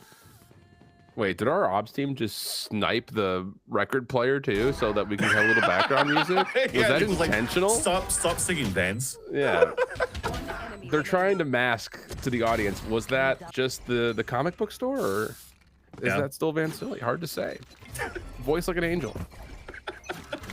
Listen, I haven't had a karaoke night in a long time. I needed it. I feel that. Now it's out. Now we can fight for a main, though. This is what we're talking about. Continuing to flash for control. But again, it's just the ability to put that gravity vortex behind is just trapping Landor into that play if they're going to commit to it. And yeah, just getting out traded now into what is technically a bonus round here, keep in mind. And this has been a one-sided affair. Yeah, the reaction, you just mentioned it, Shift, on just answering back on the first aggression out from the side of the defense was quite nice. Put the util behind so you can't even escape. You can't even prop your run it back from Sacred. Yeah. And it just gets fully punished out in the open. And you're looking at it, though, from the side of TSM, how they just flooded down towards that side. Place that TP so he lands behind the box. Even if you're trying to throw the double stars down from Bones to try to slow down as much as you can, it's so hard to do because Sim's just going to TP across all of that. Yeah, no, that exactly right. And this is the thing about it is, like, as much as this is a cheeky pickup, if you want to call it that, like, woo, Phoenix, wow. Like, it's predictable. Like, you know what you're gonna get. Like, it's I won't say one-dimensional, it's not the right word, but I think from the defensive side, it does feel a little bit like that, doesn't it? Like, you know there's gonna be some sort of a trap play. You just put a passive star behind A main to make sure that there is some sort of a trap play they can't get out. You've got utility to keep them there, and you're just out trading them. Well, look, it's a composition in itself that you're not supposed to really think outside of the box or think too much out of it, you know? You're just trying to make sure that your fundies are good, your flash timings are correct, and then you just trade off each other. You're really counting on your aim duels and also your trade capabilities. Yeah. If that's ironed out with this type of composition, you're in a good spot. Yeah, and they do have the numbers, so that's the first check mark, right? They're playing as a unit, they're playing as a group. It's just now they have to learn as they play this comp that they haven't really played against TSM really yet. Then it's just trying to figure out how TSM retaliates to your comp, and then it's just a chess match from there. Hello. Only sees Sim. So Moose once again is playing backside tower. Sheriff looking for maybe a peek if someone tries to push through the smoke. Not going to happen. Gate crash will allow Sim to get the rest of them back away. Teague shows too much, gets punished for it. And now you're just down to, did you see Moose's shoulder? You haven't. Moose, info, misses the shot. Tough one to be fair. Cyber cage is up. Trap wire deleted by the decoy. Moose is in trouble and will actually stay away from the prowler. That's pretty key because Bones is down here to play the crossfire setup. But Recoil now on the pinch. Just wow. With the ghost. It's not missing headshots. Chaotic able to find one. But just not enough numbers for Landor to hold with that limited arsenal, and that's going to be a 4-0 start for TSM. Recoil's unstoppable right now. Yeah, really. Since his Vice on split and looking at how he's playing now, that was a long-range ghost from top street, and I think he still had a bullet in a chamber of, or at least in a clip of that outlaw, and still decides to use the ghost and win that fight. That is just nasty stuff. Maybe he's never reloaded from that first kill, so that's understandable, but he could do no wrong. TSM so far is looking quite clean to push things across quite quickly against Landor here. Well, here's the thing. Landor and this purchase round, you have to show us what this comp is supposed to do. You've got to run it back. You have to use it as much as you possibly can. Like, you just have to. That's where the value of Phoenix comes from, is the fact that his ult is very quick to charge. But no trap play here. TSM will gain entry at A. They've got the wall down to stop the extension through B long, and Recoil's just going to get to work on a little bit of a solo mission and see if they can again just feel out this where the defense is and just move it around, manipulate. And this is the first great opening and opportunity for Landor because they're playing 4-1 south side on B, but it's an op. So if you're trying to walk over and try to sell a fake towards this B site or commit to something, then Recoil is going to get owned right away. He flashes, it doesn't get a ping, but that's easily dodgeable. So TSM knows this. You're going back to that mid control that they were mentioning before here at the desk. But this is going to finish probably towards Art. You go for a Cosmic Divide, and then getting that space, you're able to go for the full ult from the Vice, and you should still be able to open up into the A site quite easily here. Yeah, they're going to play retake off this. Ooh, nice pitch from Sacred. That helps a lot. Hot hands down. Steel Garden is out. Bones. Big flash. Here comes the run it back. This has to be where you get in. Vora has been seen by Moose. Bones takes care of that with the intel. Moose for another. 7 though shuts down to run it back, but no. Too many numbers to deal with. Sacred, not really a big part of that, honestly. That's just down to the fact that Bones gets a really solid read on where everyone is, and everyone follows up after that. Good stuff from Landor. And the first kill on top of that on Sim, so Sim couldn't get any value moving into the site because they played very soft on the A side hit. They went for a 4-1 split for TSM, so you lose control of the A main. You can't really escape on top of that after you plant. There's no support coming from the top of the ramp or the top of the staircase after you plant. So great timing coming out from Landor. So the ult came through, kind of scared and spooked TSM. Counter ult from the Cosmic Divide on the defense really didn't allow for you to set up here on an easier position to hold your pulse plant for TSM. So nice little answer back. Took some time. Yep. That's what we need to see. And I like that. Chaotic. Op in play, watches the push over towards main, not really trying to contest this forward, just waiting for it to develop. Prowler up and over. And Recoil is going to see if maybe there's some opportunity for a late lurk over into Art, but this is going to be TSM taking their time to try to feel out what exactly they can do in a 4v5 from this position. Breaking cam on street would actually be huge for TSM as well. Now you're forcing players to activate, so they're going to give up the extremities a little bit more. And just have to anchor up a lot more passively. You're already seeing the movements back towards the spawn. Even Sacred's given that up so you can watch towards the back here of the sewers. Interesting ult. Yeah, it's expensive. You walk behind that for contact as well. Moose is giving up the site, though. Just continues to play over towards tower, this time on top. Trapwire seen. Nope. Tried for it. Salvo queued immediately off that contact. Teague held back by the haunt. Trails will kind of give this away. Sacred will be found, and now they want to try to maybe even play a little bit further forward. But yeah, you got to draw the line in the sand there. Get your plant and allow Recoil to do Recoil things. Playing back through mid-vent again. If you're sitting as a TSM post plant, you just wait for this. Oh gosh, he is just getting away with murder. Razorvine stopping all this too. Like, ugh, it's gross. Yeah, just good util too. They can't even swing out to take him down. Now all of them are pinched towards the top spawn. What can you do on the retake? Absolutely nothing. This is a 4v5, and outside of Chaotic hitting a good shot, there's not a single elimination for Landor. That's next level for TSM. I mean, the IGLing has been really solid for TSM, but again, it's a lot of the same things that like Roy was talking about. Like TSM are just abusing the middle of the map because what do you do if you're Landor? Like, how do you stop it? And again, it does say a lot to a rookie IGL such as Vora. Like when you look at the prospects of newcomers coming in, not only into challengers, but prospects to even make it onto the big stage of VCTs. Yeah, man, I would not be against giving a shot here for Vora to trial, right? You're looking at teams that are scrambling here going into that second split, trying to qualify for champs in this year. And I wouldn't be surprised if some conversations are coming through here for Vora to, you know, see if he has what it takes to call at the higher level. Yeah. That said, though, there is a lot to say about how much MBS brings to the table, too.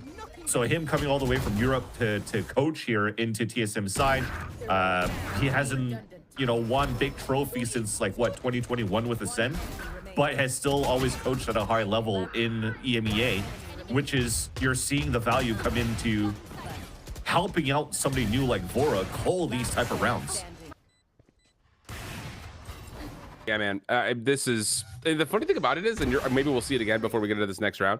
Vora is just casually 1-1, like, yeah, just like literally just playing quarterback. Like, not even. He's like he's the backup quarterback with the clipboard. Like the guys on the sidelines with all the signs, just like, you know, calling all the plays. Talking, wearing like the pink hat. Like there's 3 of them like giving arm signals, like they're directing air traffic control. Like it's. Remember though too, the story behind that was that GMD was supposed to be still IGLing for TSM, and then they trialed some players. They picked up Vora in ranked games, and then suddenly Vora's calling the best things out of their scrims, and he takes the responsibility to call for the team as well. And it's Vora's first time IGLing as well, if I'm not mistaken. So it shows how much potential this player has. Well, into this round, critical gun round here for Landor to get going. Dimensional Drift opens up B. This has voluntarily been given up by Landor, but the star placement to deny the plant does not get the Gravity Vortex out in time, so that kind of goes a little bit awry. Chaotic has to try to re-clear this with an operator. Steltron will be seen on the backside as Sacred is trying to join this play. And yeah, the barrel's been seen. Sim is not going to move an eyeball away from this position. Chaotic stuck in the corner. Dealt with. Sacred does catch 2 though before dropping. Moves from the front with the neural thefts. Maybe an opportunity as the drop down from Bones is good. And now Vora can start to play the video game. 1v2 situation. Prowler Haunt already out. Time an issue. And Vora will do it all. 4 for Vora. Speak of the devil, it shall appear. Yeah, and it was going to win on time no matter what, too, even if he died from the trade out. So you speak out his name. He's just 1-1. Yeah, he heard you, Shift. He heard you. Got a 4K out of that one. Yep. And the clutch master for TSM, dude. This is insane. I mean, you're going to go back to finishing the series, and the analyst is going to be like, well, who can we highlight? I don't know. Let's just highlight the whole team because everybody's just owning so far. That's a hell of an impersonation.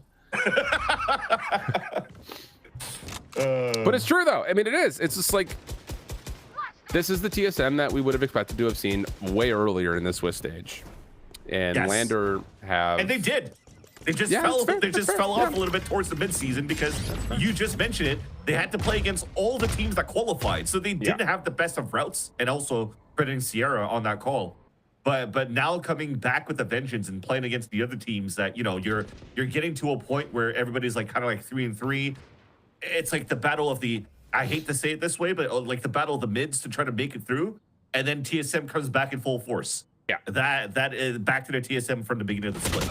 Yeah, I mean, it's. I think the thing about TSM from the beginning of the split, like, I think they got, I don't know. I think they really showed their mettle in that Qbert match. Like, beat them up, beat them bad too. And it's just like, wow, these guys are nuts. And then you lose a heartbreaker to Envy in 3, you lose another 3-map series to M80. It's not even, I mean, this round's already over, so we're just gonna keep talking about it. And then there's like that again, that match versus Burger Boys that is just like one of those that, like you mentioned, it is just it's just duelist diffs came through. Yep. And that I'm actually glad we got this shot of the Phoenix right here, because that picture, as much as it's like screaming to hit the run it back in theory, is more of like the, why did I do this? Why? You need the shot observer from the one that looking down to throw the Phoenix after, Ugh, like right over here. Yo. Oh man, you just go down to throw like it's like you're Neo in the Matrix. You know when he discovers that he's able to go to the Matrix for the first time? Oh, that's what we're talking about? All right. Yeah, exactly what I'm talking about, dude. Come on, get your head out of the gutter, bro. My bad, gangster. All right, flash fight info. With the stealth drone, will? Do you fight off this? No. Dude, I'm just like, I mean, the curveball is just like, it's just not, you just don't feel great about it. Like, oh, I don't know what it is about that flash. It's just like, oh, I got it around the corner, sweet, but did it hit anyone? Oh, who knows? Look at that play from T. And this is somebody who, again, back in the Blinn Core, when he was playing with Monsi, like he was owning. But you're playing a composition that doesn't allow you to get too much, and he's running solo through a smoke to try to win a 1v1. That's tough. Yeah. Oh, good trades here, though, for Landor over the top of the B site. Now we go. Go away. Okay. One enemy remaining. All right. Chaotic able to turn this into a 2v1, but it is recoil left alive. Doesn't want one of the rifles. That's right there. Instead, just is going to play for the spike and play for the outlaw away from pillar side. Sheriffs and outlaws. This is one-shottable. old school. Yes. He's got only one bullet, though. One enemy remaining. Oh my gosh. If recoil clutches this, I quit. Okay.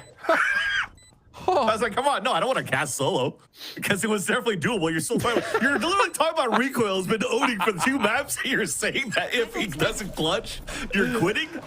You're just trying to find an easy way out to go golfing or something. Like, don't leave me hanging here, bro. Dude, it's 8:15. There's no golf course. I mean, there's always indoor golf at the screen. True. I don't know if you're into like the indoor golf type of guy. Not so much. What I am into is TSM looking good. So far.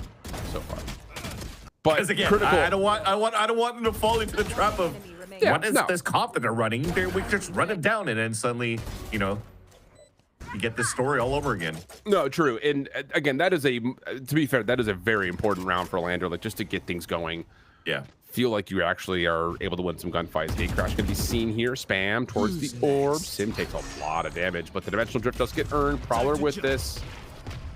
And we are already gate crashing into the backside of halls. Chaotic just making sure he doesn't get flashed on. Good Razor Vines. Good Steel Garden. Everything is beautiful for TSM's execute. And the ult got instantly canceled too, knowing that he's ulting from streets. But he still gets 2 kills. Nice flash. Okay, Sacred on to 3 now. Make it 4. Almost back to an ult. Just like that, but it's 7 for the 1v3. First one good. Next two are gonna be a little bit more difficult. Curveball out, counter flash. No, Thank not God. quite. And Thank it's God. an ace for Sacred. Okay, Phoenix is OP. And he's defusing. He's got an ult. He's got the ult back. One round ult. It's so hard too. It's the hardest flash to dodge, the Phoenix flash coming out of the smoke like that. And the fact that you were still able to try to turn away from it and try to turn back was a nice little try there by Recoil towards the end, or was it 7? I can't even remember. But it's not the player I want to highlight. It's actually on Sacred. He got denied the run it back to get control towards B main to save his teammate over towards that site.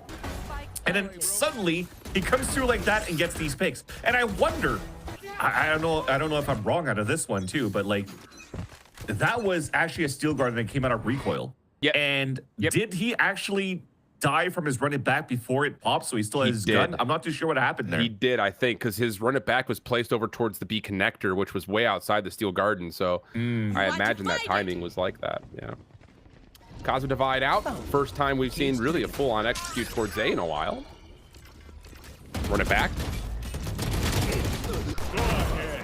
Allows Moose to get in for at least an opportunity to try to stop this plant, but there really was no plant.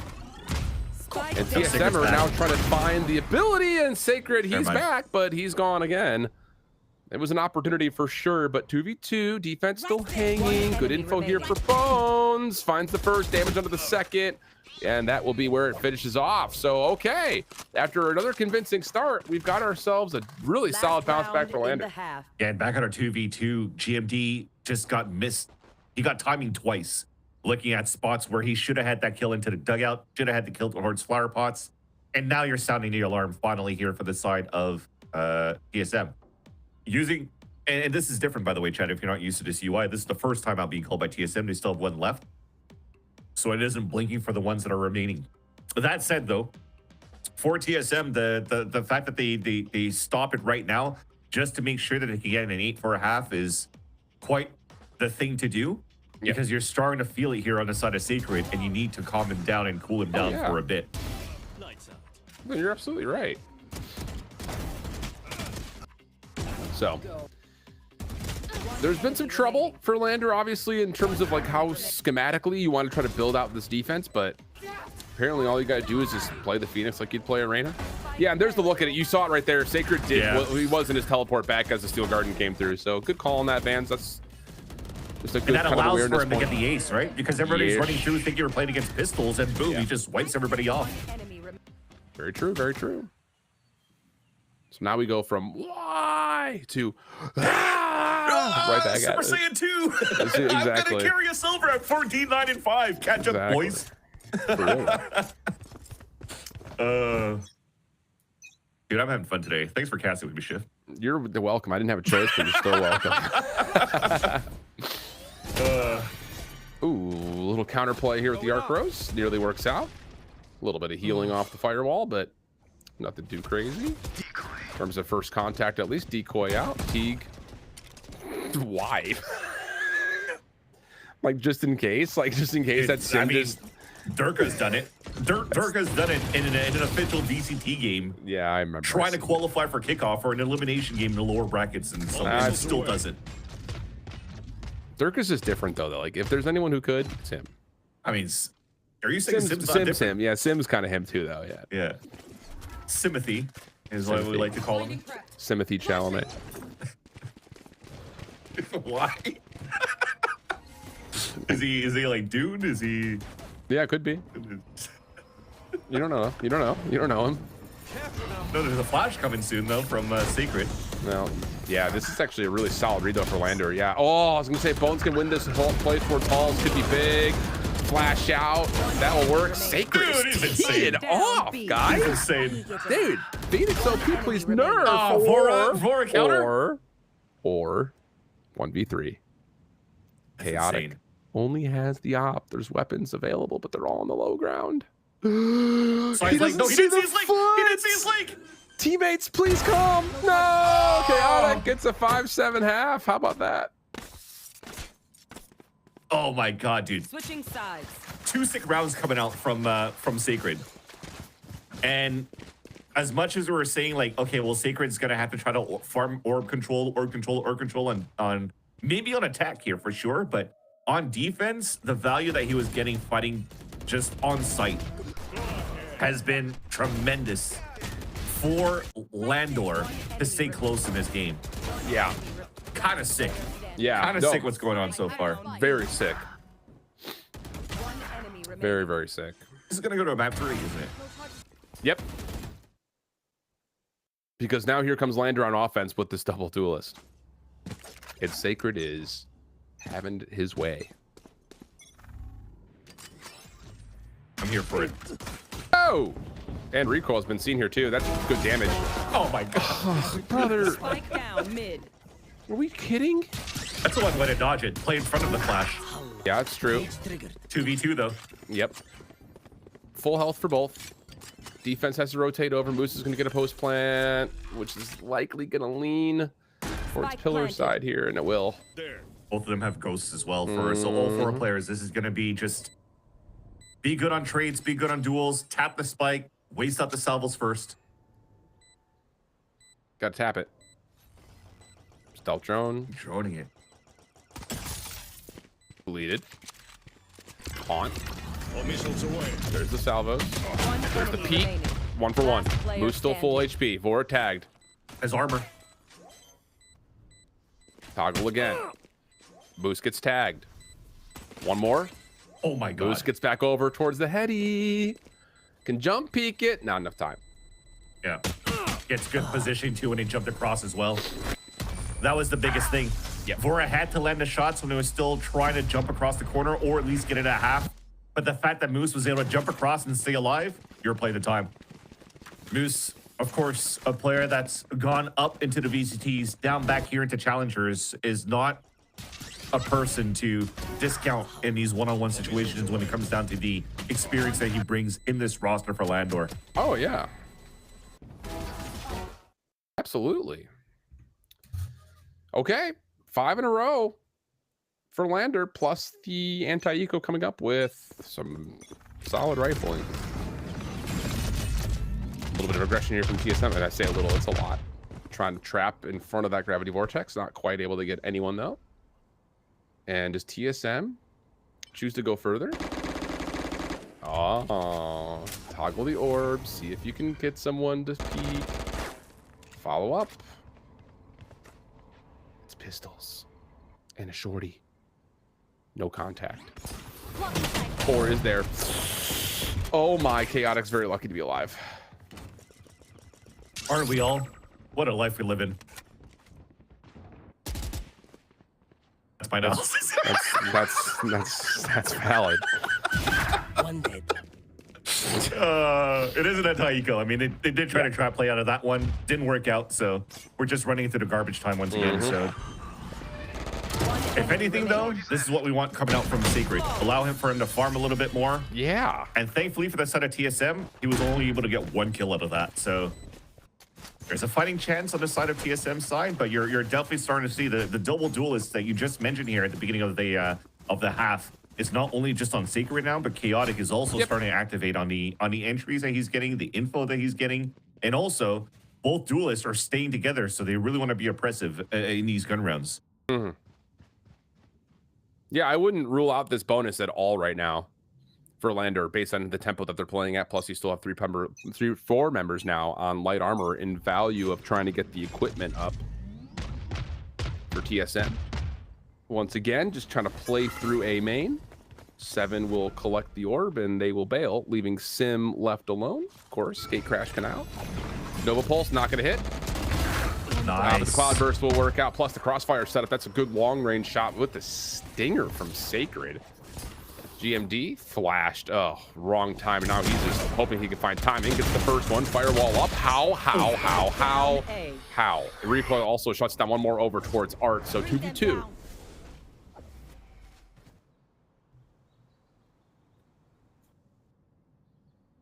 They are trying to meet up with each other a bit, but One enemy remaining. You're Vora still for alive, yeah. Vora's not missing. I forgot it's Vora and Recoil alive. Yeah, like the guys with the hottest hands right now, if you're TSM. Against the veteran, though, of Landor. Takes it. One enemy Seen. remaining. First shot, perfect. Second. Oh, yeah. Okay, 1v2 Red Bull clutch for Moose and Landor. That's a bonus round that gets converted, and now Landor find themselves with the first lead in this series with 7 in a row. Yeah, and that's not just Secret with the hot hands. Now Moose in that clutch was huge, and TSM's already calling a timeout. And I want to say probably that with the extremities that they're currently playing for TSM, you saw how Secret just hugged that wall on the left side of A long. So when he flashes, Chaotic dashes forward into a smoke and then they double swing out of that. And if you've watched Kickoff, one of the reasons Ye got denied so easily towards the A main, and I think they were playing against Loud, he was solo walking down, hugging that wall the same way. But Digizine was like disrespecting that with an op and pushing on the outside extremity, getting the kill, and then dashing away or TPing away, whatever it was. So I think right now, for when you understand like the physics of the curveball, you have to try to find ways that you don't allow Sacred to get the best value out of that flash. So play it out. Like, don't give him that timing to allow for him to flash the way that you did, or the way that he did. Because TSM, again, if you go toe-to-toe with how this map has been going, how this series has been going, they're red hot as well in terms of just pure one-on-one battles that comes out in their favor. You just have to not be afraid of how Sacred is currently playing so far.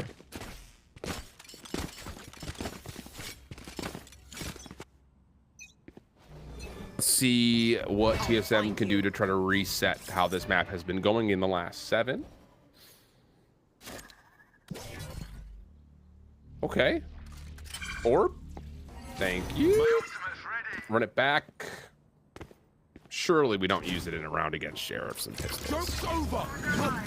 No, we do. Why not? I mean, hey, if we're fragging, we're fragging. Chaotic First Blood is good. Sacred will use this just as a way to make sure that B Halls is clear. No shotgun antics, none of that.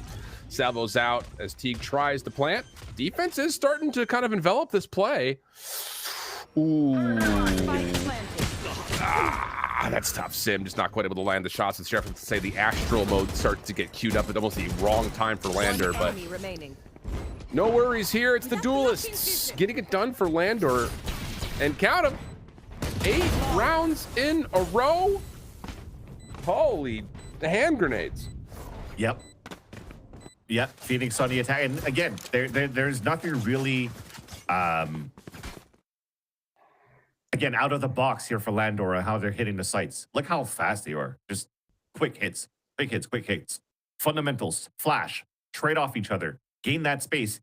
And again, even ult when you feel that it's unnecessary, but you've gone so much space and pushed everybody out, and also allowed Chaotic to get through the Vice wall. So you have actually 2 players on site. And when you're running back from the Phoenix and you go back to your spawn, at least you've already gained that spot from your jet. And look at that updraft. Yep. That's the up down. Did you? For some reason when you said that, I thought you just said the yup down, and I was like, what is a yup down? Is that some Canadian reference that I just don't get? Like, dude, actually, that's a good call.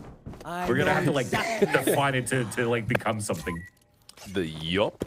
It's like a goofy like yup. Yup down. Here we go. Defense gonna try to fight this in a split form, but Recoil gets caught by the salvos. Dude, Landor's cooking right now. TSM have barely, I mean, outside of like Vora and Recoil with a couple of impressive moments, like really no one else is shooting back in the last couple of rounds. Yeah, because they're getting flashed every time they're trying to go somewhere. Facts. Dude, Secret is just owning them. And then Chaotic getting the opener like he did like that. I mean, that's your technically your second, you're supposed to be your first entry, and he's able to do so with an updraft, surprising the op. So even after the timeout, the fact that Landor was able to read into that and get that pick is quite nice. Yeah. And now TSM is just going to be, again, having to guess how to play the rest of this map. They're back into what Landor was kind of doing it under defense, right? Trying to figure out how this composition works on the attack and try to fight against it. And you're used 2 timeouts. You still haven't found any answer yet. And that's just the nature of not getting any tape footage, understanding of what your opponents can bring through. And you're just going to have to react on the fly. So it's normal that these games are going to get kind of brawly and potentially close or very one-sided if you're fully not prepared to play against this team this team's composition. Yeah, it's like snowballs either way, right? Like it's yeah, you're absolutely right. There's not going to be like, oh, here's one decent round and then oh, that one was a blowout. Like it really is one or the other. Whoa, okay, there we go. Just have to find the right angle on that replay. But I mean, it is legitimately like, I don't mean to over embellish, but like all of these opening fights, TSM have barely shot back. Like we haven't really seen a gunfight. It feels like in 4 rounds. It's just been absolute overwhelming presence of utility and flashes. Landor trying to make a move. GMD. Nice counter flash position there. Finds the first. What? You couldn't do that again if you tried, brother. Bones with the trade, though. Armageddon is out and then expended. And Bones is good for a second. Sim, little pop flash over the top. Shut down by Teague. Landor are fragging. Recoil. Last one left. Nothing there. And after what was a great counter flash position to stop some of that hit, no one else lands. And that's just a wrong moment to cool down there for TSM. Again, we talked about them being red hot in duels. GMD scores 2 opening kills. You were just about to mention it. It didn't look like TSM was shooting back. And I was about to mention because they keep getting 4-1, just like in this moment where GMD is about to get just flooded by flashes and players. He gets 2 kills. There's support coming out from Teo Util. A C's on top of that to stop that push. But everybody gets denied from the hot hands thrown by the Phoenix right at the bottom of the staircase of Art. And now everybody gets isolated, trying to push into solo plays. And it's Landor that stays as a death ball and wins these fights. This is so nice coming out from Landor. Okay, that's a big pick from Recoil because this is all Landor trying to bait out some of these ultimates. But the thing about it is, like, you get that pick on the run it back, you don't care anymore. Like, you just don't. So that's actually a really big elimination for TSM because, yes, you do have a kind of a forced buy situation, but with an Armageddon, with a Cosmic Divide, with a Nightfall, with a Steel Garden, like, this is a winnable round for TSM, and boy, do they need one. Oh, he's going to force it. He's going to give away his position, but it's just to give time for TSM to flood back in and fight back. But look at where Chaotic's at so far. He's going to be the late lurk, the late backstab too. Yeah. Now the secondary Cosmic Divide starts to come through. That's from the defensive point of view. Nightfall, pardon me, Steel Garden is going to be called in. Thorns activated. I'm not really sure You Cosmic Divided, but you maxed out all the audio if the opponents are rotating back over. Sim's able to catch Chaotic right as soon as the Steel Garden was about to expire on that. So the rotation's over. This is, I mean, I will say again, considering that Recoil got a great first blood, this is an expensive round for TSM. Like, yeah, you've used everything and you haven't re-cleared the site here. This is still very winnable now from the other point of view, but big shot from Vora. Shuts down Teague. Sacred. This is the last curveball he's going to have. Moose trying to play the crossfire position. Hello? Unless he gets another kill here. I mean, this another kill gets him another flash. This would be next level if he does this. Still finds another, but no, that honestly, again, the Recoil, huge. To stop that fake run it back, keeping all those ultimates in tow, and apparently they needed them all, so yeah, there's that. And for a 7 to delay on the other side of the site too. So Armageddon, wall bang on the planter, and then even Salvos to delay even more. It gave a chance here for the young guns, the shooters here, only with Sheriffs to convert in a mixed buy that they had. And dude, Chaotic, I signed by an Odin before we got into this replay. I was like, are you kidding me? A Jet Odin on the attack on this map? What type of sprays are we trying to do here? Any and all of them, why not? No, I mean, it's... I think it, honestly, like, if you're Landor, you're like, all right, like, we lost the round to, like, the weaker buy, but, like, so what? Like, they use so many ults. We still have perfectly healthy pockets. I think you're fine with that round going against you if you're Landor in certain ways. Yeah. Spending so many ults, too, on the side of TSM, and Sacred's halfway to his. Thing is, though, the util's been used quite early on their side. The wall up, smoked off. Even smoke's coming in from the Astra. That's about to dissipate, so you just got to wait for the second wave. Yeah, and again, another opening first duel that comes through. 7, is he good for a second? No. Trades are even though Pinstripe kill feed until Teague has the last word over the top of the site. And Sim on Yoru has not provided much. I won't lie to you. And Landor's really starting to feel themselves. So I told you, Van Silly, whenever I cast Challengers, we see all 6 maps in an evening, and we look like we are heading that direction. To be honest, I'm honestly here for it because we haven't seen pro from both of these teams, and I'm just loving what I'm seeing. It's like this is actually adding a lot of excitement and joy. I feel joy as how does that Netflix show go? Which one? Mary something. Ash knows the answer. She's like the interior designer that says, "Oh, this sparks joy."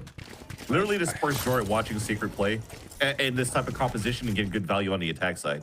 And so I'd I like don't to know say what it's kind of Maricondo, but or yeah. Maricondo. That's it. Thank you, Ash. I don't know what kind of TV shows you watch up there in Canada, but HGTV I is haven't not on watched my it. I regular just know playlist. that this sparks joy. Fair enough. First blood for recoil, just as the shear wall gets procced. But look where Chaotic is. Dude. Yeah, somehow in spawn. Like, oh, this timing may not work out though. Hold on. Okay, gets one. Trade? No, we got trade those. Okay, Rico is still alive. Rico is sitting here like, dude, how much more do I have to do? Apparently all of it. 7? Seen on the cross. Beautiful stun. Ooh, really good special delivery. Now the salvo's behind that. Can get you on, you would think, for maybe a toggle? There's no star on top of that spike. I know exactly where you are. Yep, GMD's gonna know what he's dealing with here. Blocking vision. Yeah, and there's the late star placement. Player standing. GMD finds the first. Hold on, inside the nebula. Moose surrounding. It gets to halfway. Oh! No way! GMD! Hell of a reaction. Sprays the body. Red Bull clutch 1v2, and TSM still alive. One of those moments that you're just happy that GMD is, you know, he streams a lot, you know, so he has to have a clean desk. So for having a clean desk so he doesn't show a mess on camera, has enough mouse space to swipe that for the 1v1 against Moose. I was ready. I turned on my camera, getting ready to go to the third map because they are getting dissected on this side here for TSM versus Landor. And you like here that despite the veterancy from Moose clutching the 1 versus 2 before, cannot win against GMD, who's also been playing this game since the release of beta, even playing alpha.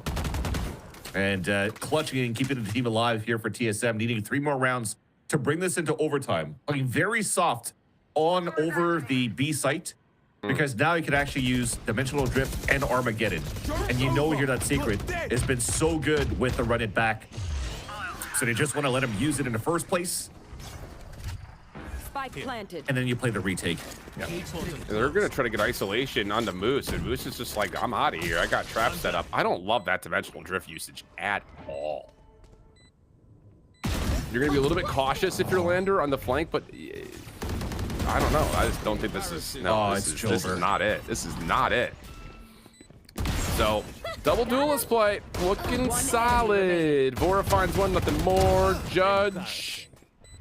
Good for 1. Instant upgrade. Sim. Good luck.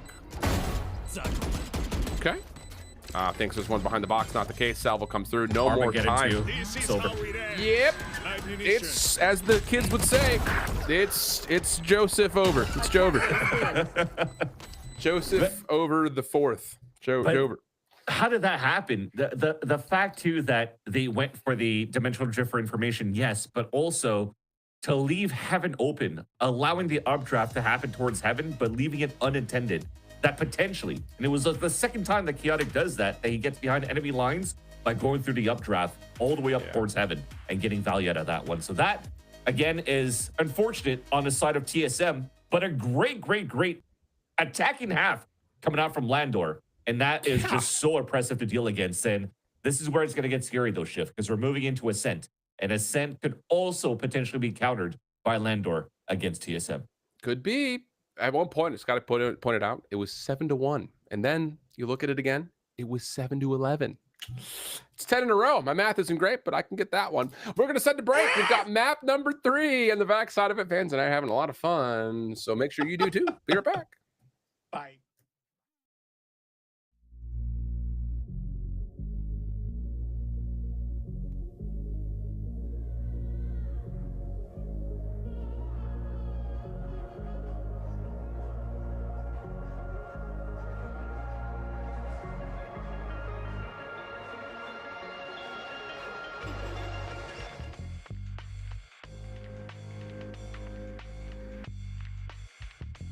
feel like my route as a pro player has been pretty steady, I'd say. I started all the way back playing some tier 3 tournaments with my team last year. I qualified to Challengers, and from Challengers to Ascension. And this year I decided to come to NA Challengers, which its level is higher than the challenges from my own region. So I feel like if I would describe my route as a pro player, I would say it's like steady, taking each step at a time, and hopefully this year I get to Ascension again and get to close it out and win it all. It was kind of like a reality shock. M80 last year, they handed our to us. Big spark, the spike, nose root, injuries. It's not something that I was expecting, because in Brazil, honestly, I believe we were the better team in our region. That made me a little bit overconfident when coming to Ascension. And when we came to play against teams like M80, whose level was so high, it was something like, what should we have done in order to beat this guys? Normally when we lose in our own region, we would like know what happened. When we played against M80, I felt like, what should I have done better? Because I don't know. And then it's something like clicked on me. It's like, oh, you can actually get a lot better than you are now. In the beginning, it was kind of hard. I was not playing well. M80 has been very welcoming, and the transition has been really easy for me. And towards the end of the first stage, I got to get back on my feet. I feel like stage 2 is going to be much better for me.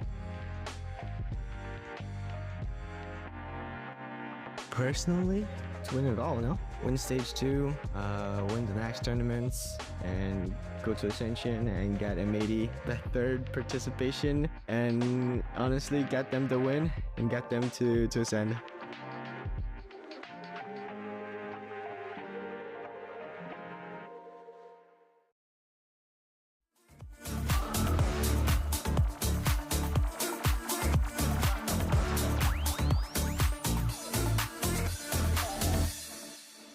All these people would really like to give up and didn't really have that drive. The expectation should be to win first place. Get them to Ascend. We kind of just threw at the end. 30 seconds left. Yeah, M80 we're winning 5 versus 3. Look how quick this one. Oh! Down 1 in the series, and elimination on the line. Landor throw everything they have at Pearl, bringing out not just the double duelist, but the Phoenix of all things. And the gamble not only pays off, frankly, Roy, it looked great. A strong victory coming up from Landor, and we've officially gone to map 3.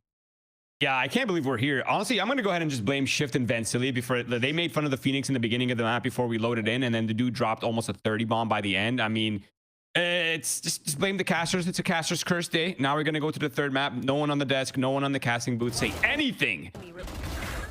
It's already been cursed, Heil and back. We're fine at this point, but curses aside, I mean, Ash, at the top of the day, Landor was highlighted as a really worthy contender for TSM, and we didn't get to see that in the first map. So to see them come alive here, like, this is the series that we are looking forward to and anticipating. It definitely is. I think that there were a lot of concerns, especially after TSM start off that first half 7-1, but then somehow Landor able to team together 10 rounds in a row, building off of the momentum that Sacred was able to find for this team. And they were pushing for some of that, you know, main control and whatnot, trying to contest some of those orbs. But I think we saw a TSM that was very prepared for a Landor that was going to be going for those types of plays. That's what you expect. I think Vans is talking about it. With this composition, you expect it to be one-dimensional, but I don't say that in a negative way. It's just more so the way that you're looking to straight play it, because of the utility that you have in hand, is not going to be anything like crazy innovative. It's going to be very much so focused on those fundamentals, those gunfights. And that was something where we really saw Sacred starting to come alive, and it was able to inject that energy into the rest of the team. Yeah, I don't think there's anything wrong with like predictable play. Like, as long as you're executing it well, it's still very hard to deal with, right? Like, yeah, you know you're going to get flash. Yeah, you know you're going to have the Phoenix and the Jet running at you, but being able to stop it is a whole different ballgame. But I feel like it took a little bit for Landor to kind of get into the groove of things. But once they got going, it really did feel like chaotic and Sacred, they weren't really allowing TSM to even think. They were just constantly in their faces. They were disrupting them. They were like pushing into post plants. They're like in their spawn. Chaotic was in heaven so many rounds in a row. And I feel like this level of disruption, this sort of in your face playstyle, we've seen so many teams crumble to it because it's very hard to stop, especially when the two duelists are feeling it. And even when TSM were standing up to the aggression and starting to get momentum in a round, you got to see that quickly snuffed out by the other members on the team. I'm thinking even to that Moose 1v2 where you're looking at two very capable players on the other end and Moose handles them like it's absolutely nothing. But still, Ash, when we talk about this map, when we look at this map, I think most of the eyes, if not all of the eyes, were on the duelists and just what they were able to provide. Yeah, that is for sure. I think, Chaotic definitely had his hand in the second half, where we saw him kind of taking advantage of some of those positions, like those updrafts into B Tower and whatnot. But that was opened up by the chaos that Sacred was able to provide because of how much he heated up throughout this game, like an ACS of 328 and just a damage per round of 203 as well. You're thinking about how he's able to just like forget the alt orbs, kill wise, just farm up into that run it back that has provided so much value, especially on a lot of those like retake scenarios that we saw coming out from Landor. Just that general space creation, you could see him playing with the utmost confidence. And we hear a lot of players talk a lot about like, they need individual plays to sort of get the morale, get the energy going. I really feel like Sacred was that for this team, right? Like they were down 7-11, and then Bro gets an ace, then gets another 4K shortly right after. I feel like this level of like individual heroics, that's sometimes what teams need to sort of just get that morale up, especially after you got blown out 13-3 in the first map. Things are looking grim. It's 7-1. Vibes are probably in the dumpsters, and for Sacred to step up in the way that he did, I think that is the main reason why we're highlighting him. And then for me, that's really what gives him the MVP, aside from the fact that he put up insane numbers and saved his team in the second map. And you're talking about those vibes from Landor, and they must be at an all-time high now heading into the third map of the series. But for TSM, this gets terrifying because all I'm thinking about is back to yesterday where TSM come after a very, very strong map 1 victory into a very close map 2 loss, into Ash, maybe the most devastating Ascent that then led them to this point. Now, map 3 of the series, it's all down to Ascent yet again. So the question is how TSM is going to be able to turn this around. Yeah, that's the thing. And when you're looking at Ascent as well, TSM, you're talking about how they're going to be able to turn this around. They have to start off on almost the back foot, if you will, being on the attacking side first, considering the fact that they are running that double sentinel composition. We have seen the brilliance that they can have on the attacking side with this, though. I will give them that silver lining. The first time we saw TSM debuting with this comp with 7 on that deadlock, there were just really nice plays being made due to those deadlock changes where that grab net becomes refreshable, opening up these opportunities for the team to push in and catch the opponents off guard because, they're stuck in that net. They can't go for any repositions and whatnot. So I do have my eyes on that as something to keep in mind, but it is going to be something where we're looking at TSM to make that bounce back up because they were honestly having a really hard time up against Burger Boys. Bonnie was on one. You had Retro slotting into that Yoru to catch them off guard as well. But TSM is a team where they have that experience, but they should be able to make that mental shift. Yeah, I really hope they will be able to bounce back because the last 2 times they played Ascent, they weren't really able to get that many rounds on the attack side. They had only 4 out of 12 against Envy and 1 out of 6 against Burger Boys, guys. That is not inspiring a lot of confidence for me, especially considering the lead that they had in the second map. I feel like the vibes, they have to be down pretty bad right now, but hopefully they can pick it back up. They can sort of they can keep their mental going because I feel like they're gonna need a good start right here to just reset, get locked in and sort of get things going. Because I feel like the Landor composition, if they're still running, I mean, they should be running the same one. It's gonna have a lot of utility to work with, and they don't have that much. TSM doesn't have that much explosive power, so I feel like things could get really weird on that first half. I do have a little bit of a question with the composition, though, because we did get to see Landor running the same composition for most of this stage before switching it up into their match up against YFP, which didn't go that well. So are we going to see that same composition? Are they going back to it? That's going to be the biggest question on the other end when we're looking at variables other than just vibes. But Agent Select ready. We'll get to have a confirmation of that real soon. But one thing's for sure, if Landor has the vibes going into this Ash, it'll be rough. And not just that, but it will look like a return to old Chaotic on the Yoru instead of the Jet. Okay, I think this does make sense as well, especially the fact that Landor, they get that opportunity to start out on defense first. Running that double Sentinel is going to look really nice. We know how good of a Sentinel player Moose can be as well. He's showed a lot of value over on Pearl too.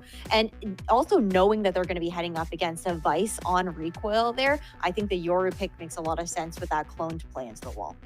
The one thing that is terrifying me right now, guys, is the fact that the TSM comp doesn't really have any counters to the double Sentinels. They don't have the Yoru clone. They don't have the Sova shocks. They're going to have a really tough time unraveling this double Sentinel utility setups. And if they can't deal with it correctly, we could easily, very well see a sweep here for Landor on that first half, not leaving any room for TSM to bounce back. So I'm looking to see how TSM is going to be playing around that.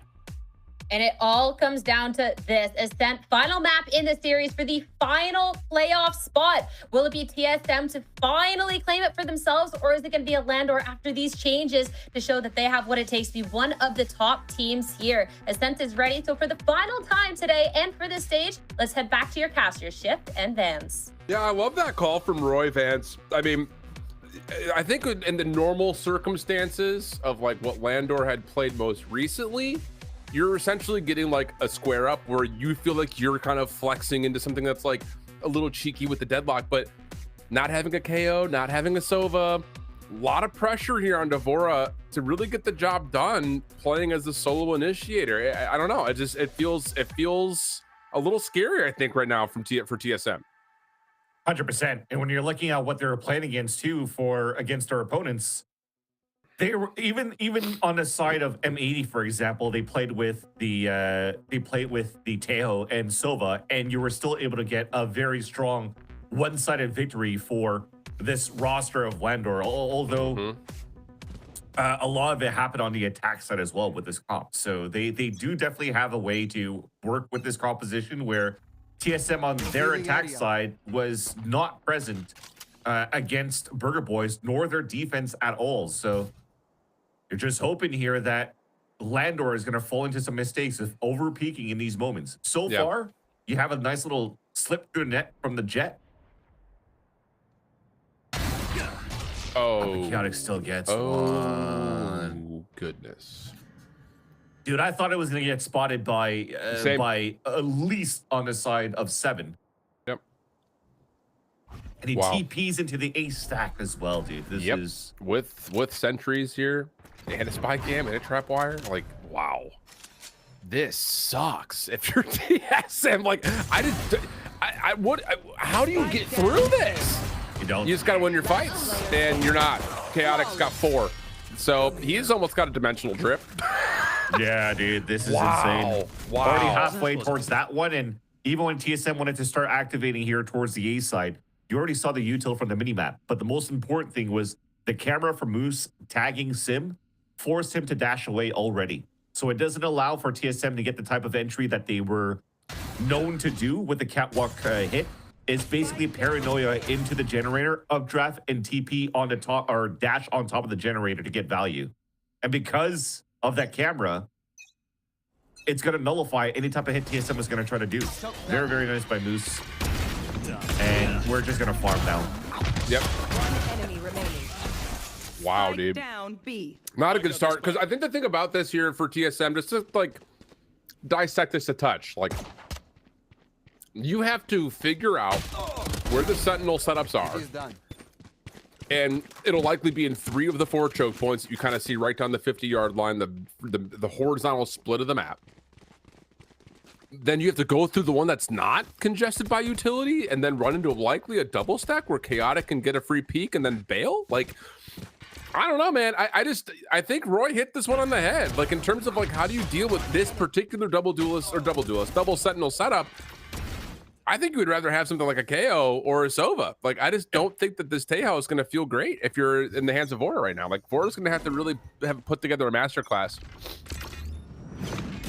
And one other thing that BB did quite well against TSM was that TSM was playing a lot of like soft side extremities and utilizing both Deadlock Tejo to grab net salvos and get good util. Ella, the foot just got spotted there, so they know that Sim's moving up on top of that. But see, this is something that should hopefully be corrected on the side of TSM, where they get activated a little bit more on the defensive side once they take it. What? Did Chaotic just crash out? I think the barrel of the gun was probably sticking from the POV of Vora, so he gets wallbanged and picked off. Well, it's just like he was like not fully behind cover, still scoped in and like walking forward. Yeah. Whoa, that's a hell of a shot from 7. Oh, we wallbanging, baby. Yeah, I see that. Bones? Oh gosh, the timing, the shots, both pretty decent, but not enough to collat, and that's going to be TSM stopping the bonus for Landor. And Rico pings this out, so he knows now that Moose has been playing deep inside the B site. They don't know how much util is being placed in there because they didn't really execute within that side of B, but there was double trips, double sensors. Right now, they just got kind of dismantled into different spots from Landor when exactly that. See how the half the body was peeking out. Yeah, and but on the side of Chaotic, I mean, he was scoped in, he couldn't see it. Yeah, and that's the thing is like, I just don't know why he gives up that angle. Yeah. After you'd seen the foot, I don't know. That's just it just seemed weird. Like scoped in, crouch walking forward, like we're very clearly half his body was still showing. Like that's not one of those like, oh, I guess my character model was out. Like you were like very clearly out. Yeah, but regardless, not the end of the world. Odin operator. You know how this goes. So far, so good. It goes with on the side of Chaotic, and that's probably going to have to be one big win condition as well. And this Trent, now you Odin through this, might get stunned by it. Can't really spray yet. Still holding it. Just bullet hose on sight. Oh my god. GMD's looking for him like, where'd he go? And now it's just down to recoil mid-map. Oh boy, you can't see anything, you can't move anywhere. And Landor are off very calmly on this defensive half so far. Yeah, so again, I was trying to mention that the win con is probably trying to shut down Chaotic. He's going to get into a lot of these moments where he's opping very passively towards the back of middle, or at some of these points on the defense, he's going to start activating on the sides. But to what Roy was mentioning before, they don't have a composition on the side of TSM to really draw out early on their attack side. It has to come down to maybe even recoil flashing for information so that they could maybe react out of something from there.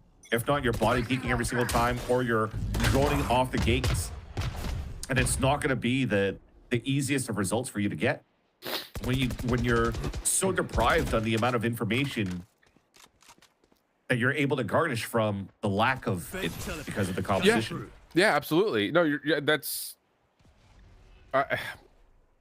Wow. This has got to feel... times we're walking into ops now, yeah? Well, there's that, yeah. And Odin's, again, you know what that looks like. Like, it's a tale as old as, I would say, time, but... You know, that's our age. We're as old as time. We're as old as dirt. Oh, Chaotic! Right through GMD's big toe. Grab net down. Chaotic, right there to find it. Bails out. Sim able to get one before the door closes. Sacred now in sight. Actually, this is a bit of a window there, but Bones clears out tree, and it leaves really just Vora stuck here waiting for Recoil to come around from behind with the Sheriff. Recoil made it through, though, and Recoil with the Sheriff should always still... Oh, yeah, exactly. Always be good. Now it's Vora's turn. Chaotic, low on health, backs up into hell, playing just the one-dimensional angle with the op. Can't miss. One enemy remaining. He won't. He ain't missing today. Nope. Well, he not ain't this missing map. this map. Yeah. Yeah. This map. But if anything, though, he was actually lights out on the attack side of that's true. Pearl as well. Right? True. His updraft pick that he got onto Sim right now is just TSM's having a hard time really activating around the map. Every single place that they go, they're running into the operator. So yep. You have to give more praise into how Chaotic's moving around the map so far for Landor and getting the maximum value out of the Yoru op. And that's going to be the main crutch, and has always been the main crutch against like a Tailwind Breach composition for different maps, like Fracture, for example. But now you're playing on an Ascent, and this looks like easy mode. Yeah, and I think the thing too is, and we talked about this, is like, look at the mini map. You have sensor drones at both choke points at A. You have trap wires and spy cam set up over towards B. And where's the operator? Down mid. So it's like, what do you want to run into if you're TSM? Yeah. You can't clear any of it. You literally cannot clear any of the utility out. I think at this point, you probably need to run 3 cycles quite fast for TSM. Salvo the first wave to break any type of util or push the op away. Second wave break util, and then maybe even third wave the execution. Ugh. But around those phases, you need to activate somewhere else around the map. Yep. But that's the danger that you run into. If you're forcing a TP away, you're activating somewhere else.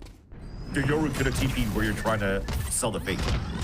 Well, Sim in some trouble here. Does find some cover inside of the smoke, but no, good counter flash. Sacred takes use of that for 2. Miss for Chaotic, allows Vor to find 1 on the site, but nothing more. Again, limited purchase here for TSM. Did we dimensional drift that if you're Chaotic? Hello? Who cares?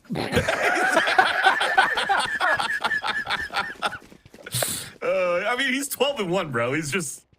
He ain't gonna hold on to the op forever. He's just gonna op everybody every round anyways. He's gonna add a second one in probably like 3 rounds.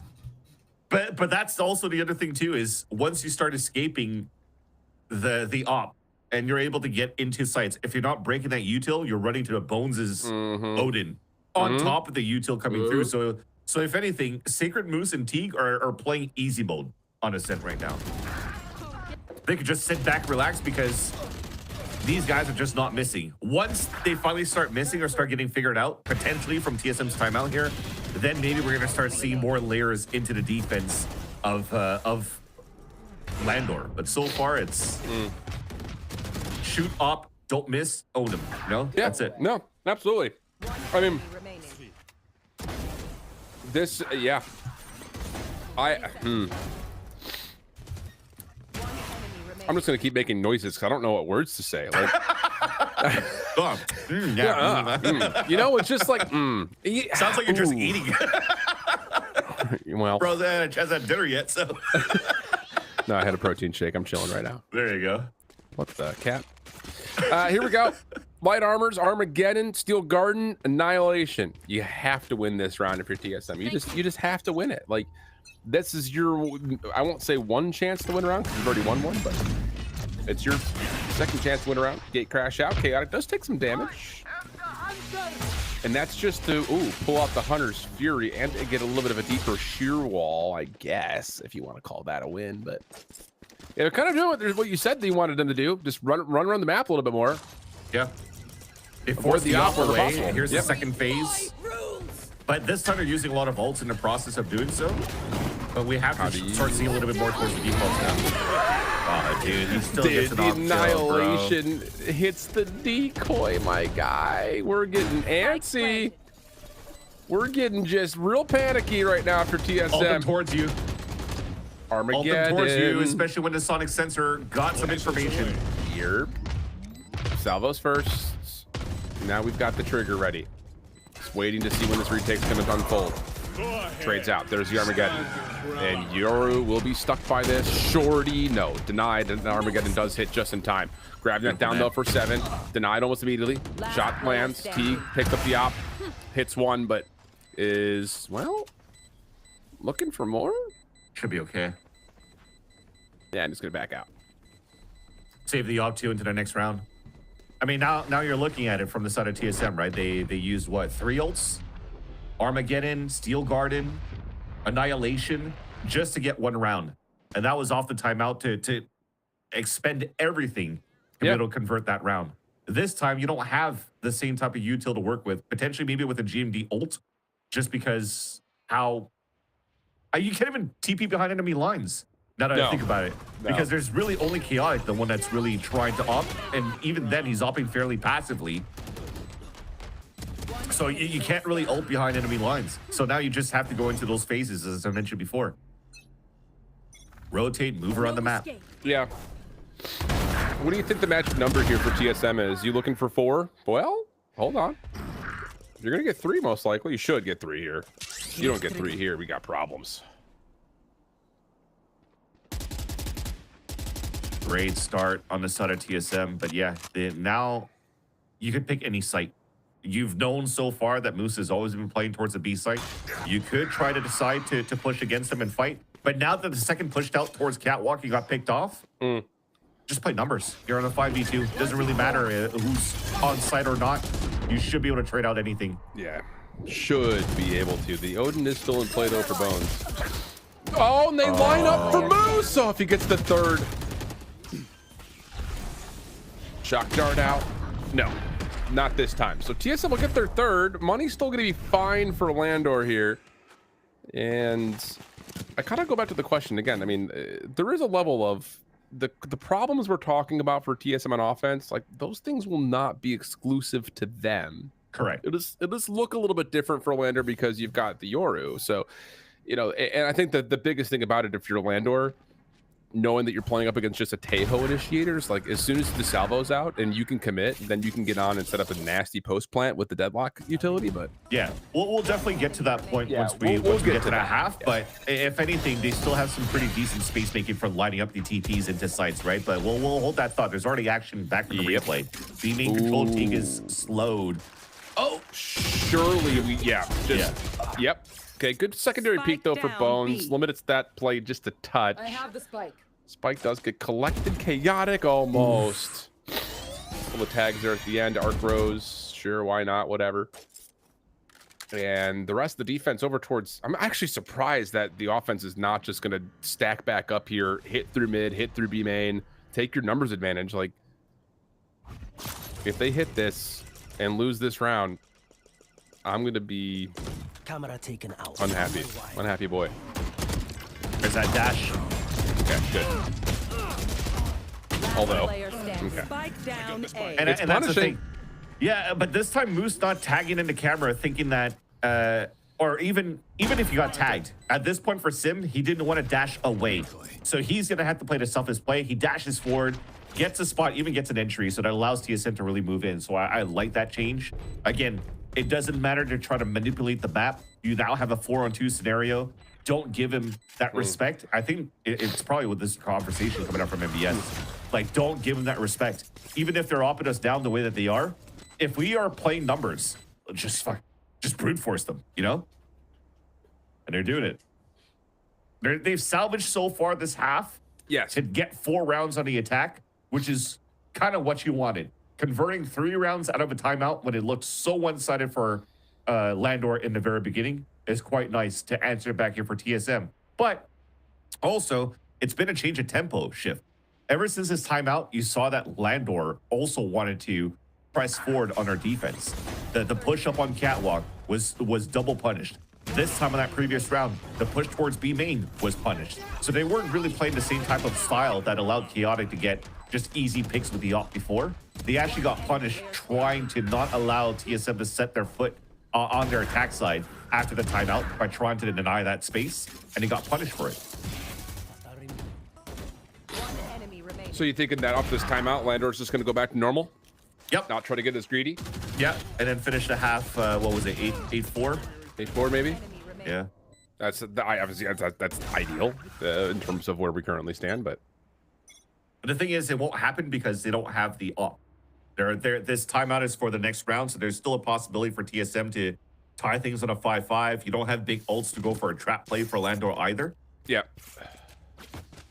So TSM has a chance now. After this timeout, seeing the econ, staying as a 5-man group. The camera's going to see a lot from the very beginning, but how does Moose and Bones react to this? There's not even a trip towards B main either. Ooh, Bones stuck, but good help from Moose. Oh, Annihilation! Oh my gosh! Bones still gets a second! And now Chaotic can still hang out over towards mid-market. Of course, the Annihilation gets the self-trade for 7, but that's critical. Oh, and they miss out on the nearsightedness. Chaotic goes 1 for 1. 3v2, Paranoia comes out, Fora sidesteps it. Oh, but this is gonna feel awkward because Teague is just gonna hold here with the Stinger. And he's in the kill box. Too, He's in the kill box here. Here we go. Worst comes to worst, he gets one, and there's still a 2 versus 1 for Landor. It's so painful. The Valorant timing is so painful. And he's gonna track back and not see anything. Oh my goodness. But see, the thing is even if TSM plants, they still have the Annihilation to work with. Now the ult confirms it. He's just gonna move forward. He could delay if he wants to. 30 seconds left. And he probably will, because he's got net. Well, yeah, you've got a couple more pings, and you've got help on the way to make sure that Annihilation doesn't get deleted. And you know they're staying within sight because the sonic sensor. Oh my goodness. It's literally hundredths of a second from being able to get a full read on that. And now all of a sudden TSM are farming it. In the 2v3, it's just down to Sacred. Oh, and he drops down. He's been seen. Oh my goodness. Do not forget that round, friends. That is unreal. And that's tenacity, right? If anything that you take away out of this one for TSM is that there's a huge sigh of relief coming from that camp, because this was a lower buy on the side of Landor. Not only that, they had first step and first control. They got the net. They trapped the Sova into B main. Yet Moose got value out of the Guardian to get 1 pick. They almost lost that round, but thankfully they countered back on the ult to get the full information. Oh gosh, and now all of a sudden you start to get a little bit of shakiness out of Landor.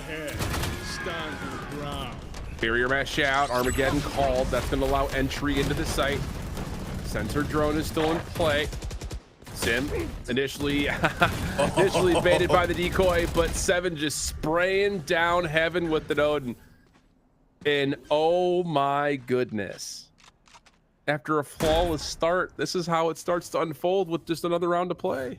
Yeah, and unfortunately, who got punished first being overly aggressive was Secret. Out towards Wine, couldn't TP out. GMD TPs across. TSM playing with the disrespect. And the Armageddon also doesn't allow Chaotic to get value with the op. So I think out of these timeouts, they also understood the hotspots of where the op is currently being set up by Landor. And thankfully, they had enough ult cycles to be able to prevent that from happening and now take the lead on the attack side. This is a whole different story this time around, but also just TSM utilizing their util to perfection. They have to play a lot cleaner this time around, and they are. And they take Moose out of the picture. 6-5. 5 in a row all of a sudden for TSM. It's like shoes on the opposite foot. Yeah. From what last map looked like so far. And also TSM converting off the timeout from Landor too. So that not only it was a sigh of relief on the previous round, but now you're starting to feel confident. You're starting to feel like, okay, these guys can bleed. It's not just Sacred popping off on one map and Chaotic popping off on a second. We could actually answer back. We could fight back toe to toe. Here we go. Last round of the half. Force purchase for whatever you can afford. Annihilation. Bones trying to follow on that. That's a miss. Steel Garden is out. Bones able to convert. Has the shorty in the corner. Not the worst case scenario with the barrier mesh still keeping him relatively safe. But no. Gets one chunk off with the shorty. Barrier mesh not fully deleted, but close. And the offense is going to just wait a second here. 4v4 GMD does have from the shadows to try to scout something out before they commit. Yeah, and you already seen from Seven's side too. He's just not necessarily trying to break down the barrier. He's just continuously wallbanging. I wouldn't be surprised here if he holds the link and tries to spam into B main from that spot to see if anybody's there. But instead, they're smoking to try to regroup on A side, where different setup of trips this time around will get spotted by drones. So he's already pinged that out. Oh, they got hi. Oh, chaotic. Whoa. Yeah. 30 seconds left. And We're now gonna it's TP just you. Yeah. He gets canceled out. Now pulls in the gap. They're jumping in from catwalk. Teague is looking at him like, what you doing there, brother? And there it is. Okay, 6-6 half. And again, based on how that started, that is an unreal bounce back for TSM, who will now have their go at the defense with the double sentinels. And the questions can start to be asked in terms of Bones, what his efficiency looks like. You know, in terms of how much value he finds with the Sova, how much can the Yoru get done? Like, there's just a lot of question marks now into what Landor can do from the more trepidatious half. Yeah. And you're starting to see the pressure that TSM's feeling out of this one, too. They felt like even if they won 5 rounds in a row, they're not really out of that fire pit yet. Some small mistakes coming through. For example, Recall dying before the gun actually jams into B main. Sim's gun sticking out through the cage, getting easily judged. So for TSM, they're going for a shark attack right off the pistol. Dash forward for Sim. Nope, not on their watch. Well, GMD did it still force TSM just want to battle it. And yeah, why not, I guess, if you're going to hold this catwalk position. And it's pistols at dawn here in the second half. TSM winning out with 7, the last one standing. Yep. It all came down to reacting onto the good read from TSM, because you're a strong holding on B site to start for a Landor, and you just had to be in position to train. They were all perfect. Every single one of these players, and it came down to that 1v1. There's nothing more you could add out of that one. It was just a nice little Hail Mary by TSM off the rip, and it allows for them to have a strong buy going into the second round. But their buy is also heavily invested. There's none of the smaller, yeah, I was about to say, none of the smaller rifles with ghosts or whatnot on too. You have such a big buy for a lot of these players. Spike down. The Flawless is perfect here. Yeah. And it looks like they're probably going to get it, which is classic here, though. That's the biggest thing here for Landor. And yep, there it is. Flawless round. True bonus on the way.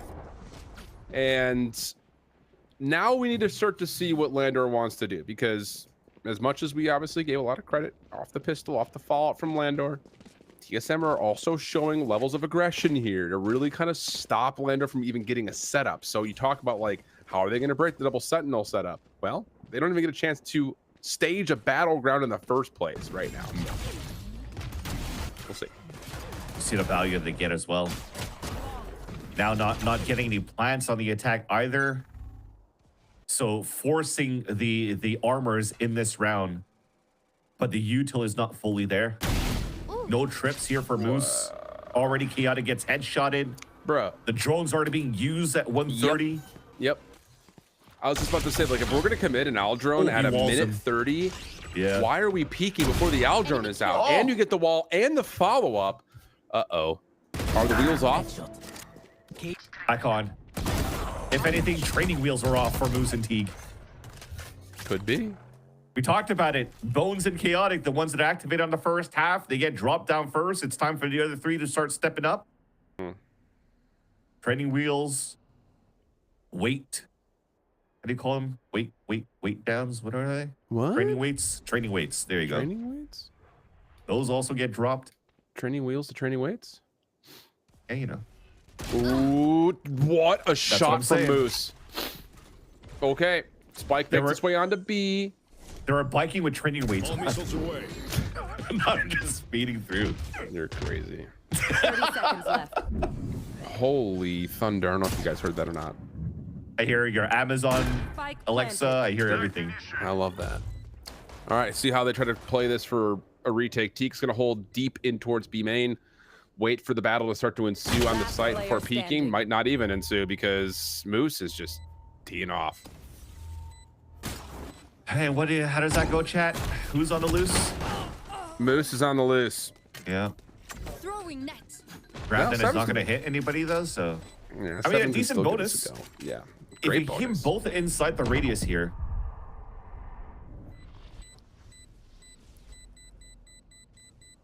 Dark cover about to fade.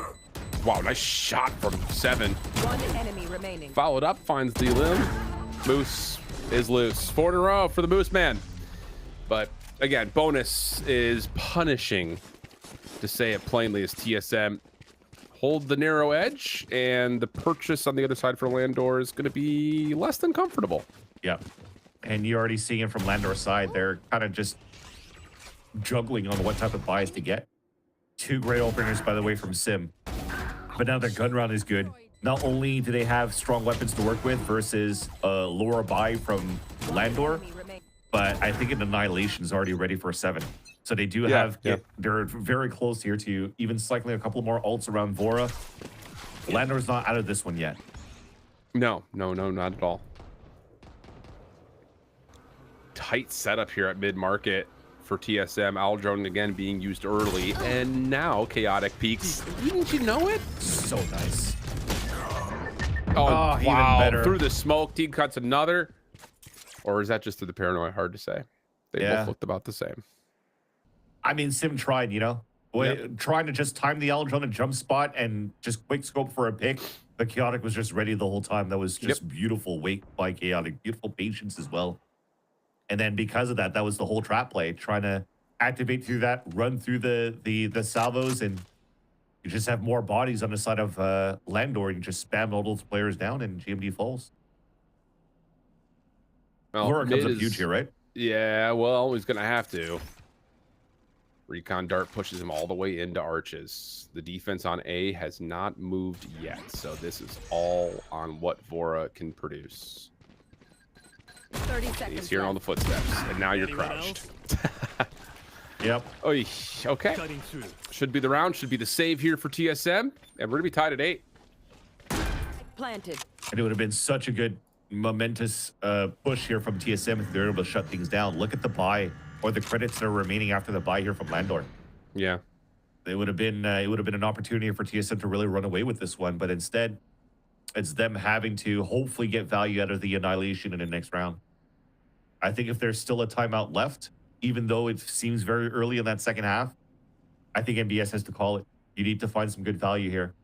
Force the hand, force the fight. Even if the Annihilation only gets 1 and you're forcing the shots, then you still have salvos and stuff to work with and fight behind the Annihilation. They cannot allow themselves to play passively like they did against Burger Boys. No, because when that happened, Bonnie was owning. Yep.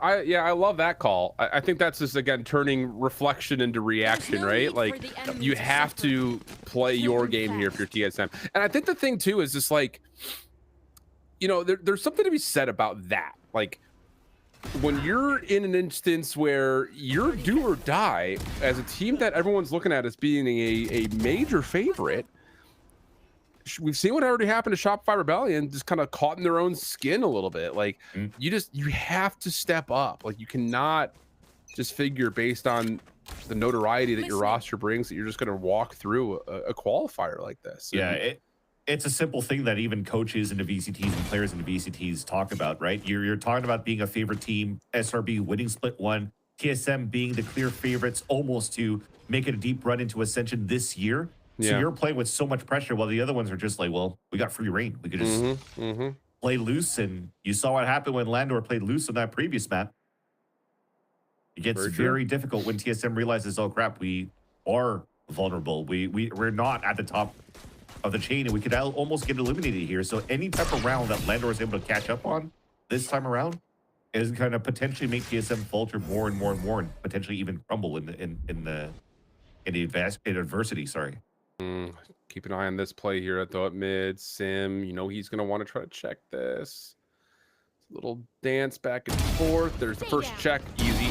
Yeah, okay.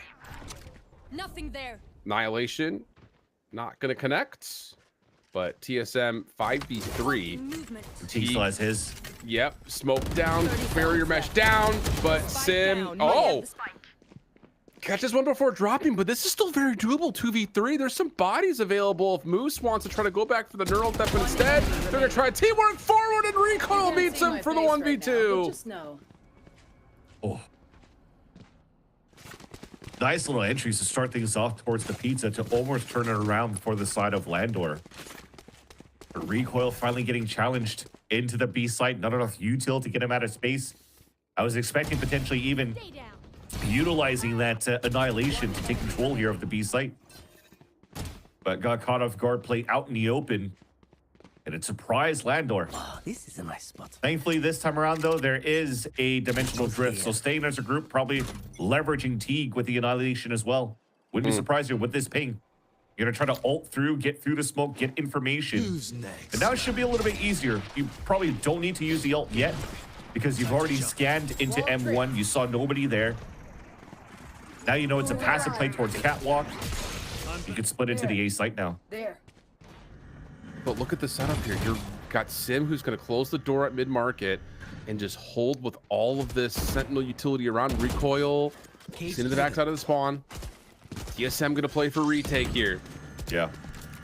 They've got Armageddon to try to open at least some space to work with. Just comes down to where. And more importantly, do they know that the judge is playing on the top side of this doorway? And Salvo could just break the doors. Yeah. Or do you want to use it to break down the site? Got to engage with the Armageddon first, and there it is. It steps the Sova forward. Annihilation queued.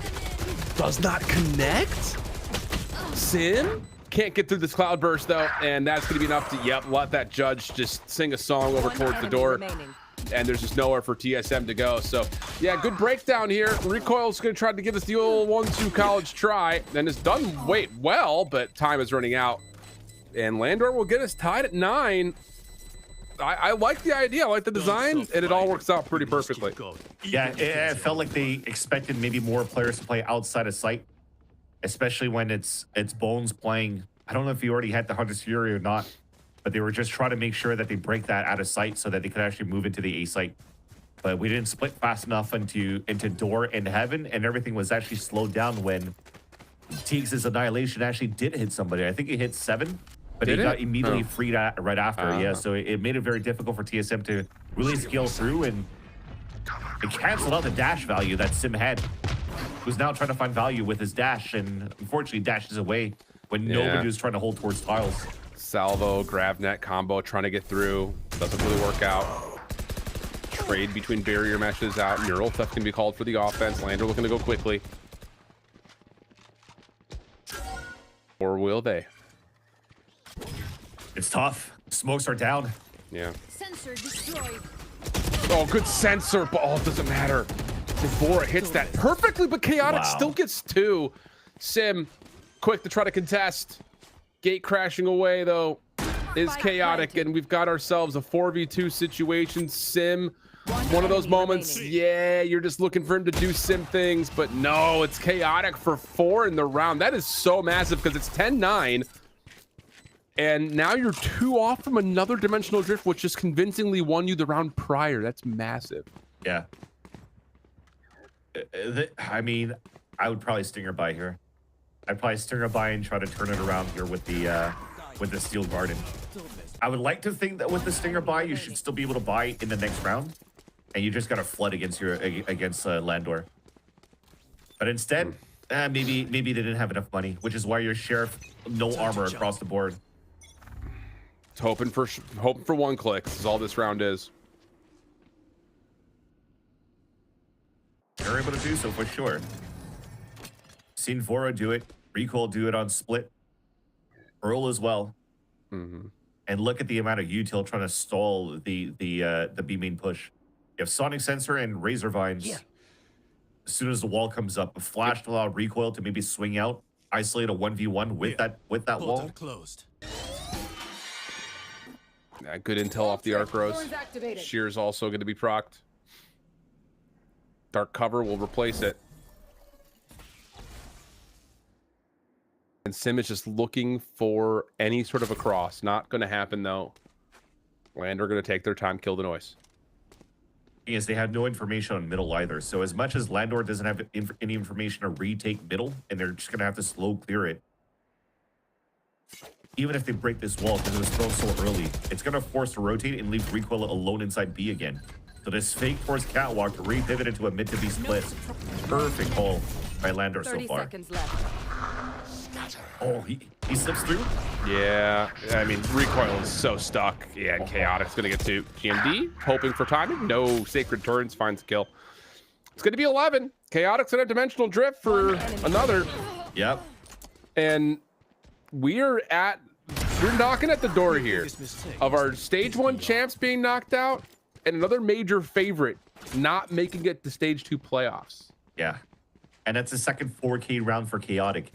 So the last 2 kills, one pushing towards the spawn and then getting the second one onto recoil, allowed for him to get the dimensional drift and also casually drop into 30. Casually. What a turnaround since the first map. Oh man, and the alt cycles are favoring Landor right now with few rounds remaining. And remember, this is back to TSM.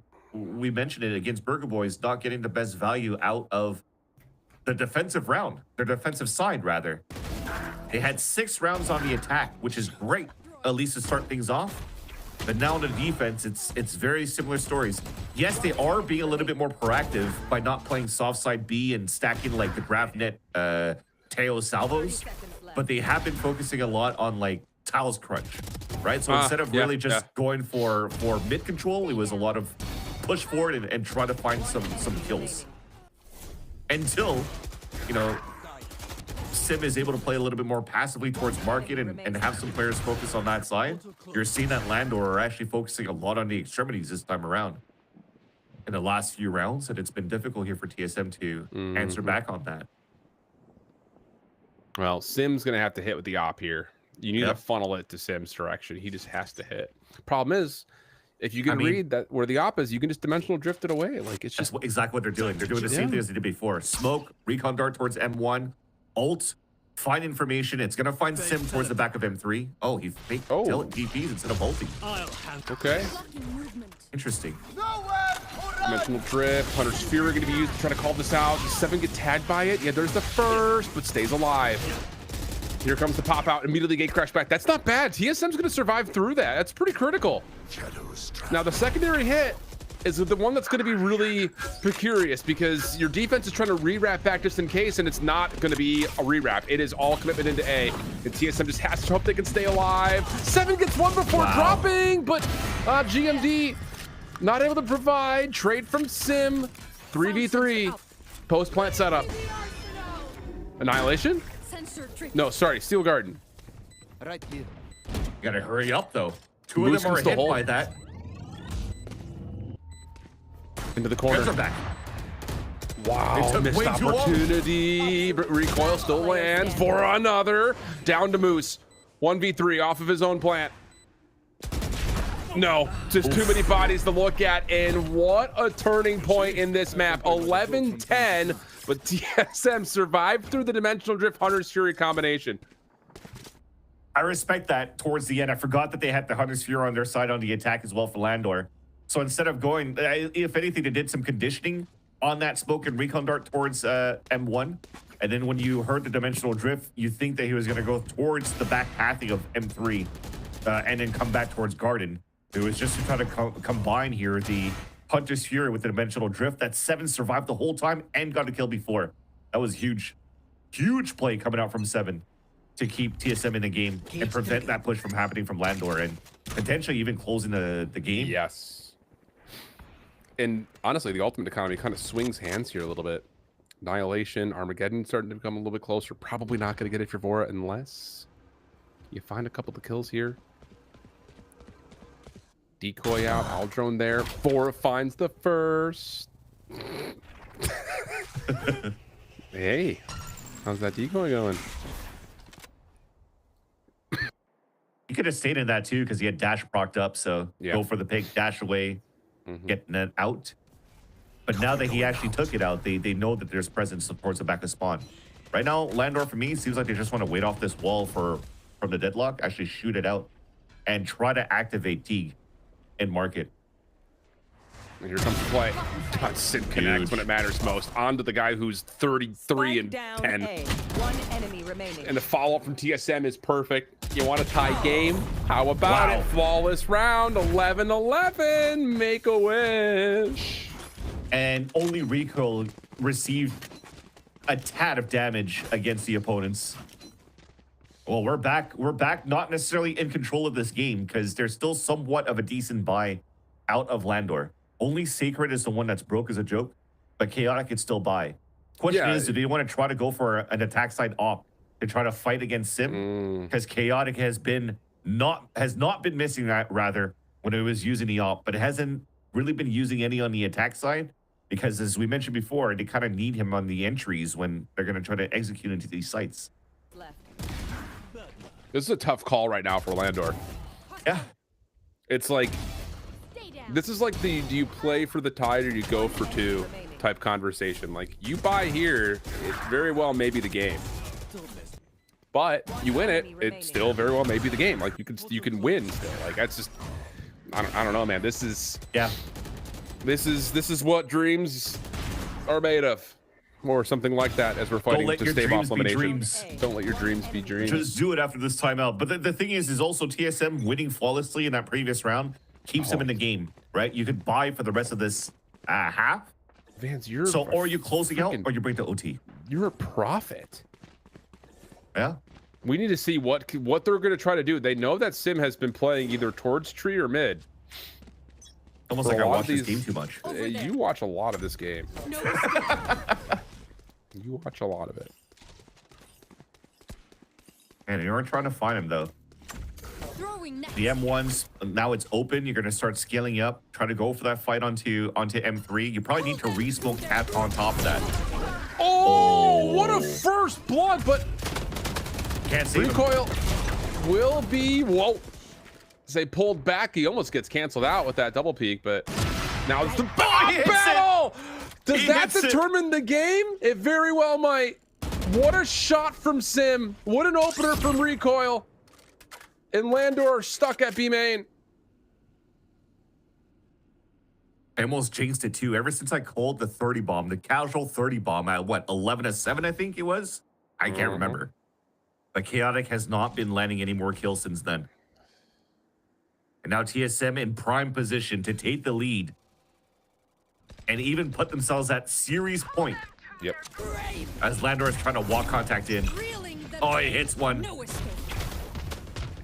Not shooting him out. That's a spike. That's a spike. What are we doing? That's a spike. I think they're trying to bait it of some sort, thinking that maybe they're going to get a delayed peak, but this dark cover that's in play just doesn't allow them to find anything. So it's just up to Moose. 1v4. Gets a tag, but he's just being baited with, played with. Sim hits, and it's match point for TSM. Are we kidding? Bait what? Bait what? If you don't shoot the cocoon. I don't know. If you don't shoot the cocoon, then it's like, okay, well, it's a free kill for us. Oh my God, no. Not like this.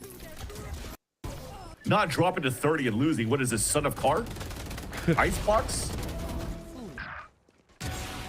Oh my goodness. The buy is not ideal. Armageddon is ready. 5-player hit. Hail Mary onto that side.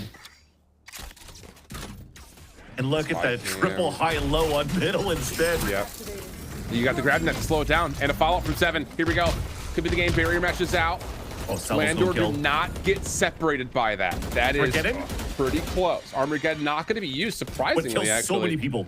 Yes, it would. It would probably win the game. Surely we don't call it in now. Oh, Sim's got the exit. I mean, you could still use this. Oh my God. He doesn't have dash anymore, too. Is it one and done? Doesn't matter. It's one and maybe more. And now Landor have to commit. You have to play forward. There's no more exit available. Recoil in the corner. He has not played this position yet. Does Landor check? There's the recon. Nope, you don't check it. Recoil gets 1. 7 and Sim still connect down to Bones. Nothing there. TSM. In maybe one of the most TSM ways they could have possibly qualified based on how their last handful of games went. They get it done. Wow. That's got to be so heartbreaking for Landor, though. With the amount of numbers and kills that came up from Sacred on that second map and Chaotic on the third one rather, and how good they looked on the defense. But just as you mentioned here, Shift, going into that second half, unfortunately for Landor, they fell upon the same troubles as TSM would have had on their attack side, playing double Senti, single initiator, and unfortunately it wasn't enough to stop here. Just not necessarily just the op from Sim, but just TSM in general. They were starting to lock down those extremities in every single angle. This whole map comes down to 2 rounds in my mind. It comes down to the Dimensional Drift Hunter's Fury round. Doesn't work out. And then it comes down to Sim versus Chaotic in the middle of the map with Ops. Yeah. In a lot of ways. I mean, there's plenty of rounds you could have gone back over and said coulda, woulda, shoulda, but those 2 in particular, as you get down the stretch, mistakes were made. Capitalization comes through for TSM. A little bit of clutch action comes through too. So TSM will qualify. Landor, hearts broken. Hearts broken. As we will finish off our Swiss stage, head to break, wrap up everything with the desk. Be right back.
A lot of these people would really like to give up and they don't really have that drive. The expectation should be to win first place. Get them to Ascent. We kind of just threw at the end. 30 seconds left. Yeah, MAD, we're winning 5 versus 3. Look how quick this one. Oh!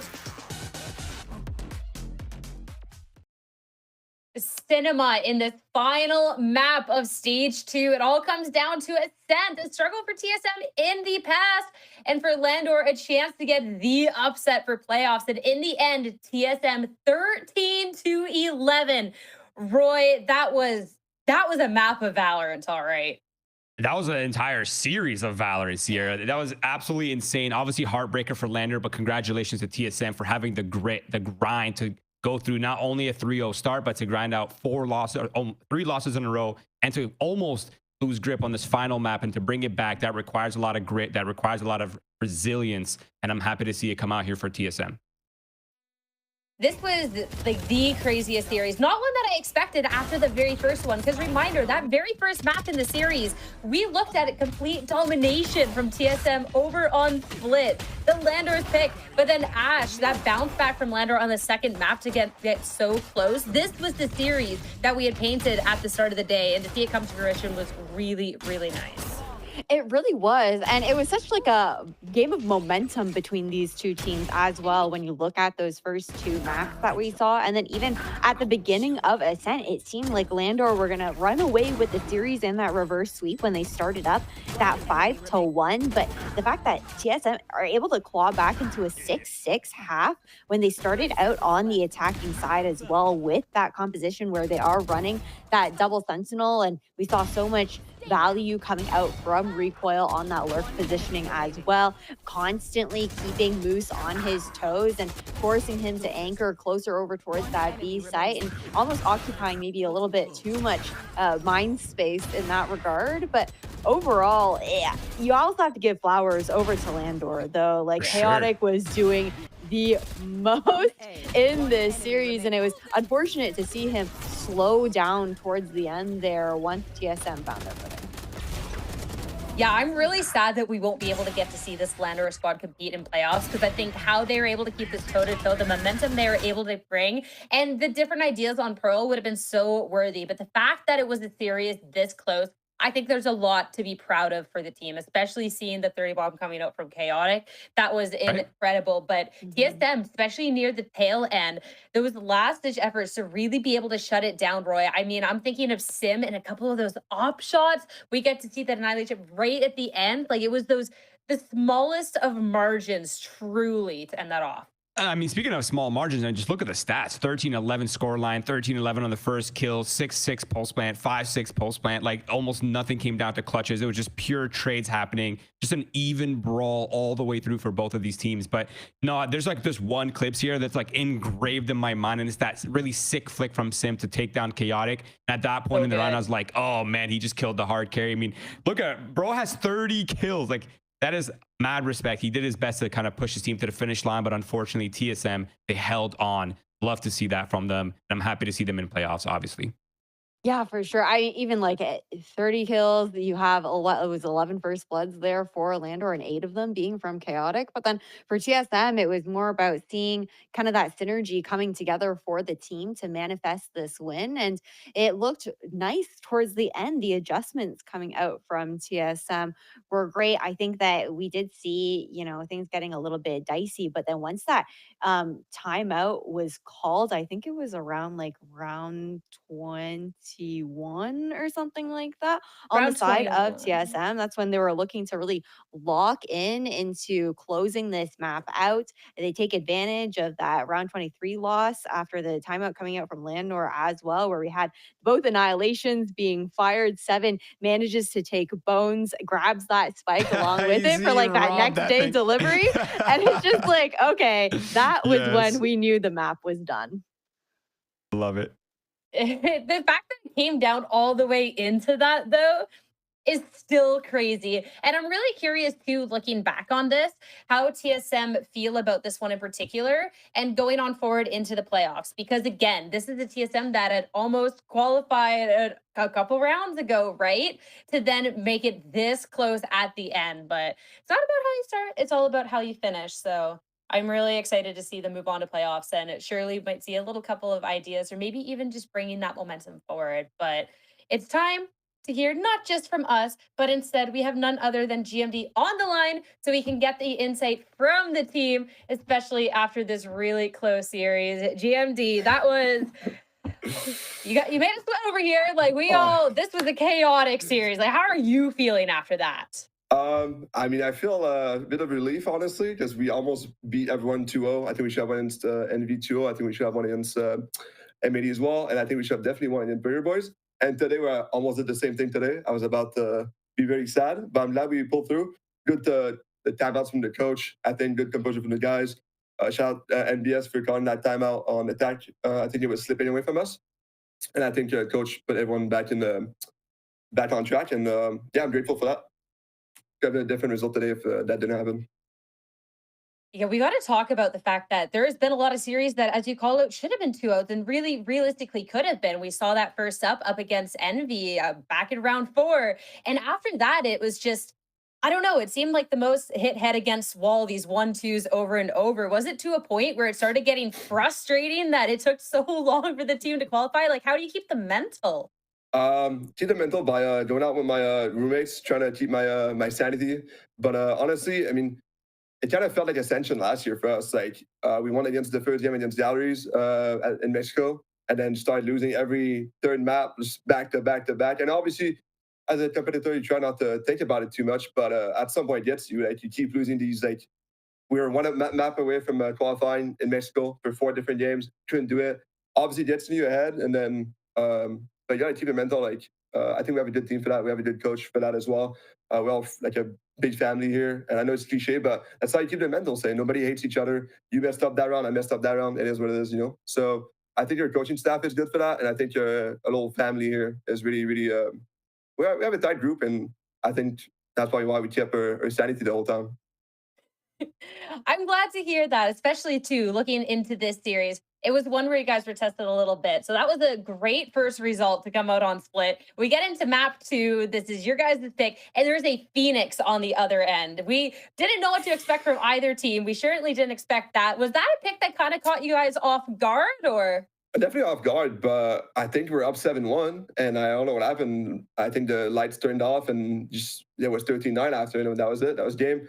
So I mean, at the end, we should have 2-0. We're up 7-1. It doesn't matter what pick. Obviously, the Phoenix, I think they had 2 guys. Like Sacred was playing pretty well in the Phoenix.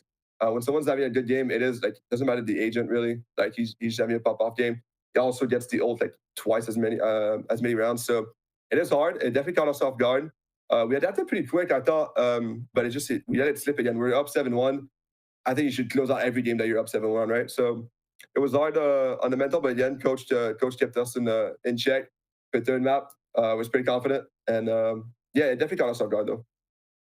It was a crazy fun pick to see, but now you close out the series on Ascent. You're into the playoffs yet again, and this has been maybe the craziest split of challengers. So I want to know how you feel like things have gone and how you feel like playoffs is gonna go.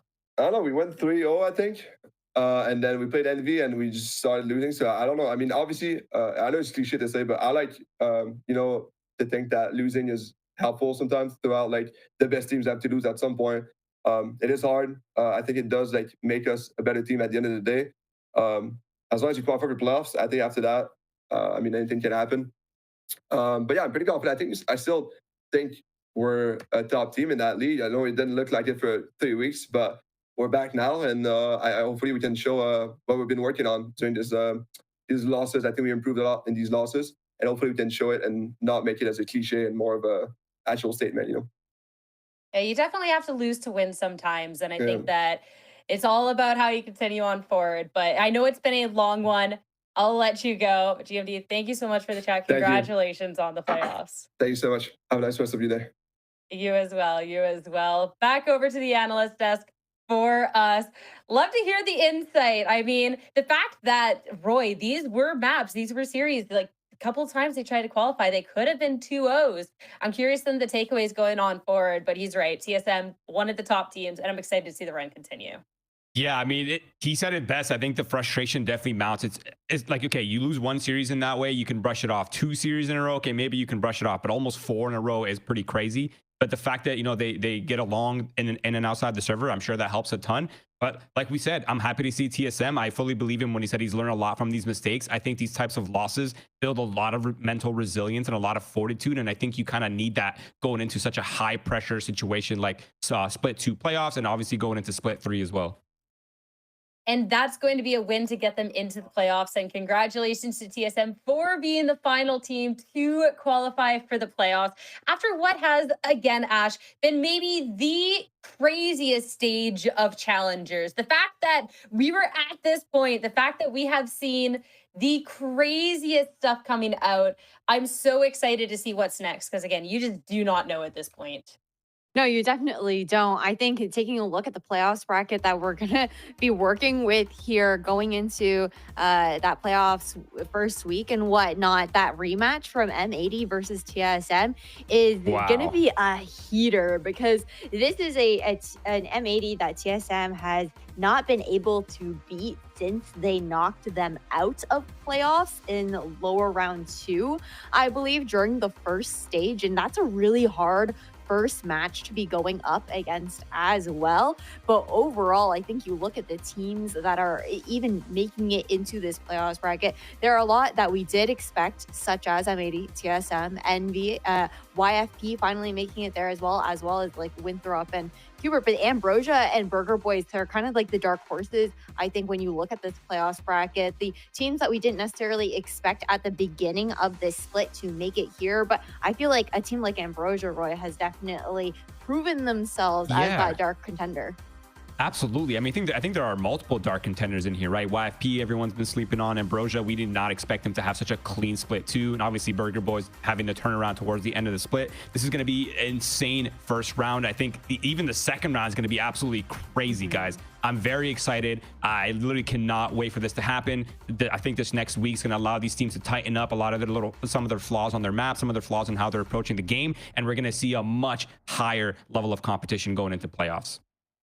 With so many different storylines for the playoffs, it is going to be so exciting. And remember, guys, this is all for those valuable points for Ascension to try and be one of the 2 teams that can, in fact, play for that attempt to be in VCT Americas. So much on the line, and it's going to be a super exciting time. There's also the promotion relegation coming up real soon. So make sure you're tuned in for all of that great Valorant action. But that is it for us for the regular stage here is stage 2. Thank you all so much for watching, everyone for absolutely crushing it. Hope you enjoyed. Have a great night, everyone.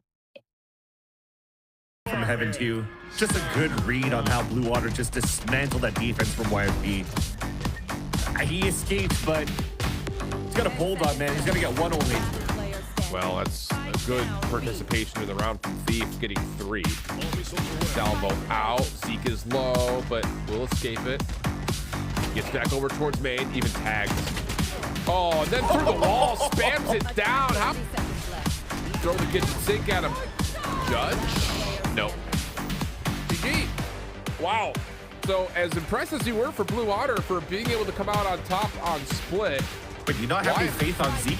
Nope, sure don't. Not with the Guardian. Not in the 1v5. Look at that, shoot. I'm just kidding. Yeah, you're right. Yeah. Collide him. No!